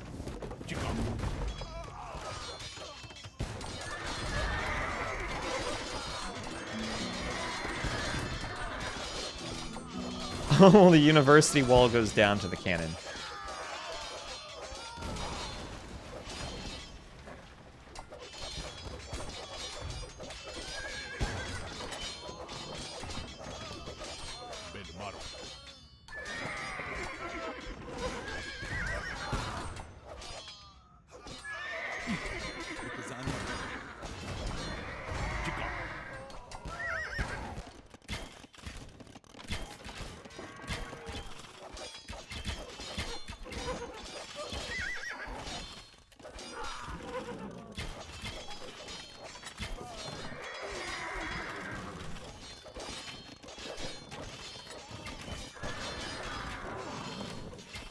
Savaras go down. And two-handed swordsmen come forward. And so what's going on here? So we still have FedEx with some Rams. Nolo's walling everywhere. Nolo has his little sneak base here. A forward castle from Rodney. I feel like Slam's team is farther behind than the scores are really telling us. But there's FedEx up to Imp. I mean, FedEx is super far ahead of Nolo in terms of Imp now. And in terms of population, he's 27 military to 0. But in Vills, it is 52 to 52. I mean, maybe Nolo just gets pushed and defeated, and then somehow they hold? As the Persians will struggle to push the Italians, I think, but it's still going to be a 2v1 soon. Cav Archer is the best thing that the Magyar pocket now can do.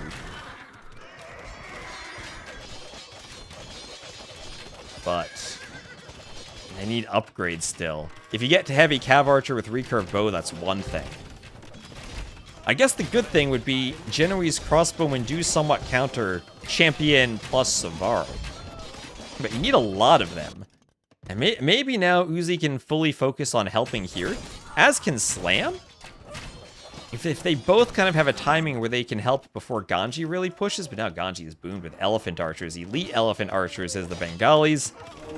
And I mean, I guess Aztecs can go monks against this. There are a lot of monks for FedEx. He's got 18 monks, 6 more in the queue. Yeah, honestly, you don't need much eco to have a good Aztec military and imp.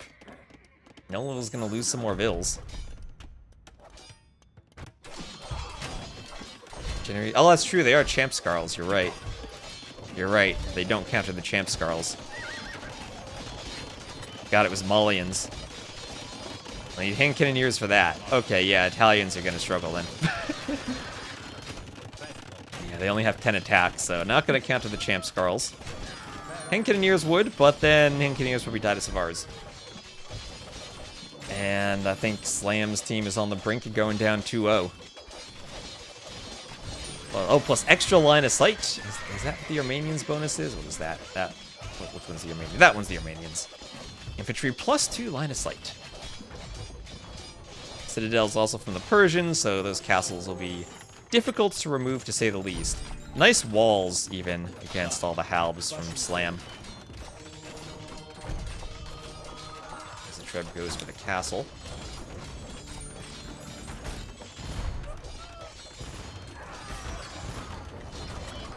Cut to try to get Halb rammed to the castle.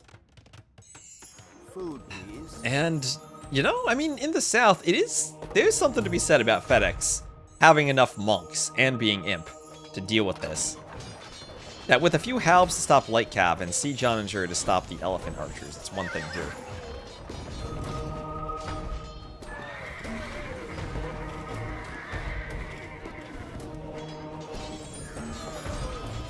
Oh, wait. We just had 6 conversions on elephant archers. Oh my god, look at all those conversions. FedEx holding the south. I mean, maybe they can hold long enough for Tigger to reboom, but they're not going to have trade. I mean, these walls have to be cleared. That was insane monk micro. And now the Aztec elephant archers, with the monks getting ready for more conversions, will push forward. If enough elephant archers get converted, then they can kill the light cav. How is Nolo's sneak doing? It's been discovered. It has been discovered now. There's an outpost from FedEx. I don't think that matters, though, because I think Rodney McKay can basically 1v3 at this point with all those Savars. That is a lot of Trebs. Oh, Onagers. Okay, they almost killed their own monks. Wait a minute, that was danger close of an Onager shot. And there's Slam will call the GG. Alright, insane monks from FedEx, but not quite enough for the team. As that'll be Bananji with a military lead. 274 to 169 KD for Bananji. The 77k res collected from Rodney. That Persian boom. Undisturbed Persian boom. Maybe, I don't know, maybe the light cav needed to go to Rodney instead of to Ganji. But I guess they did find it and wall it off quickly. So, yeah, looked promising with the Magyar sneak, but unfortunately not enough damage from that.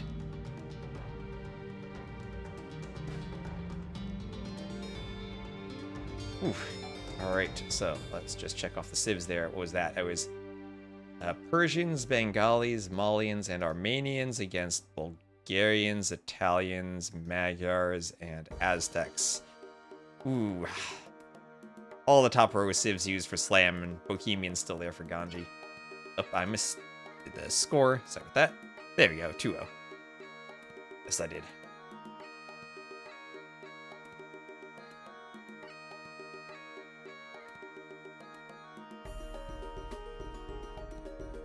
So YouTube saying I should change the script so there's a 0.1% chance that the map turns into Forest Nothing. I don't think that would be too popular.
Right. So we have game number 3. Lobby setup. And Team Ganji looking really strong. Let me check Wikipedia. I want to see these seedings again. See where Ganji's team was placed. Just want to double check this. Here we are. His team, I believe. Do I have the full list of seedings somewhere? I want to see this. It's not on Wikipedia. It has to be on the Rage Force Discord somewhere.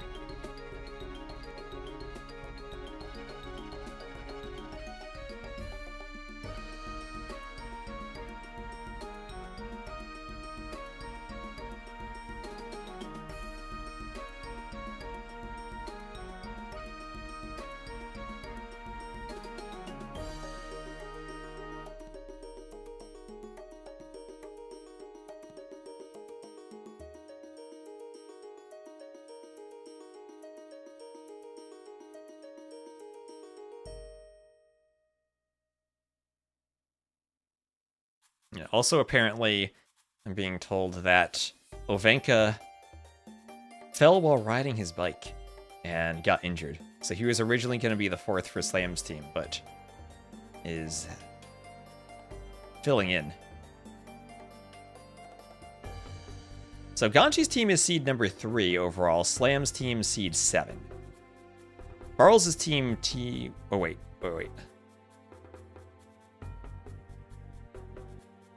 I'm not reading this right. Because Viper says 4 when it should be 16.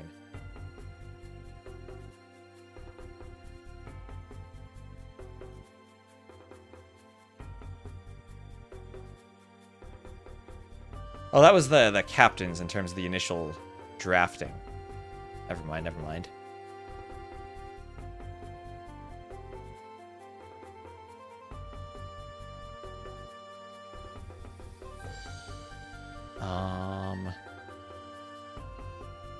Alright, there we are. Yeah, so Ganji is seed 3, Barles seed 2, Valas seed 1. Slam's team is seed 11. Alright.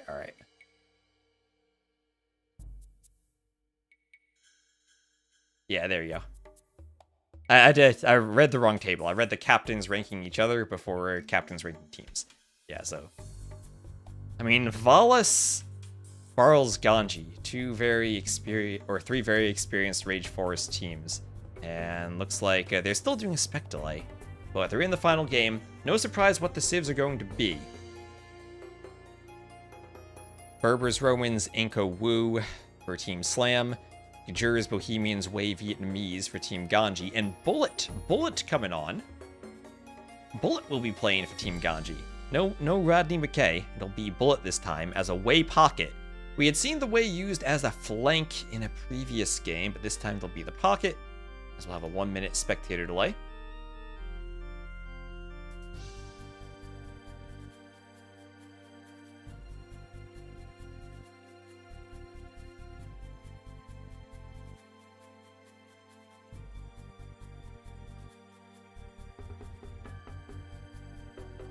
Edgar today, no Deadgar. Sacrifice nerf text instead. He did do some sacrificing.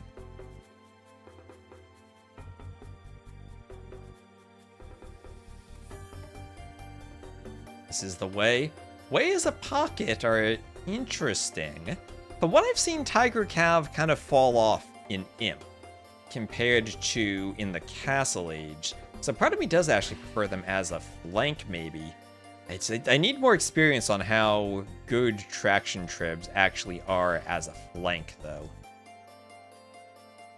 Because I'm not overly convinced about them. Yeah, they can cut, but they're so bad against buildings.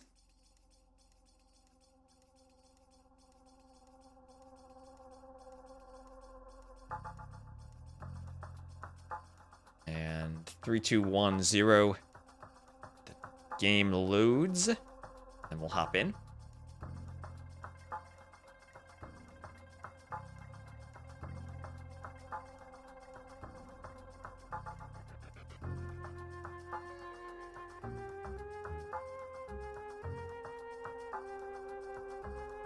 And alright, desert map.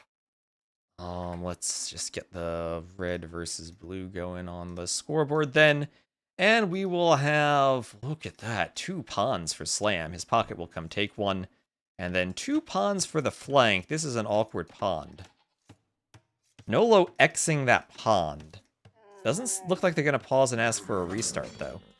It is forward, but I think still a viable map gen. Kind of much better pond setup, though, for Slam's team. If both pockets can take the pond.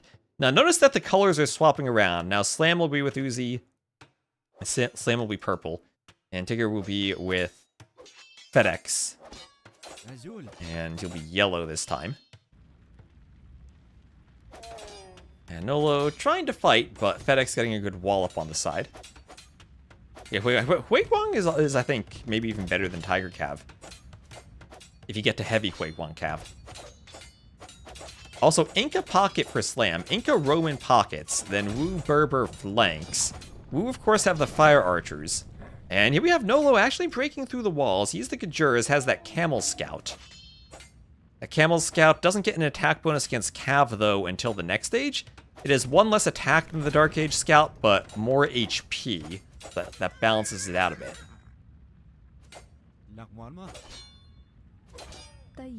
Both die to Frontier Guard Camels. Probably. In that case, I guess you want the Shinbei Raiders. But that feels kind of like a weak unit from the pocket for Bullet. But wait, it's the same team, though. It's the same team. The Wei and the Gajuras are on the same team. But that doesn't matter. Wei and Gajuras are on the same team. It's Inca Roman Pockets, as I said, for Slam's team. Wait, what worries me there is just only 1 civ with Bombard Cannon, and that's FedEx. Now you got me wondering, did I say something wrong? Elephants in the middle here, too.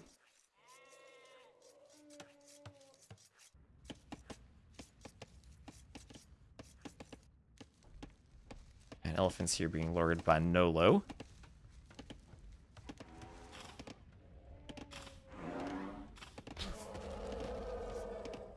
Yeah, so traction trebs on both sides, but probably more effective for an early cut from the flank than they would be in the long run from the pocket.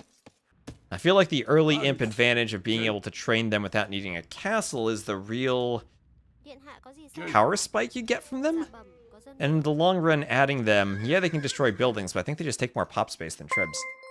And Olsen82, thank you for the follow. Oh, and I think I missed this earlier, but Wee Wei, thank you also for the follow. So, Championville here for Slam. Do Wu get the extra projectile? Yes, if you research Sitting Tiger. It's the unique tech. Yep. They don't get a bonus directly to the traction trebs, but they do have the unique tech that affects them. So, Uzi trying to push forward against Bananji. Over here, it looks like the players did end up getting a pretty equal wall. But now it's Pocket here pushing down against the Vils from Bananji.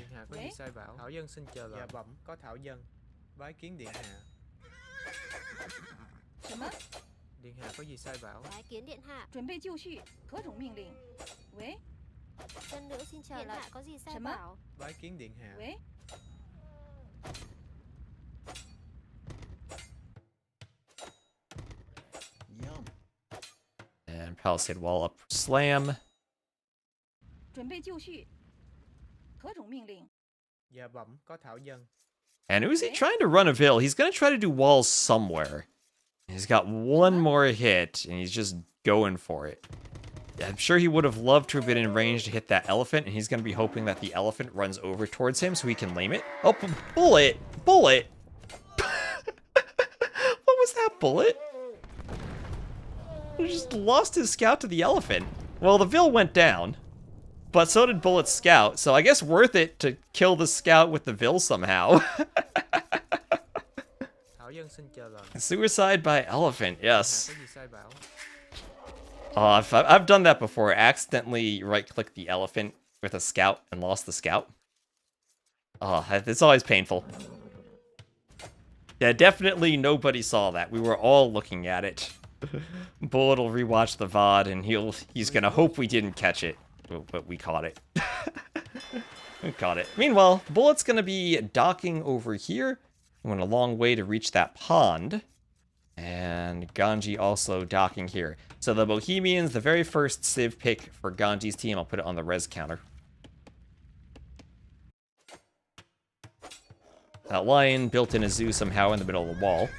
Uzi has a forward scout. We'll have a triple bore lorry here from Bananji.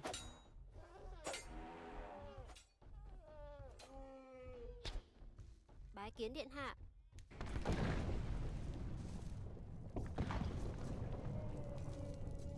Dạ bẩm, có dân nữ. Bái kiến điện hạ. Okay, Vil there, kill... Oh! Bananji, no, not like this. Man, these elephants are defeating a lot of units today, aren't they? Có gì sai bảo? They're quite vicious. Dân nữ xin chờ lệnh. I feel like Bohemians counter Wu, Romans, and Incas by themselves. None of those civs, I think, particularly like fighting gunpowder, plus Enkanir, Hausleitwagen, Hufnitze summed together as a combination. So, Tower Rush here from FedEx. We'll have some stone walls from Nolo. The awkward shape of the pond makes it long enough that Ganji kind of can keep it safe. There'll be a tower here to stop docking. The key now is stopping this from getting to the pond. He'll get a stone wall up with as much HP as he can muster to try to slow down the Vils and let the tower go up. The tower just won't cover those Vils from breaking through. I have a Vil on the other side. I'll do a gate rather than a wall. And should be able to stop them from coming forward, but won't be able to stop a dock. Will with the tower, though. That dock shouldn't go up. And, yep, FedEx would love to have pushed that pond, but not going to have the ability to do so with the tower. So nice job walling from Nolo, protecting his pockets Fishboom. As I said, Fishboom much easier for Team Slam. Who down... Having lost the first 2 games, they need all the help they can get, especially with the Bohemians from Ganji. Can't stop them from booming, you can't do much. Any civ not countered by them, Turks. At least for 1v1 arena, I feel like Turks, I prefer them over Bohemians, because I prefer artillery late game. And I also think Cav Archers can be pretty good against them, but it's still a tricky matchup. I don't know about Rage Forest.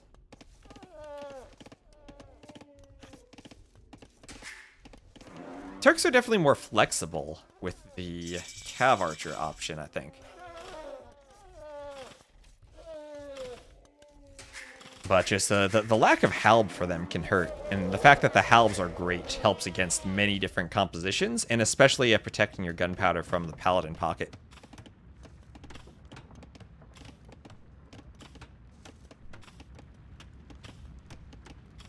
So fishing lines there for Slam. Slam's doing what he can to boom, getting the fish traps added in. A lovely little wooden outpost structure on the dock. Never really looked at that dock architecture before. Like, is that like a canoe? Whatever boat that is, it blends in with the edge of the dock. That's cute. They got some fish in. Oh, they got some fish in the baskets. Usually it's just fruit. This dock has fish on the box. I like that little details on the dock. I'm not using the identical docks mod for casting. At least I don't need to click the fish traps behind the dock right here.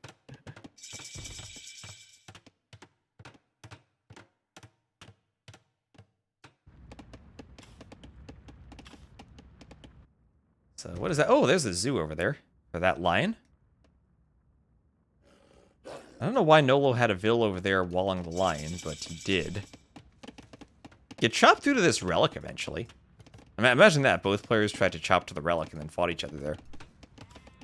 Yeah, that's one of the things we tried to keep on the map, these little extra pockets where resources could spawn. You can chop through to them and get the resources later on. And we also increased the number of relics on the map, so it's a bit easier to still get relics in the middle of the map, even if some of them are stuck in the pockets.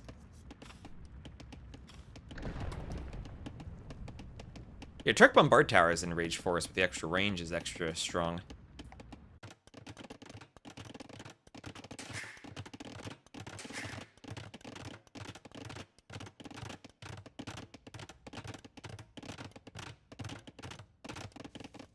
So Romans here for Tigger, and I think that this team needs to figure out how they're going to push this side. Because I think the only way to stop this would be if they can disrupt Ganji's fish boom enough that he falls behind, and they can secure this pond. And whatever push that's going to be, I think it has to be aggressive from FedEx and Tigger. Whether it's early castle or kind of mid-castle to imp transition, they're on a timer to push Ganji. Because Ganji's just booming away. Bohemians with a fish boom. First pick Civ in their draft. Ganji is going to feel real comfortable playing them. Also note Bohemians are a great monk Civ too. They have the food monks eventually. I don't know if you want to do food monks when you have trade in a team game. If you have a fish boom, maybe you do. But Ganji is probably the most well-known monk player these days.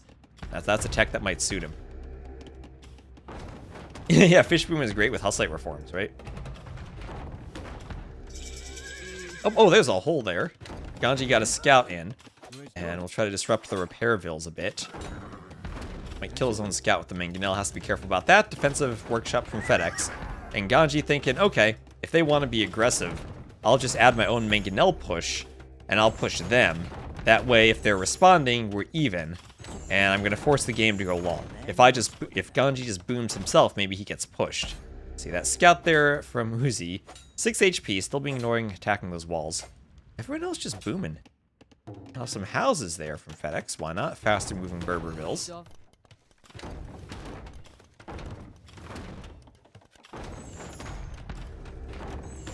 Mangonel's taking down the tower.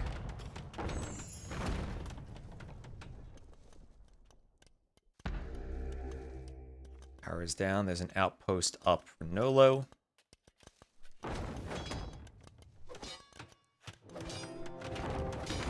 Castle, split on the mangonels. Fell down. Azul. And the mangonels can deny the castle. FedEx doing the castle a bit too far forward. He's gonna need to wait for his own mangonel now, and he'll need good mangonel micro to fight this. Still everyone else just booming. Ganji adding in more docks for his fish boom. His pond is secure. And as the castle's on its way up, that mangonel about to pop out. And imp already for Tigger. Alright. It's gonna be a quick imp to push. Imp on only 80 or so vills. 3 TC imp for a very fast push. Champion goes down there for slam. And the mangonel clears another one. That'll give FedEx a bit more time to build the castle. FedEx is shooting the vills. He's not gonna be shooting the mangonel. He's dodging the vills. He doesn't want to lose them. He wants this castle up so he can push this side. And then the question is, where is our yellow player going to push? He does have, let's see, that's 26 fishing ships, 66 villagers. And there is his own workshop. Remember, there's no slinging until you're in. So it can't just be a situation where FedEx decides I'm going to sling the pocket, and the pocket will just try to boom and win the game. Has to be every player playing their own game until imp. And FedEx aiming. He's keeping this mangonel alive. He's about to get a second. Doesn't kill that one. But he needs this castle to go up. Mangonels come out. They trade. He's probably happy to trade as long as it buys him time to get the castle. Gets a partial hit. Doesn't clear the mangonel. Dodges there. Uses a tiny bit of HP. Still dodges. And gets the mangonel. Gets the mangonel. He can get his castle up. Get his castle up. Diagonal gates just to be annoying. Oh, you can build through the walls diagonally. Interesting. Oh, the gate itself must be kind of broken. Yeah, that's the thing. Ooh, some clutch micro from FedEx. And now we got Slam as the Inca. He has a good boom. But he's just clicking imp now. I'll have Onager from Tigger. And I'm kind of wondering, should Slam try to triple this side if he's up to Imp?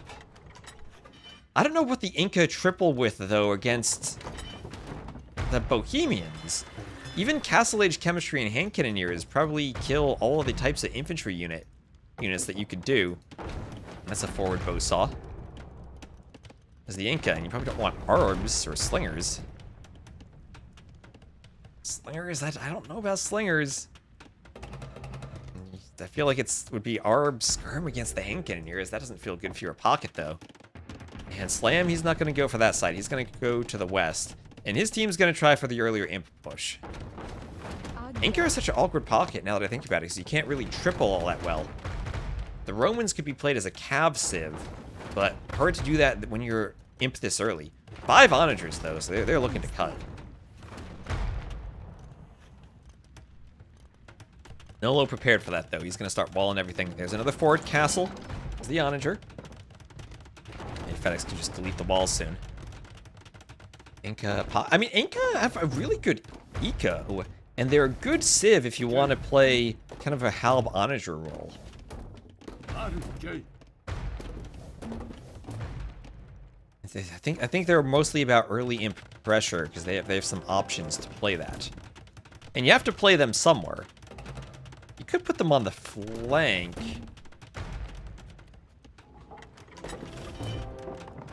It's always kind of awkward to push. I guess they have the cheaper towers for a tower rush. And they do get Onager. Alright, they don't have Siege Onager, though, but they do have Onager with Siege Engineers, right? That's their texture. Yep, Onager, Siege Engineer, Siege Ram. Kamyuks are a pretty good unit. They have a great team bonus that everyone starts with a llama, so that does help your flanks get off to better Vil fights when you have a bit of extra food under the TC. You know, remember, they don't get the blacksmith upgrades until the Castle Age now for the Vils. They were the strongest 1v1 civ in the game when they still had that in Feudal. You just couldn't fight the villagers. And here we have Champies attempting to raid. Is this where Slam could go for a siege tower? He sees one layer of walls. Oh, no, he's in.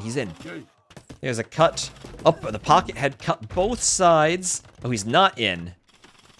Not quite in. The farms might make it hard to wall. And he is in. He is in. The Onager will destroy more trees if it can, but the Onager goes down. There's a Vil there, but the Champions are starting to get in. If the Champions move to raid, then they leave this open, and the TC would pick them off if they stay there. So, awkward situation. More Champions will have to get through as the Onager keeps cutting the wood line, and Slam tries to keep that open. They'll have an X here, as Ganji is walling up the middle, making sure the Champions can't get to him. Defensive castle and already walls up for Bullet, making sure the Champions can't get to the pockets now. But Bananji on the flank in danger. In a lot of danger. As we'll have Camel Archers from FedEx. He's up to Imp. Camel Archers can pick off a cannon. And the weakness of the pond, I think, only lasts so long for the Bohemians, where once they get Imp and get their techs, keeping the fish alive versus farms is a bit less important. But here we have the Huiguang Cav against the Elite Champy Runners, though. And the Elite Champy Runners, they are an Imp unit that's upgraded now. More upgrades than the Huiguang Cav. They got their upgrades coming in behind the score. Too many upgrades for the team. The upgrades themselves need to be moved up. I don't think I have the option to do that. Even if I moved the score down, they'd overlap. Need to just stretch longer across the screen instead of doing 2 rows.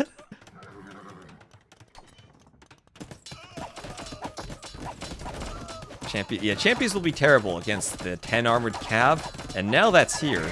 Now, I mean, they're just gonna die, right? Yeah, this bullet takes the score lead. Huiguang Cav will kill this. Slam needs some Kamyuks, I guess? Some Halps? Halps probably better because the 10 armor applies to the Kamyuks quite a bit. Remember, they get a large melee attack, but less actual bonus than the Halbs do. There's chemistry for FedEx. Again, the only bombard cannon civ on his team. Camel Archer should be a good unit against the Bohemians. Bohemians can maybe struggle a bit. Up that Camel wanted one more shot, but didn't get it off. Against the Cav Archer line. But that's if they're out in the open, not really in a choke point. And here, even the attempt on this side for Uzi to go Hui Guang Cav, he doesn't have the same upgrades. Maybe a castle going down for Bananji. Bananji's in a rough spot, and it feels like on the other side, FedEx, here his score is lower than Bananji's. Yeah, he doesn't have the Vils, but he has the military. Maybe he'll be able to hold a bit more, and particularly against the Bohemians. But now you're going to have Ganji doing his monk micro. And Ganji with monks is never something you want to see. Berbers do have the option of heresy. They can do heresy, but that's super expensive and not something you usually get on 60 Vils. Inca, we're definitely towards the end of the draft. I think Aztec, Inca, Maya will be towards the end almost every time.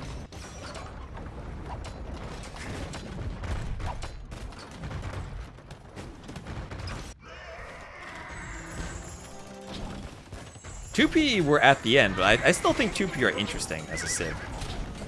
At least for Rage Forest, because of the Lockwood Archer with poison damage. But here we have the Shravamsh Riders against the Camel Archers. That should be a pretty good unit against them if you get numbers.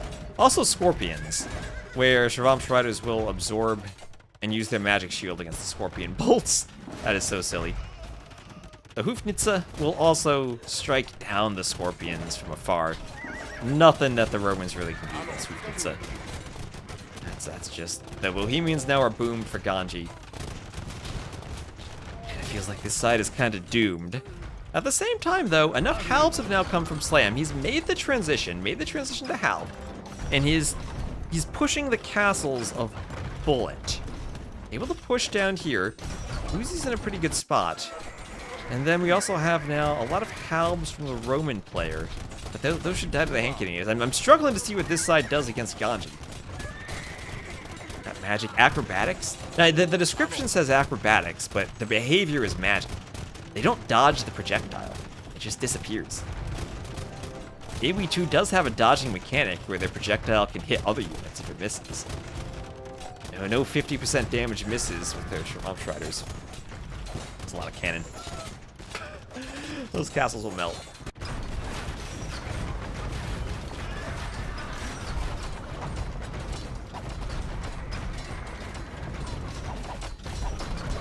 They're too fast for the eye. Unless they're literally grabbing the arrow out of the air so quickly that we don't see it. Here comes a good wave of Hui Guang Cav. Scorpions here, though, and the Scorpions will mow them down. So tripling this side, but so much pressure on the other side so quickly from Ganji's boom. Look at this, he's gonna build a castle right among the farms of FedEx. And FedEx is running, Jigger won't be all that safe. And FedEx down to 40 Vils. Bananji, who already has had to run, will have several TCs.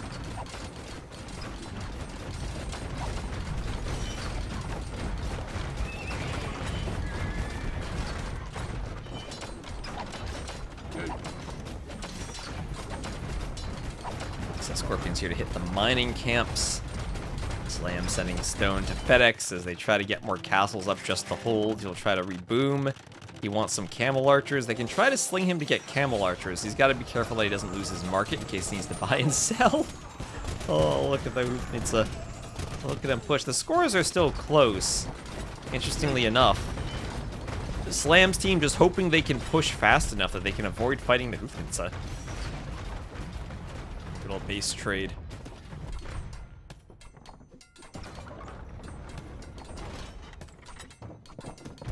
Conscription, Cosplay, Leather, Archer Armor, Two-Man Saw, and Heavy Plow. Lots of upgrades coming in.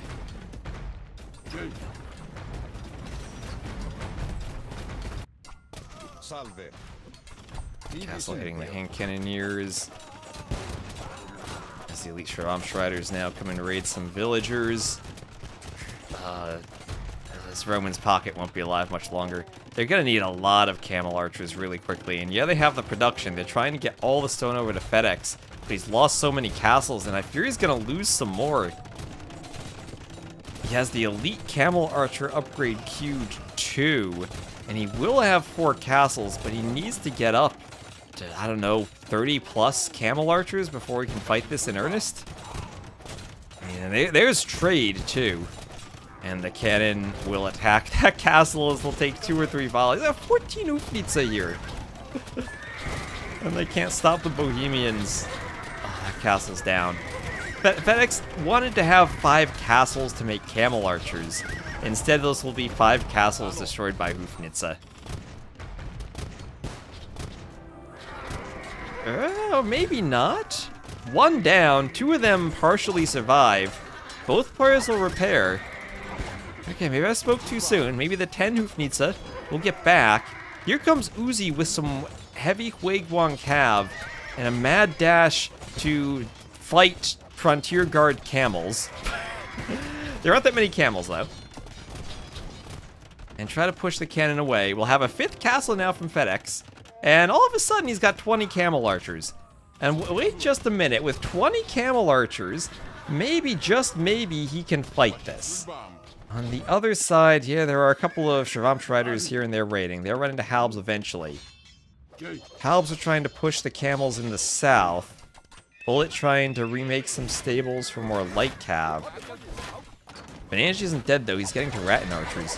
And absolutely clutch for FedEx not to die completely. And all of a sudden, they're starting to push back over here. Around 30 seconds difference there. And then the Ufnitsa take out the rest of those castles. And FedEx, the recipient of slings now. 39 Vills, 38 camel archers. And all of a sudden, things looking like they've stalled out over here. Clutch defend. Trade is rough for Ganji's team. 21-16-2-7 against, I mean, trade's rough for both teams now. None for 26-9. So Tigger at least has some trade.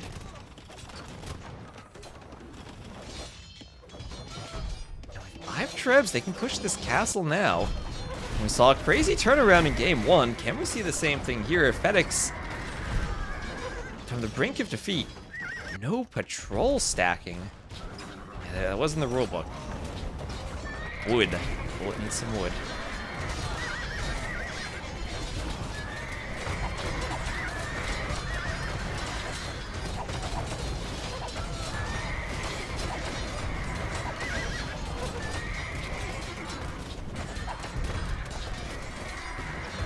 All of a sudden, the Camel Archer number is melting a bit. There are some Scorpions over here now to help deal with the Hand Cannoneers.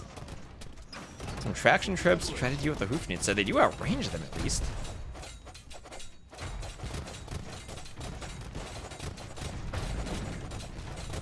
Uzi feels like he's maybe getting pushed back a bit now. So Traction Trebs now from Bullet, Rattan Archers, and how do you fight Rattan Archers now? That's a tough question. If Huiguang Cav, they do have 7 Pierce Armor, but 11 attack for the Rattan Archers, so they're probably still good there. Not much HP for the Huiguang Cav. Trebs going for the workshops.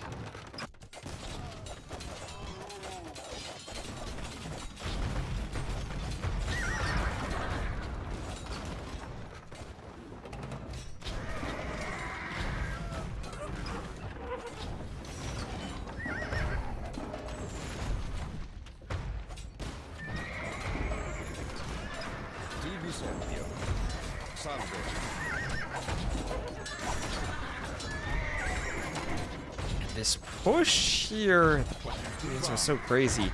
So Hal, Pankin, and Hoofnitsa. No Hussite wagons yet, but still another option they can add.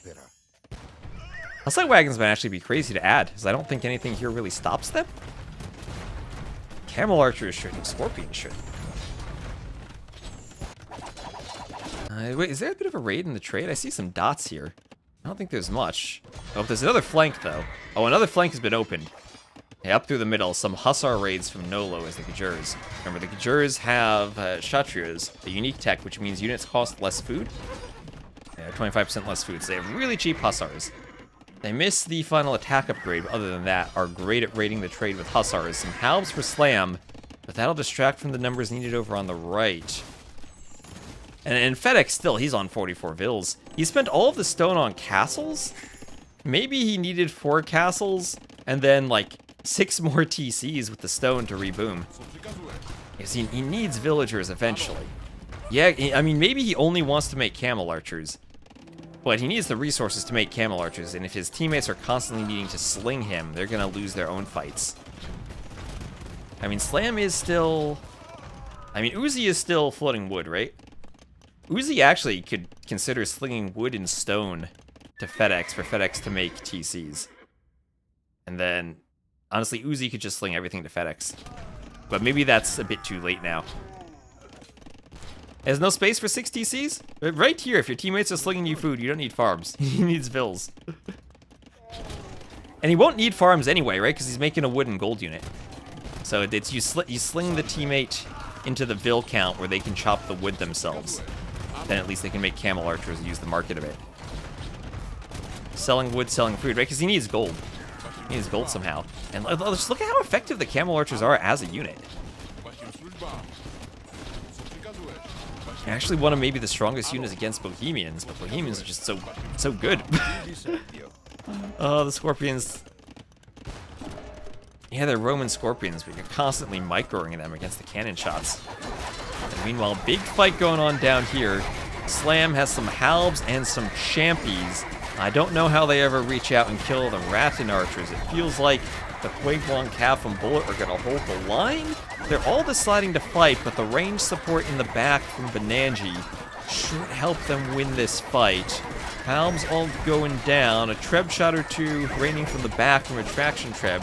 They'll kill a Rattan archer or two, but not really threaten them. Some cannons to hit onagers. And that was a great fight for Ganji's team in the southwest. And at the same time, the hostile raids continue. Some chakram throwers. I haven't seen that. Elite chakram throwers. They're fancy. Got a little bit of gold on those frisbees they're throwing. Got like extra frisbees on their back that are smaller than the ones they're throwing. Now, those sizes don't make sense. But camel archers here, 33 of them. Again, if the Hoofnitsa ever get in range of the castles and the castles go down, that one hasn't been repaired. I think FedEx is sending the vills to repaired now. Again, they're going for a market first. The market might save the castle.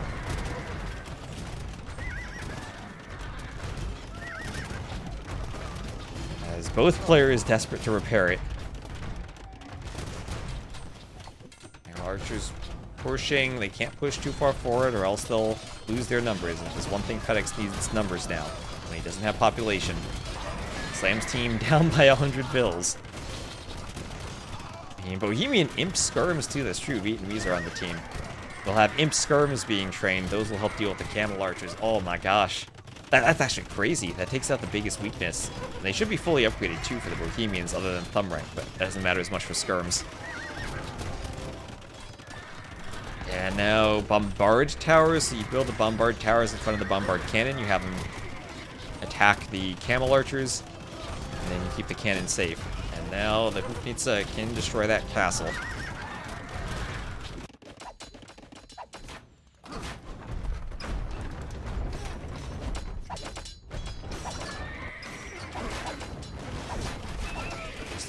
Archers move forward, start pushing Uzi's wood line, and now Uzi's eco has to run. Those vills have to run.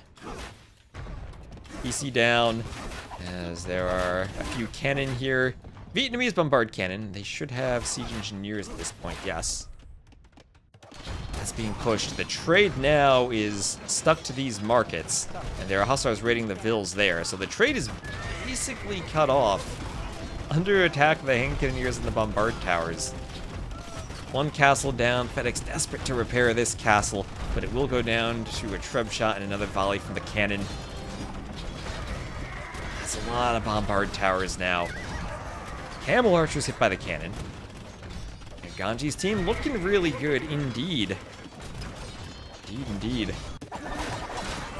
Huiglong Cav pushing. Archers behind them. There are the GGs from Slam's team.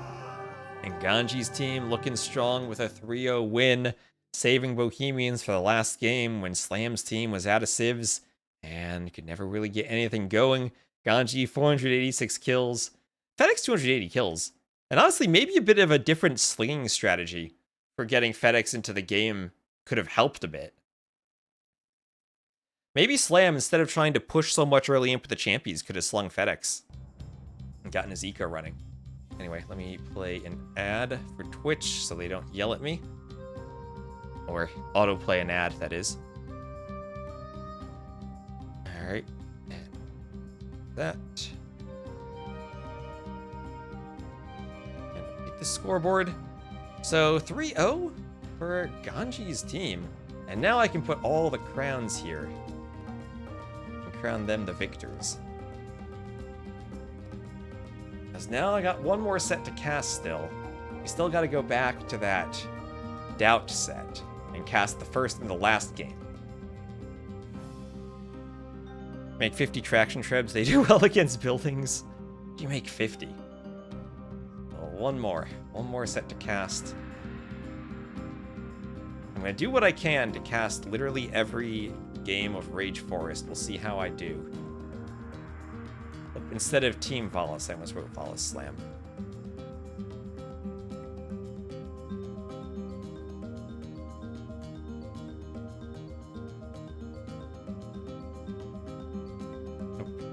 And this will be DauT and Valas. Cool shirt. Oh, thank you. This is my old running t-shirt from many years ago. Running camp. Alright, DauT Valas. Let me download the Rex. Try not to be spoiled. Extract all.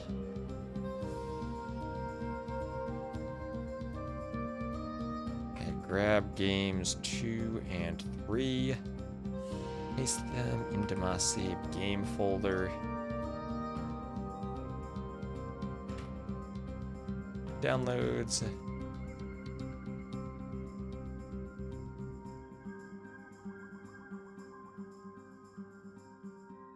And where are we at?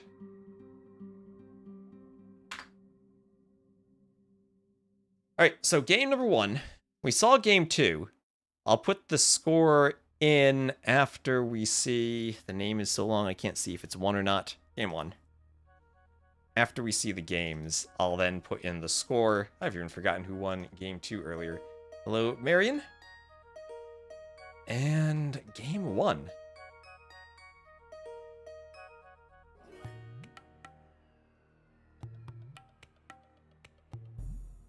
You need to get Turbo and consolidate the subs?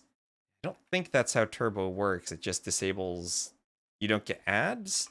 And then I think that people get, like, the ad revenue. But they don't get, like, sub revenue. I remember when Prime used to disable ads when that first came out.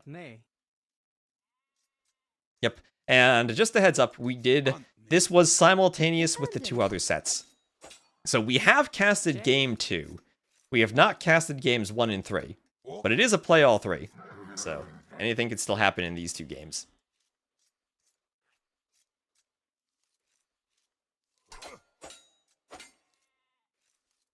Right away, we were talking about Turks a lot in the last game. Aztecs, Turks on the flank. Oh my gosh. Everything is forward for Miguel. Oh, this is a horrible map. Literally everything is forward. His sheep are in the back. His deer are forward, his berries, all 3 of his golds, his stone. Is that 1 stone? That's, I mean, even that's... If you draw a halfway line through the TC, the stone's still ahead of that. And very forward walls from Valas. He immediately went forward to wall that. Well, ad revenues, this should be the same from Turbo. But subs, you actually get the sub payment. The sub also helps towards the Partner Plus if it's the if it's not a gift or a Prime sub. And if we get enough subs like that, then we get a 70-30 revenue split instead of 60-40, and that helps a lot. So walls going up for DauT. We know DauT likes his Vil fights. If there's one thing I know about DauT on a Rage Forest, he will Vil fight. And he's not going to lose a Vil fight, even if he has to send every single Vil.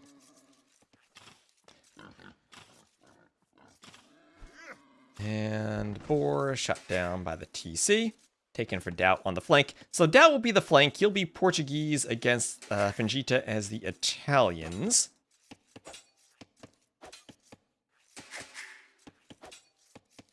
The other side will have a Vil hitting a wall.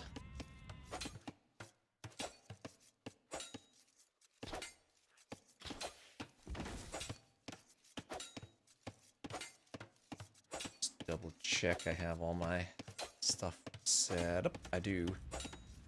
Oh, hello, Coincident, over on YouTube. Welcome into the YouTube.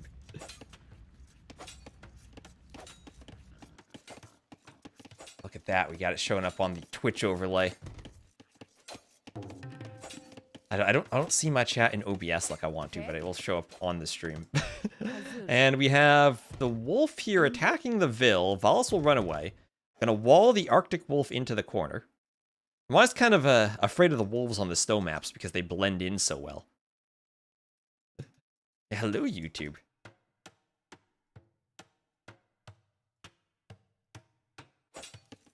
Is it? And up we have a, speaking of walling stuff in, Valas will wall in Miguel's villager and try to fight here. The Vil will try to attack the house, so Valas will get some more HP on the house. Oh, but the Vil manages to wall herself in, but then Valas can delete his other wall. And, ooh, attack the Vil. Yes, she dies, she dies. Almost got away there. Almost got away there. Let's go team Ganji. You're rooting for Vegeta? His team Valas, but I'll allow it. I'll allow it. Those Vils standing idle, standing idle. And Vegeta gonna attack DauT's wall diagonally through those walls.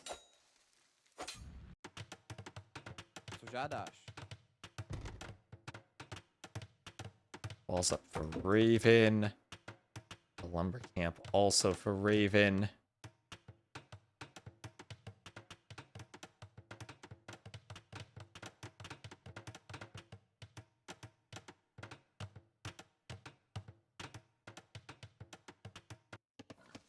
And Triple War is chasing a Vil. Rooting for the trees. That's the best thing to root for on Rage Forest, right? Root for the trees. Okay, root for the Ents. Okay, TC hitting the boars. And nicely done from Jimjack. So Jimjack, Raven, Miguel, and DauT. Jimjack, one of the top players from Poland, if I recall. Barles, I think, clearly number one. But a few other really good players there, and Jimjack's one of them. There will be a LAN, I think it's next March or April in Poland. There's a castle where we're going to have a LAN, which will be pretty cool.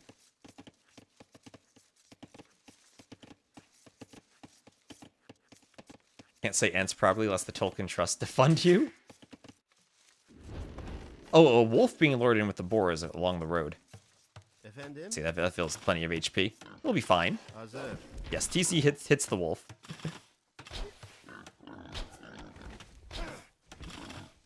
Can't say Ents, can't say all the old man willows. These are pine trees though, they're not willows.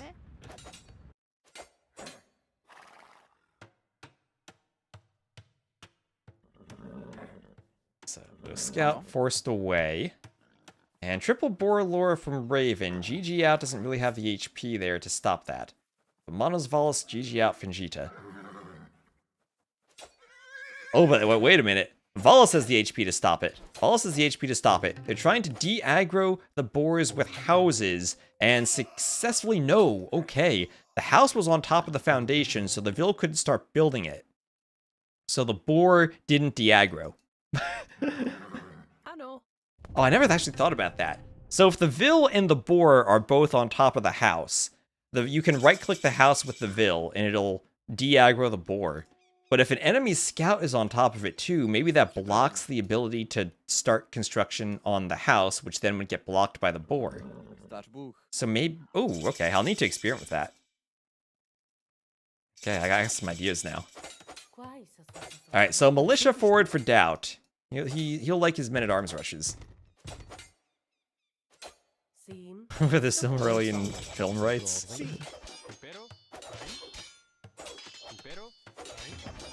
But what I had heard was that Tolkien's son never actually liked the movies, so had been stingy with the rights afterwards.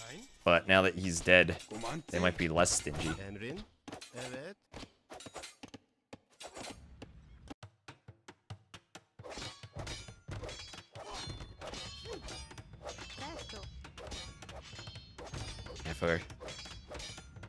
for whatever reason. Probably one of the best sets, if not the best set of movies ever made. I didn't like them. So tower up. That'll hit the Vil. And Vegeta will have to run and wall behind this.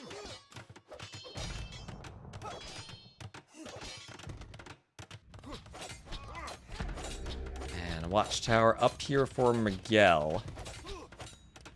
As Vils try to break through the palisade to get through. And Castle Age in for Gemjack. They'll have a stone wall behind this, though, so it'll be a while for Miguel to break through here. But it's crucial that he does something. He doesn't want to get castle dropped and lose all of his resources immediately. DauT's still trying to push through. Vegeta will try to go for some stone walls. DauT had gone for the tower. The range is a bit too late to stop the re-walling. And more scouts out for Monos. He walls everything, or as Vegeta walls everything with stone walls. Now the scouts won't really be able to fight the men-at-arms. And a couple more tiles of stone wall need to go up. The archer's trying to keep the Vils away. The wall almost down, but just not in time for DauT. And Vegeta will force those Vils to build the walls under the arrow fire. Get as much HP as he can. Third Rings of Power is a fan-made spin-off. That is generous to use the word fan.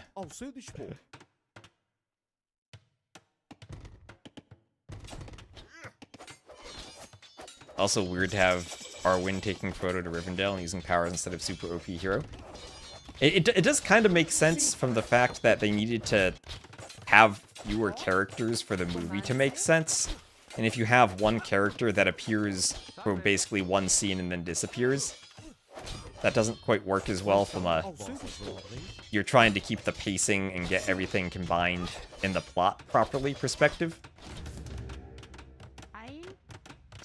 They did at least cut the fight scenes of Arwen from Helm's Deep. I had heard that there were plans for her to go with the elves to Helm's Deep, which would have made absolutely no sense. The whole Glorfindel thing is kind of funny anyway.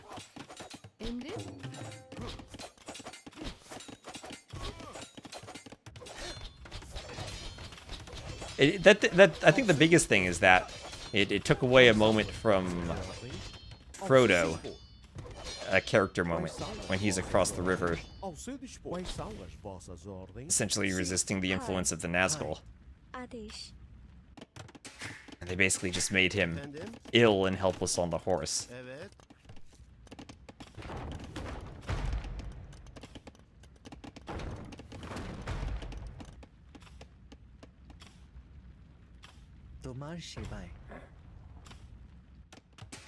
So 1, 2, 3 town centers from Monos here. And he's getting ready to boom. Also, no pawns on the map, as I know. No pawns. And the scouts here from Monos will be useful against the monk rush. I'll pick off a monk. Oh, nice Mangonel hit on DauT's men-at-arms. I think they reformed their formation as the archers tried to get back. Another nice Mangonel hit. So Monos, some good Mangonel shots. Armored elephants from Gemjack. Bada boom.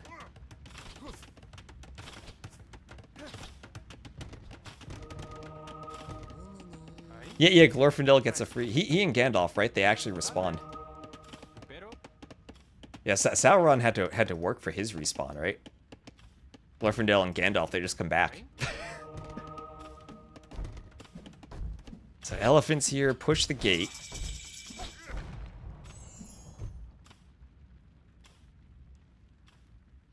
Gate down, archers move forward. Bow saw for Miguel.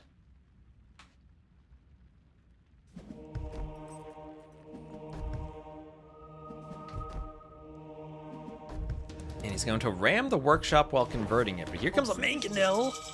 What is DauT's micro? What is DauT's micro? Trying to stay in the mid-range of the Mangonel. And I guess he forced a delete there as the monk was going to convert it.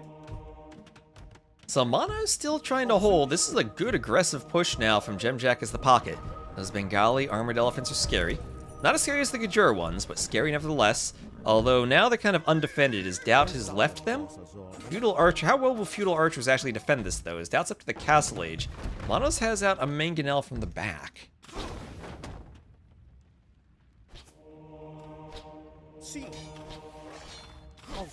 And let Cav pick off a monk. I'll have a third TC there from Valas. And 1, 2, 3, 4 TC boom here from Manos. He's really taken that Tatar farming eco and using the extra sheep he gets for every TC. Nice little boost where you can kind of delay the farms a bit and get your TC running before needing to surround it with 6 farms.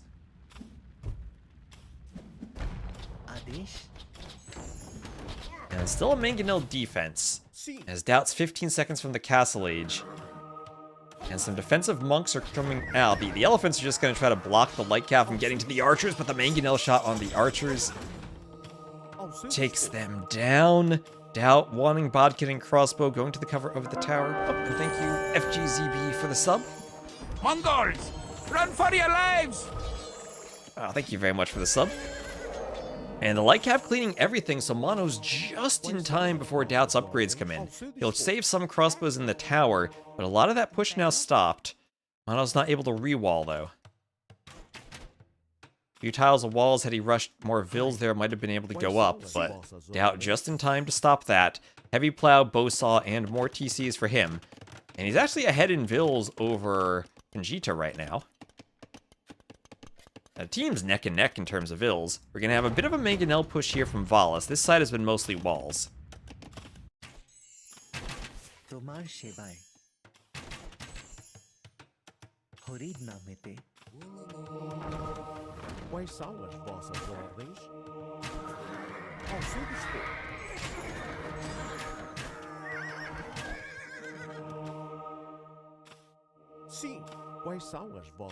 Alright, monks come forward for the crossbows. Presto.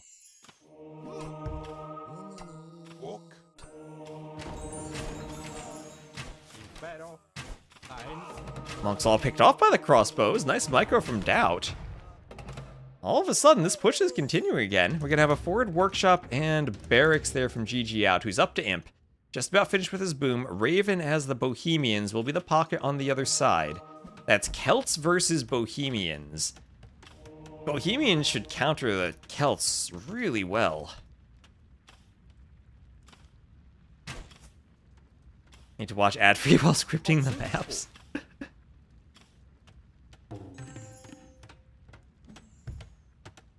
Oh, that's true. I have a lot of map scripting videos even to make for YouTube.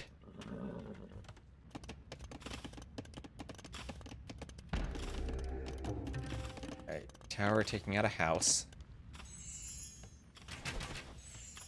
And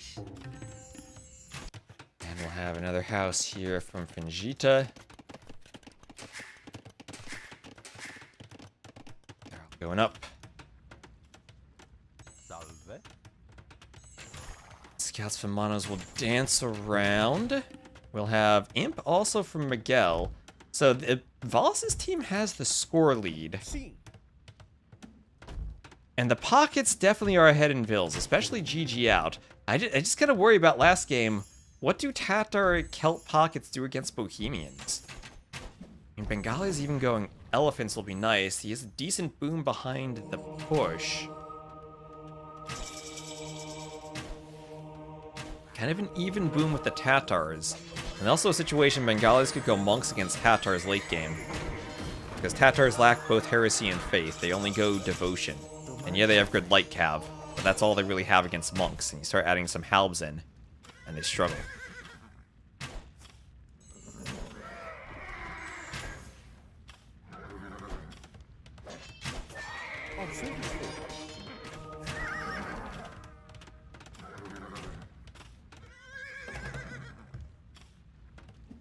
Gandalf of map scripting. I think we gotta aim for something more like Celebrimbor. For using LOTR references. Okay, lots of monks here going for conversions, but DauT ready to pick them off. Some knights actually providing cover for the monks, making it harder to right-click them. But they will get on top of the crossbows. Crossbows try to go back to the cover of a monk and a tower. And they will push through. Elephant there. As one knight is converted, but not enough. And DauT's just going to hide in the tower for the moment. But it feels like Mono's actually now is pushing this back. Just getting the timing he needs. As we also have Valas up to the Imperial Age as the Turks.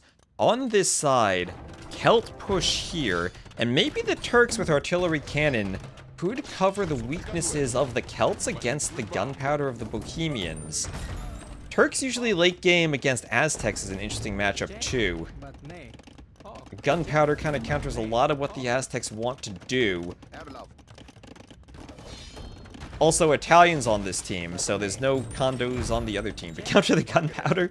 That's how you use your gunpowder civs, you pick the Italians. And that way the other team doesn't have the counter.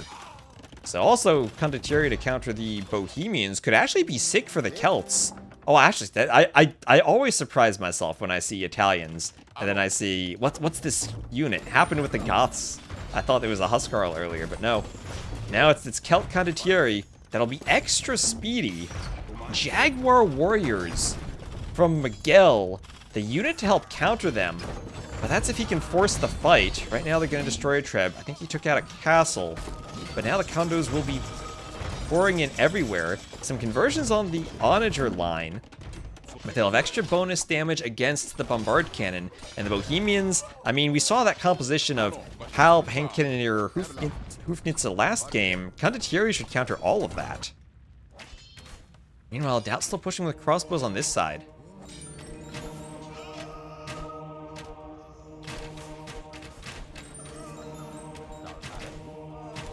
Monks go down. Look at all the cyan on the minimap. Miguel's eco now is collapsing to the Condottieri raids. Raven doing everything he can to wall up. Oh, this is amazing.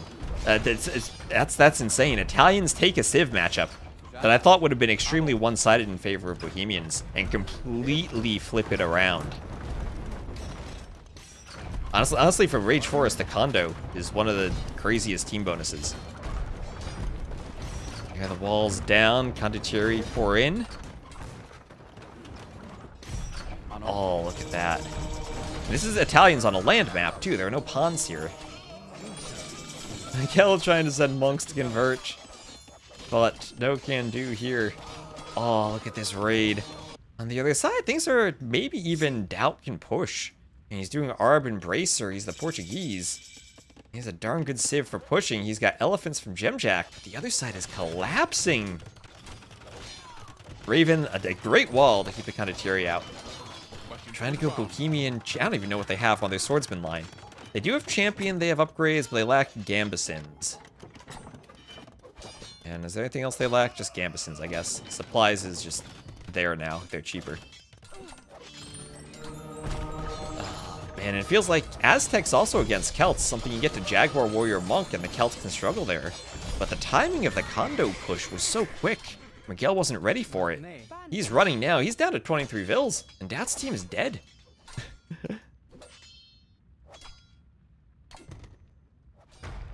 He's running. He's escaping. He'll get at least 7 vills to safety. So the vills are in that TC. But that's all he's got. 7 vills and a dream. Now, champion should be the Condottieri.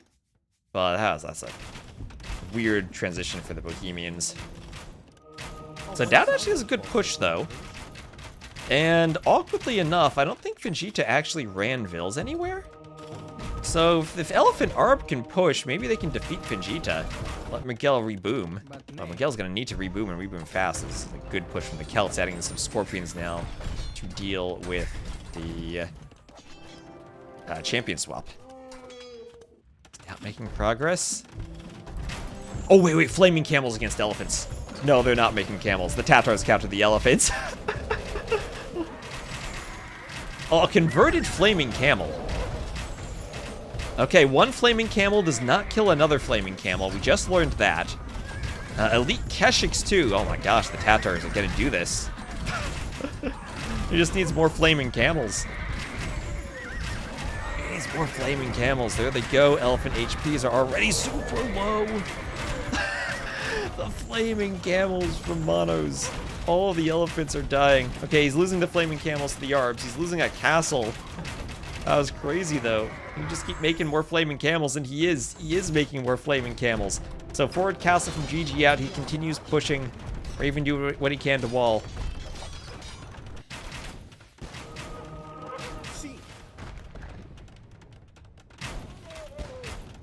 And coinage and pikes.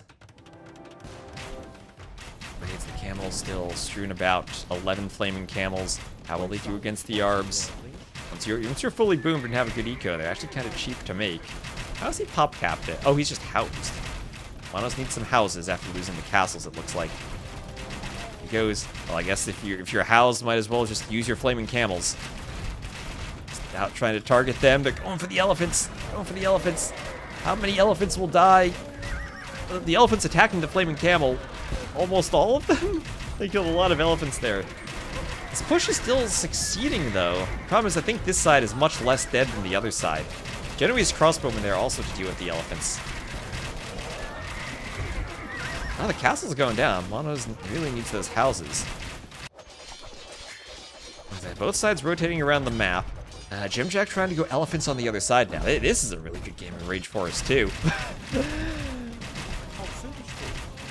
Oh, Miguel is completely dead. He is rebooming. And the art of the reboom, honestly, is something that's really tricky to get right.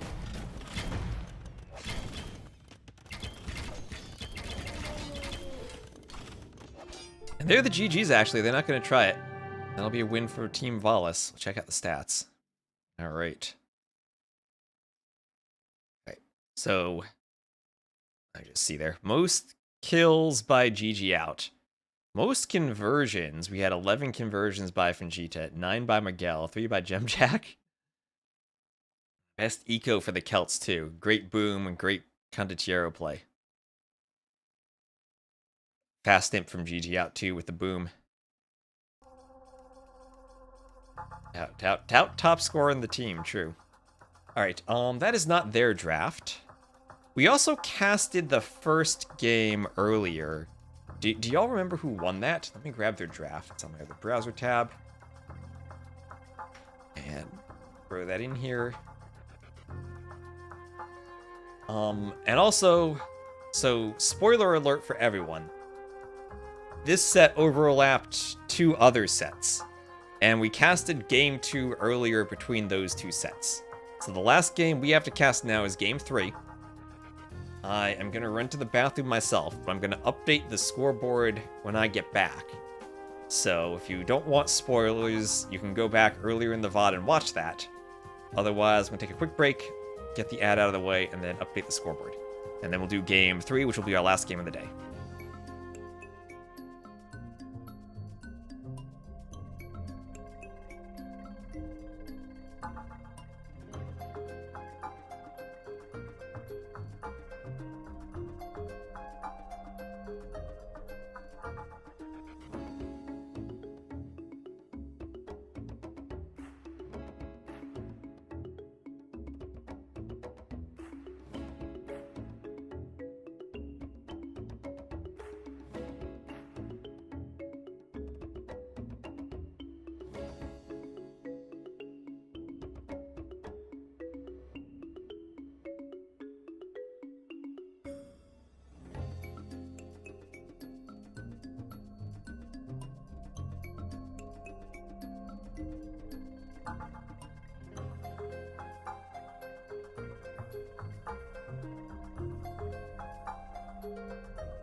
just cast game 2 again.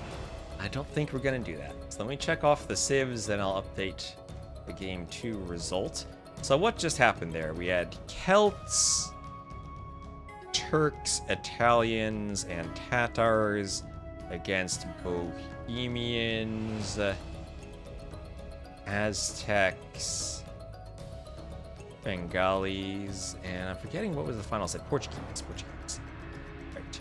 And then we also had game 2 from earlier, which I'm gonna need to remind myself how that went. Alright, so the spoilers for game 2. That was, another win for Valas' team. So we'll update that. And the civs for that were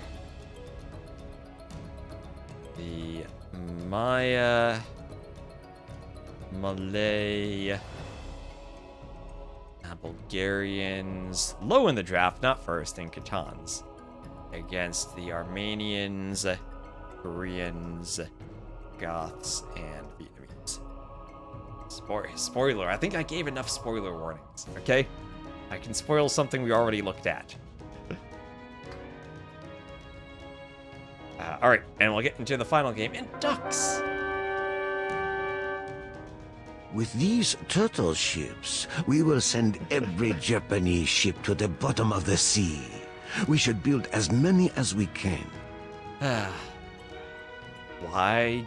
I don't know why foxes have gold. Think about it. It would make more sense for boars to drop gold since they're a piggy bank. Why don't the pigs then drop gold? Ducks? There actually is a pig. That could drop gold. Think about that.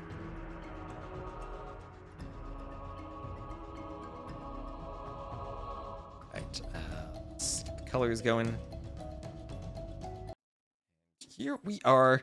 Final game of the day. Let's see. I have 90 minutes until the gym closes. I don't know if I'm gonna make it there in time tonight. It closes early on Fridays. Alright. So, we have Forward Pond here from DauT. And he's immediately gonna fight Fingita on the side. So, Byzantines, Dravidians, Persians, and Inca. The pretty purple Persian pocket player will be Gemjack. And then we'll have Fingita, Monos, Von Dutch, and Valas on the other side. Wu, Cumans, Ethiopians, and Malians. And a somewhat open map on both sides. A few different passages. Players all got a wall. And Scout immediately goes down for Fingita, as that will pull a villager back. And focusing on the Scout will mean DauT maybe loses the initial wall off. But if he could keep fighting, maybe around the other side of the pond, he'll be okay. He wants to keep this open, but the low HP palisades are there. Fingita taps them. Both pockets now coming over with their scouts. And now only one Vil. Maybe that's all he needs to wall. And he'll wall the other side. And this is a 3-pond per team map. But immediately the forward pond, DauT losing a bit of control of it. Give her your service. Go for a run instead. I'd love to, but my knee's bothering me. I haven't been able to go for runs in a while. Yum. Want to get a bit of time, I need to go see. I need to follow up with my doctor about the nerve issue I'm dealing with. My ulnar nerve and also my knee. Salam. I would love to go for a run. Oh my gosh, Gemjack. Okay, almost lost the Vil. For a walk instead. A walk isn't enough. Oh, I'm old enough that my knees hurt. I'm not old enough that walks are proper exercise.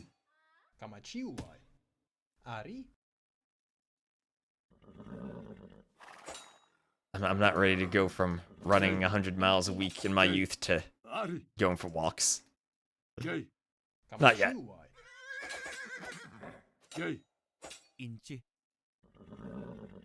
So there is Loom for Valas. Plus 59. Io. Yum. Navenna. I don't think my 30s call for walks yet. Is there a Rage Forest? You mean the one that's happening right now that we're casting? Io. And we'll have Raven losing that villager and killing the lion as a follow-up. And I said this side looked pretty open. There's one side of walls for Raven, Na vena. and one forward ville for Valas, who's going to lure a couple of rhinos. They'll have Von Dutch there to help with the scouting. Chicão. Inti. Rhinos taking a nibble out of that ville.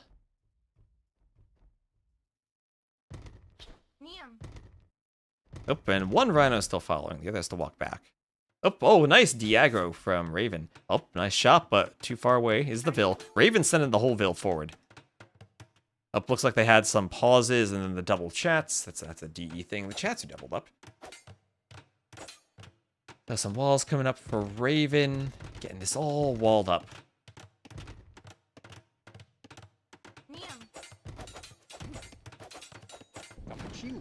Io. Kamachiwa. Ari. Chicão. Kamachiwa. Na vena.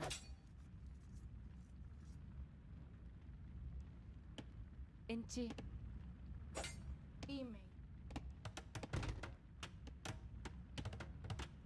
All the walls will be up for Raven. So Raven is walled.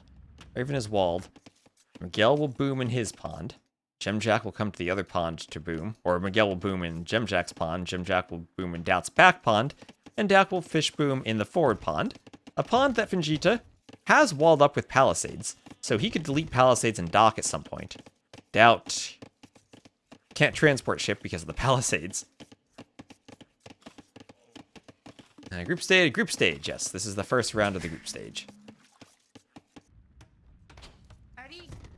And Viper was supposed to play tomorrow, but I saw that there might need to be a reschedule for that. I haven't caught up on the latest drama. Slam's team played today, apparently, with one of their players needing to be replaced because of an injury. Apparently a biking accident. So settlement up for Raven. Some boars, some rhinos taken at Raven's TC, luring the extra rhinos. Good job denying the lure earlier to be able to grab them. And, oh, this is Gemjack almost forgetting about a Vil. Is he going to go for it? That Vil's pretty low on HP. He's not going to go for it. He can still go for it. Gotta be... Oh, top of the screen still says 1-0. Let me fix that. Thank you very much. Got to update the in-game and out-of-game scoreboards together. We have different scoreboards here.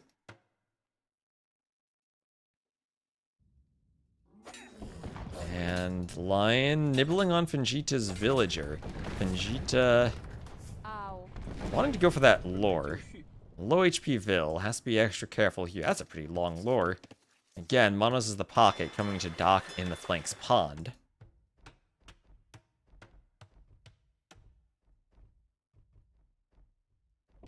So what do I think of the flank matchups? We have Wu Byzantines. I think that always comes down to how effective are the fire archers. Can you actually push with them in time? Byzantines with extra building HP and with good skirms feel like a civ that should be able to stop that fairly well. Also with their own fast imp, where you get Bracer on the castle, and it then outranges the Castle Age fire archers. So I think I like Byzantines there. The other side, Inca versus Malians. I think Inca struggle if the Malians get to gunpowder. That's interesting. I'm not quite sure how well prioritized or how strong the Inca are going to be in these sets. I've seen sometimes they're picked early in drafts, so maybe some players like them. But I'm not sure the best way to use them. Inca can definitely go for a tower rush. They have a good Dark Age eco and then the stone discount for the towers. Settlements give them pop space, so you gotta make sure you account for that in your builds.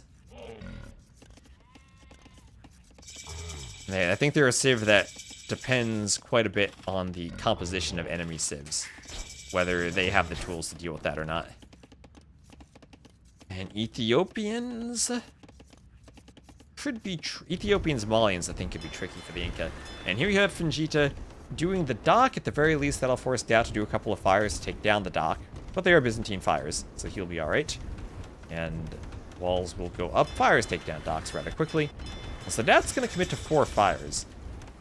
Much more of an investment than one dock. Actually, if the fires take out the wall, they could maybe stop the Vil from re-walling, but I don't think that's going to happen. So he'll get that pond. He'll also stone wall up the middle passage. Vegeta did a bit of a forward wall there. And so both pockets here, Von Dutch fish booming. We also have Valas as the flank fish booming. Malians, of course, get the cheaper dock. So DauT with a couple of fishing ships, or with one exactly fishing ship here. Second just out. So he's going to fish boom, but not as effective from the flank as it would be for the pocket, but that's to be expected. This trap's already out for Miguel.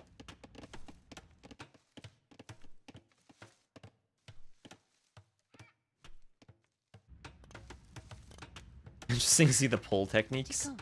As long as you get him under the TC, I think it helps. Bit of a disaster for DauT here. Well, he does have the pond. 4 fires were maybe an overinvestment, but yeah, he is going to be late on the fish boom, particularly compared to Valas. And also, the walls are so far forward. Towers, castles, mangonels even could disrupt the fish even more, so risky to add fish traps. Aktok being the safest spot for it. So everyone's getting up to the castle age. Jim Jack, with a fish boom, will be adding in some more TCs. Boom himself. As Miguel up to castle 2. I think pocket needs to come with workshop to break it. Maybe. It is a Persian pocket, though. You kind of want them booming. I always feel like if you go for the workshop as the Persian, since your TCs work so fast, you're going to delay your boom by quite a bit. But maybe if you have enough fishing ships, that's okay, but there are no fish traps yet. And Jim Jack's just waiting on the second dock. Maybe the other side is you could stay 2 TCs and still go for the workshop while fish booming and have something of a normal boom while pressuring. Let's lose Lake in. Yep. Here's the castle. Maybe the other thought is if they're going to drop the castle, a workshop might not be in time to stop it anyway, since the stone walls are up. So yeah, fires can't hit that. Imagine he had some war galleys and could stop that.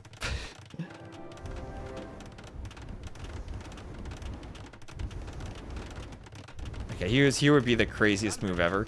DauT goes in a siege tower, puts the siege tower in a transport, goes to the one section of wall he's destroyed, disembarks the siege tower, hops over the wall, and gets in. What he would get in with is with the Byzantines, I'm not sure. They don't have a good raiding unit for that, but that would be crazy. Castle drop immediately after a boar push. That's what Rage Forest is. But yeah, there's the castle drop and the fire archers right away. So it will be Wu pressuring with the fire archers. DauT will have to find a way to defend that, and do so without the best fishing eco. And he'll do extra walls behind it, and can of course go medium warships and add war galleys if he really wants to hold the pond. Do fire archers get the extra range against ships? I don't think so. I always check this and it doesn't tell me. Long range attack against buildings, but it's Red Cliff's tactics that would give them fire damage to ships. Yes, buildings and ships? Okay, so the long range is against ships too, so maybe war galleys aren't going to work all that well.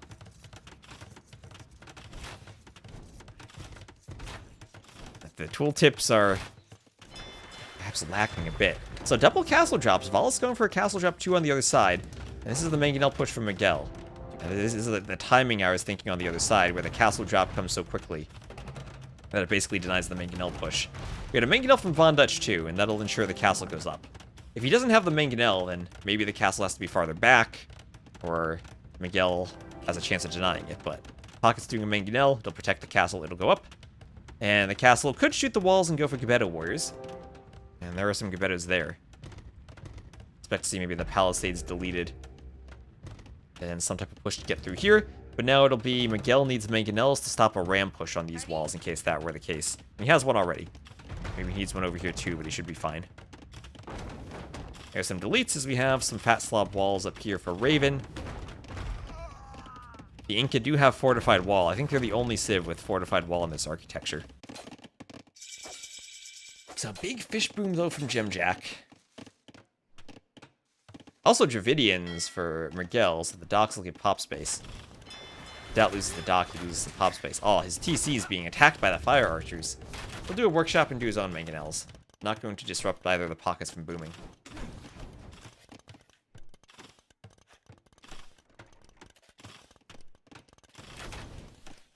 And Monos is the Kumans. No pond, or yes, a pond for him, actually.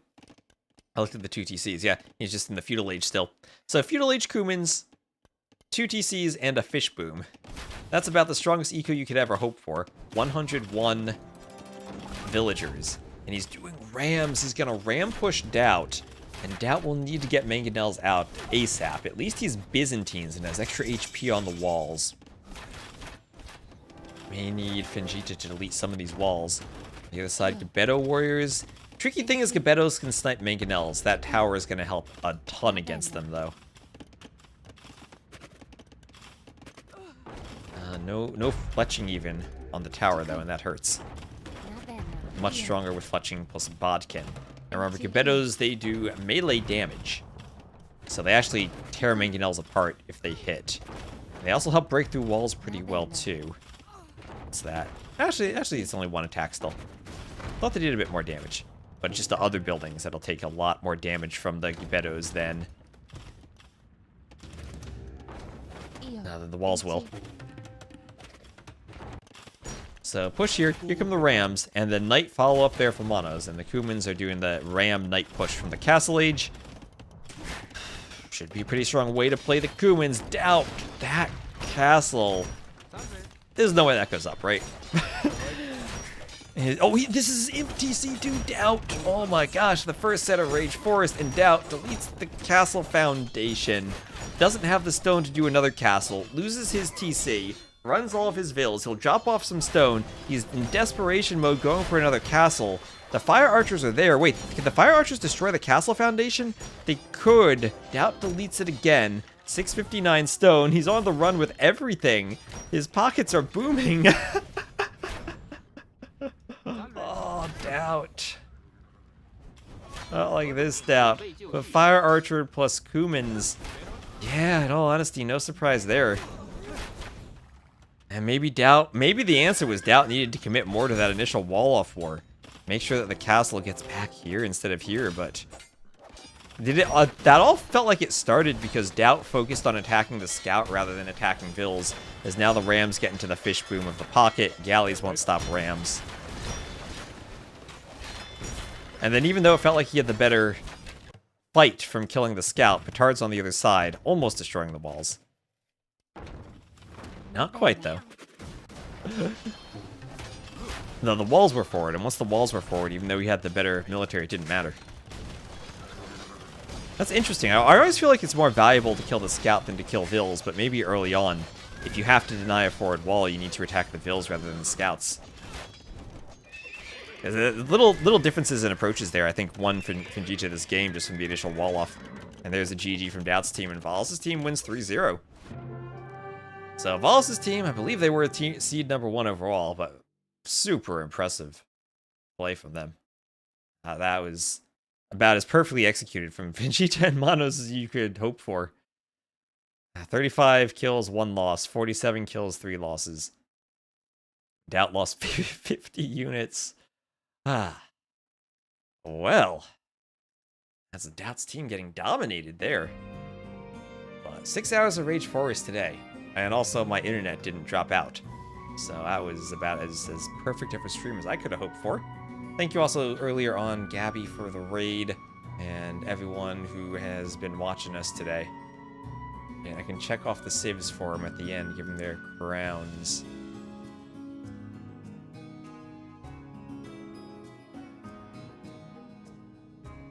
Oof, I'm exhausted. How are you guys doing?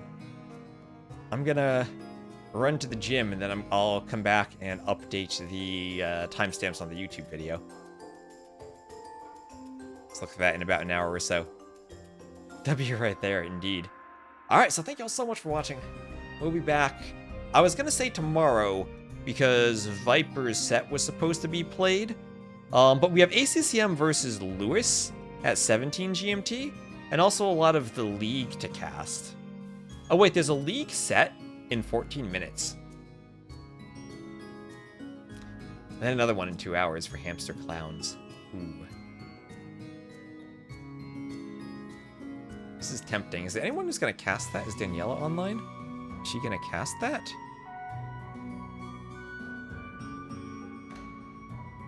I don't see her online. Alright, I need to go to the gym though. 6 hours is long enough. So thank you all for watching, and I'll be back tomorrow. Not sure what time yet. I will probably cast the League earlier before Rage Force, but I need to figure that out. And thank you all. We'll end the stream on YouTube. I'll raid someone on Twitch. Like I said, around an hour or so. I'll get the timestamp updated. So thank you all very much.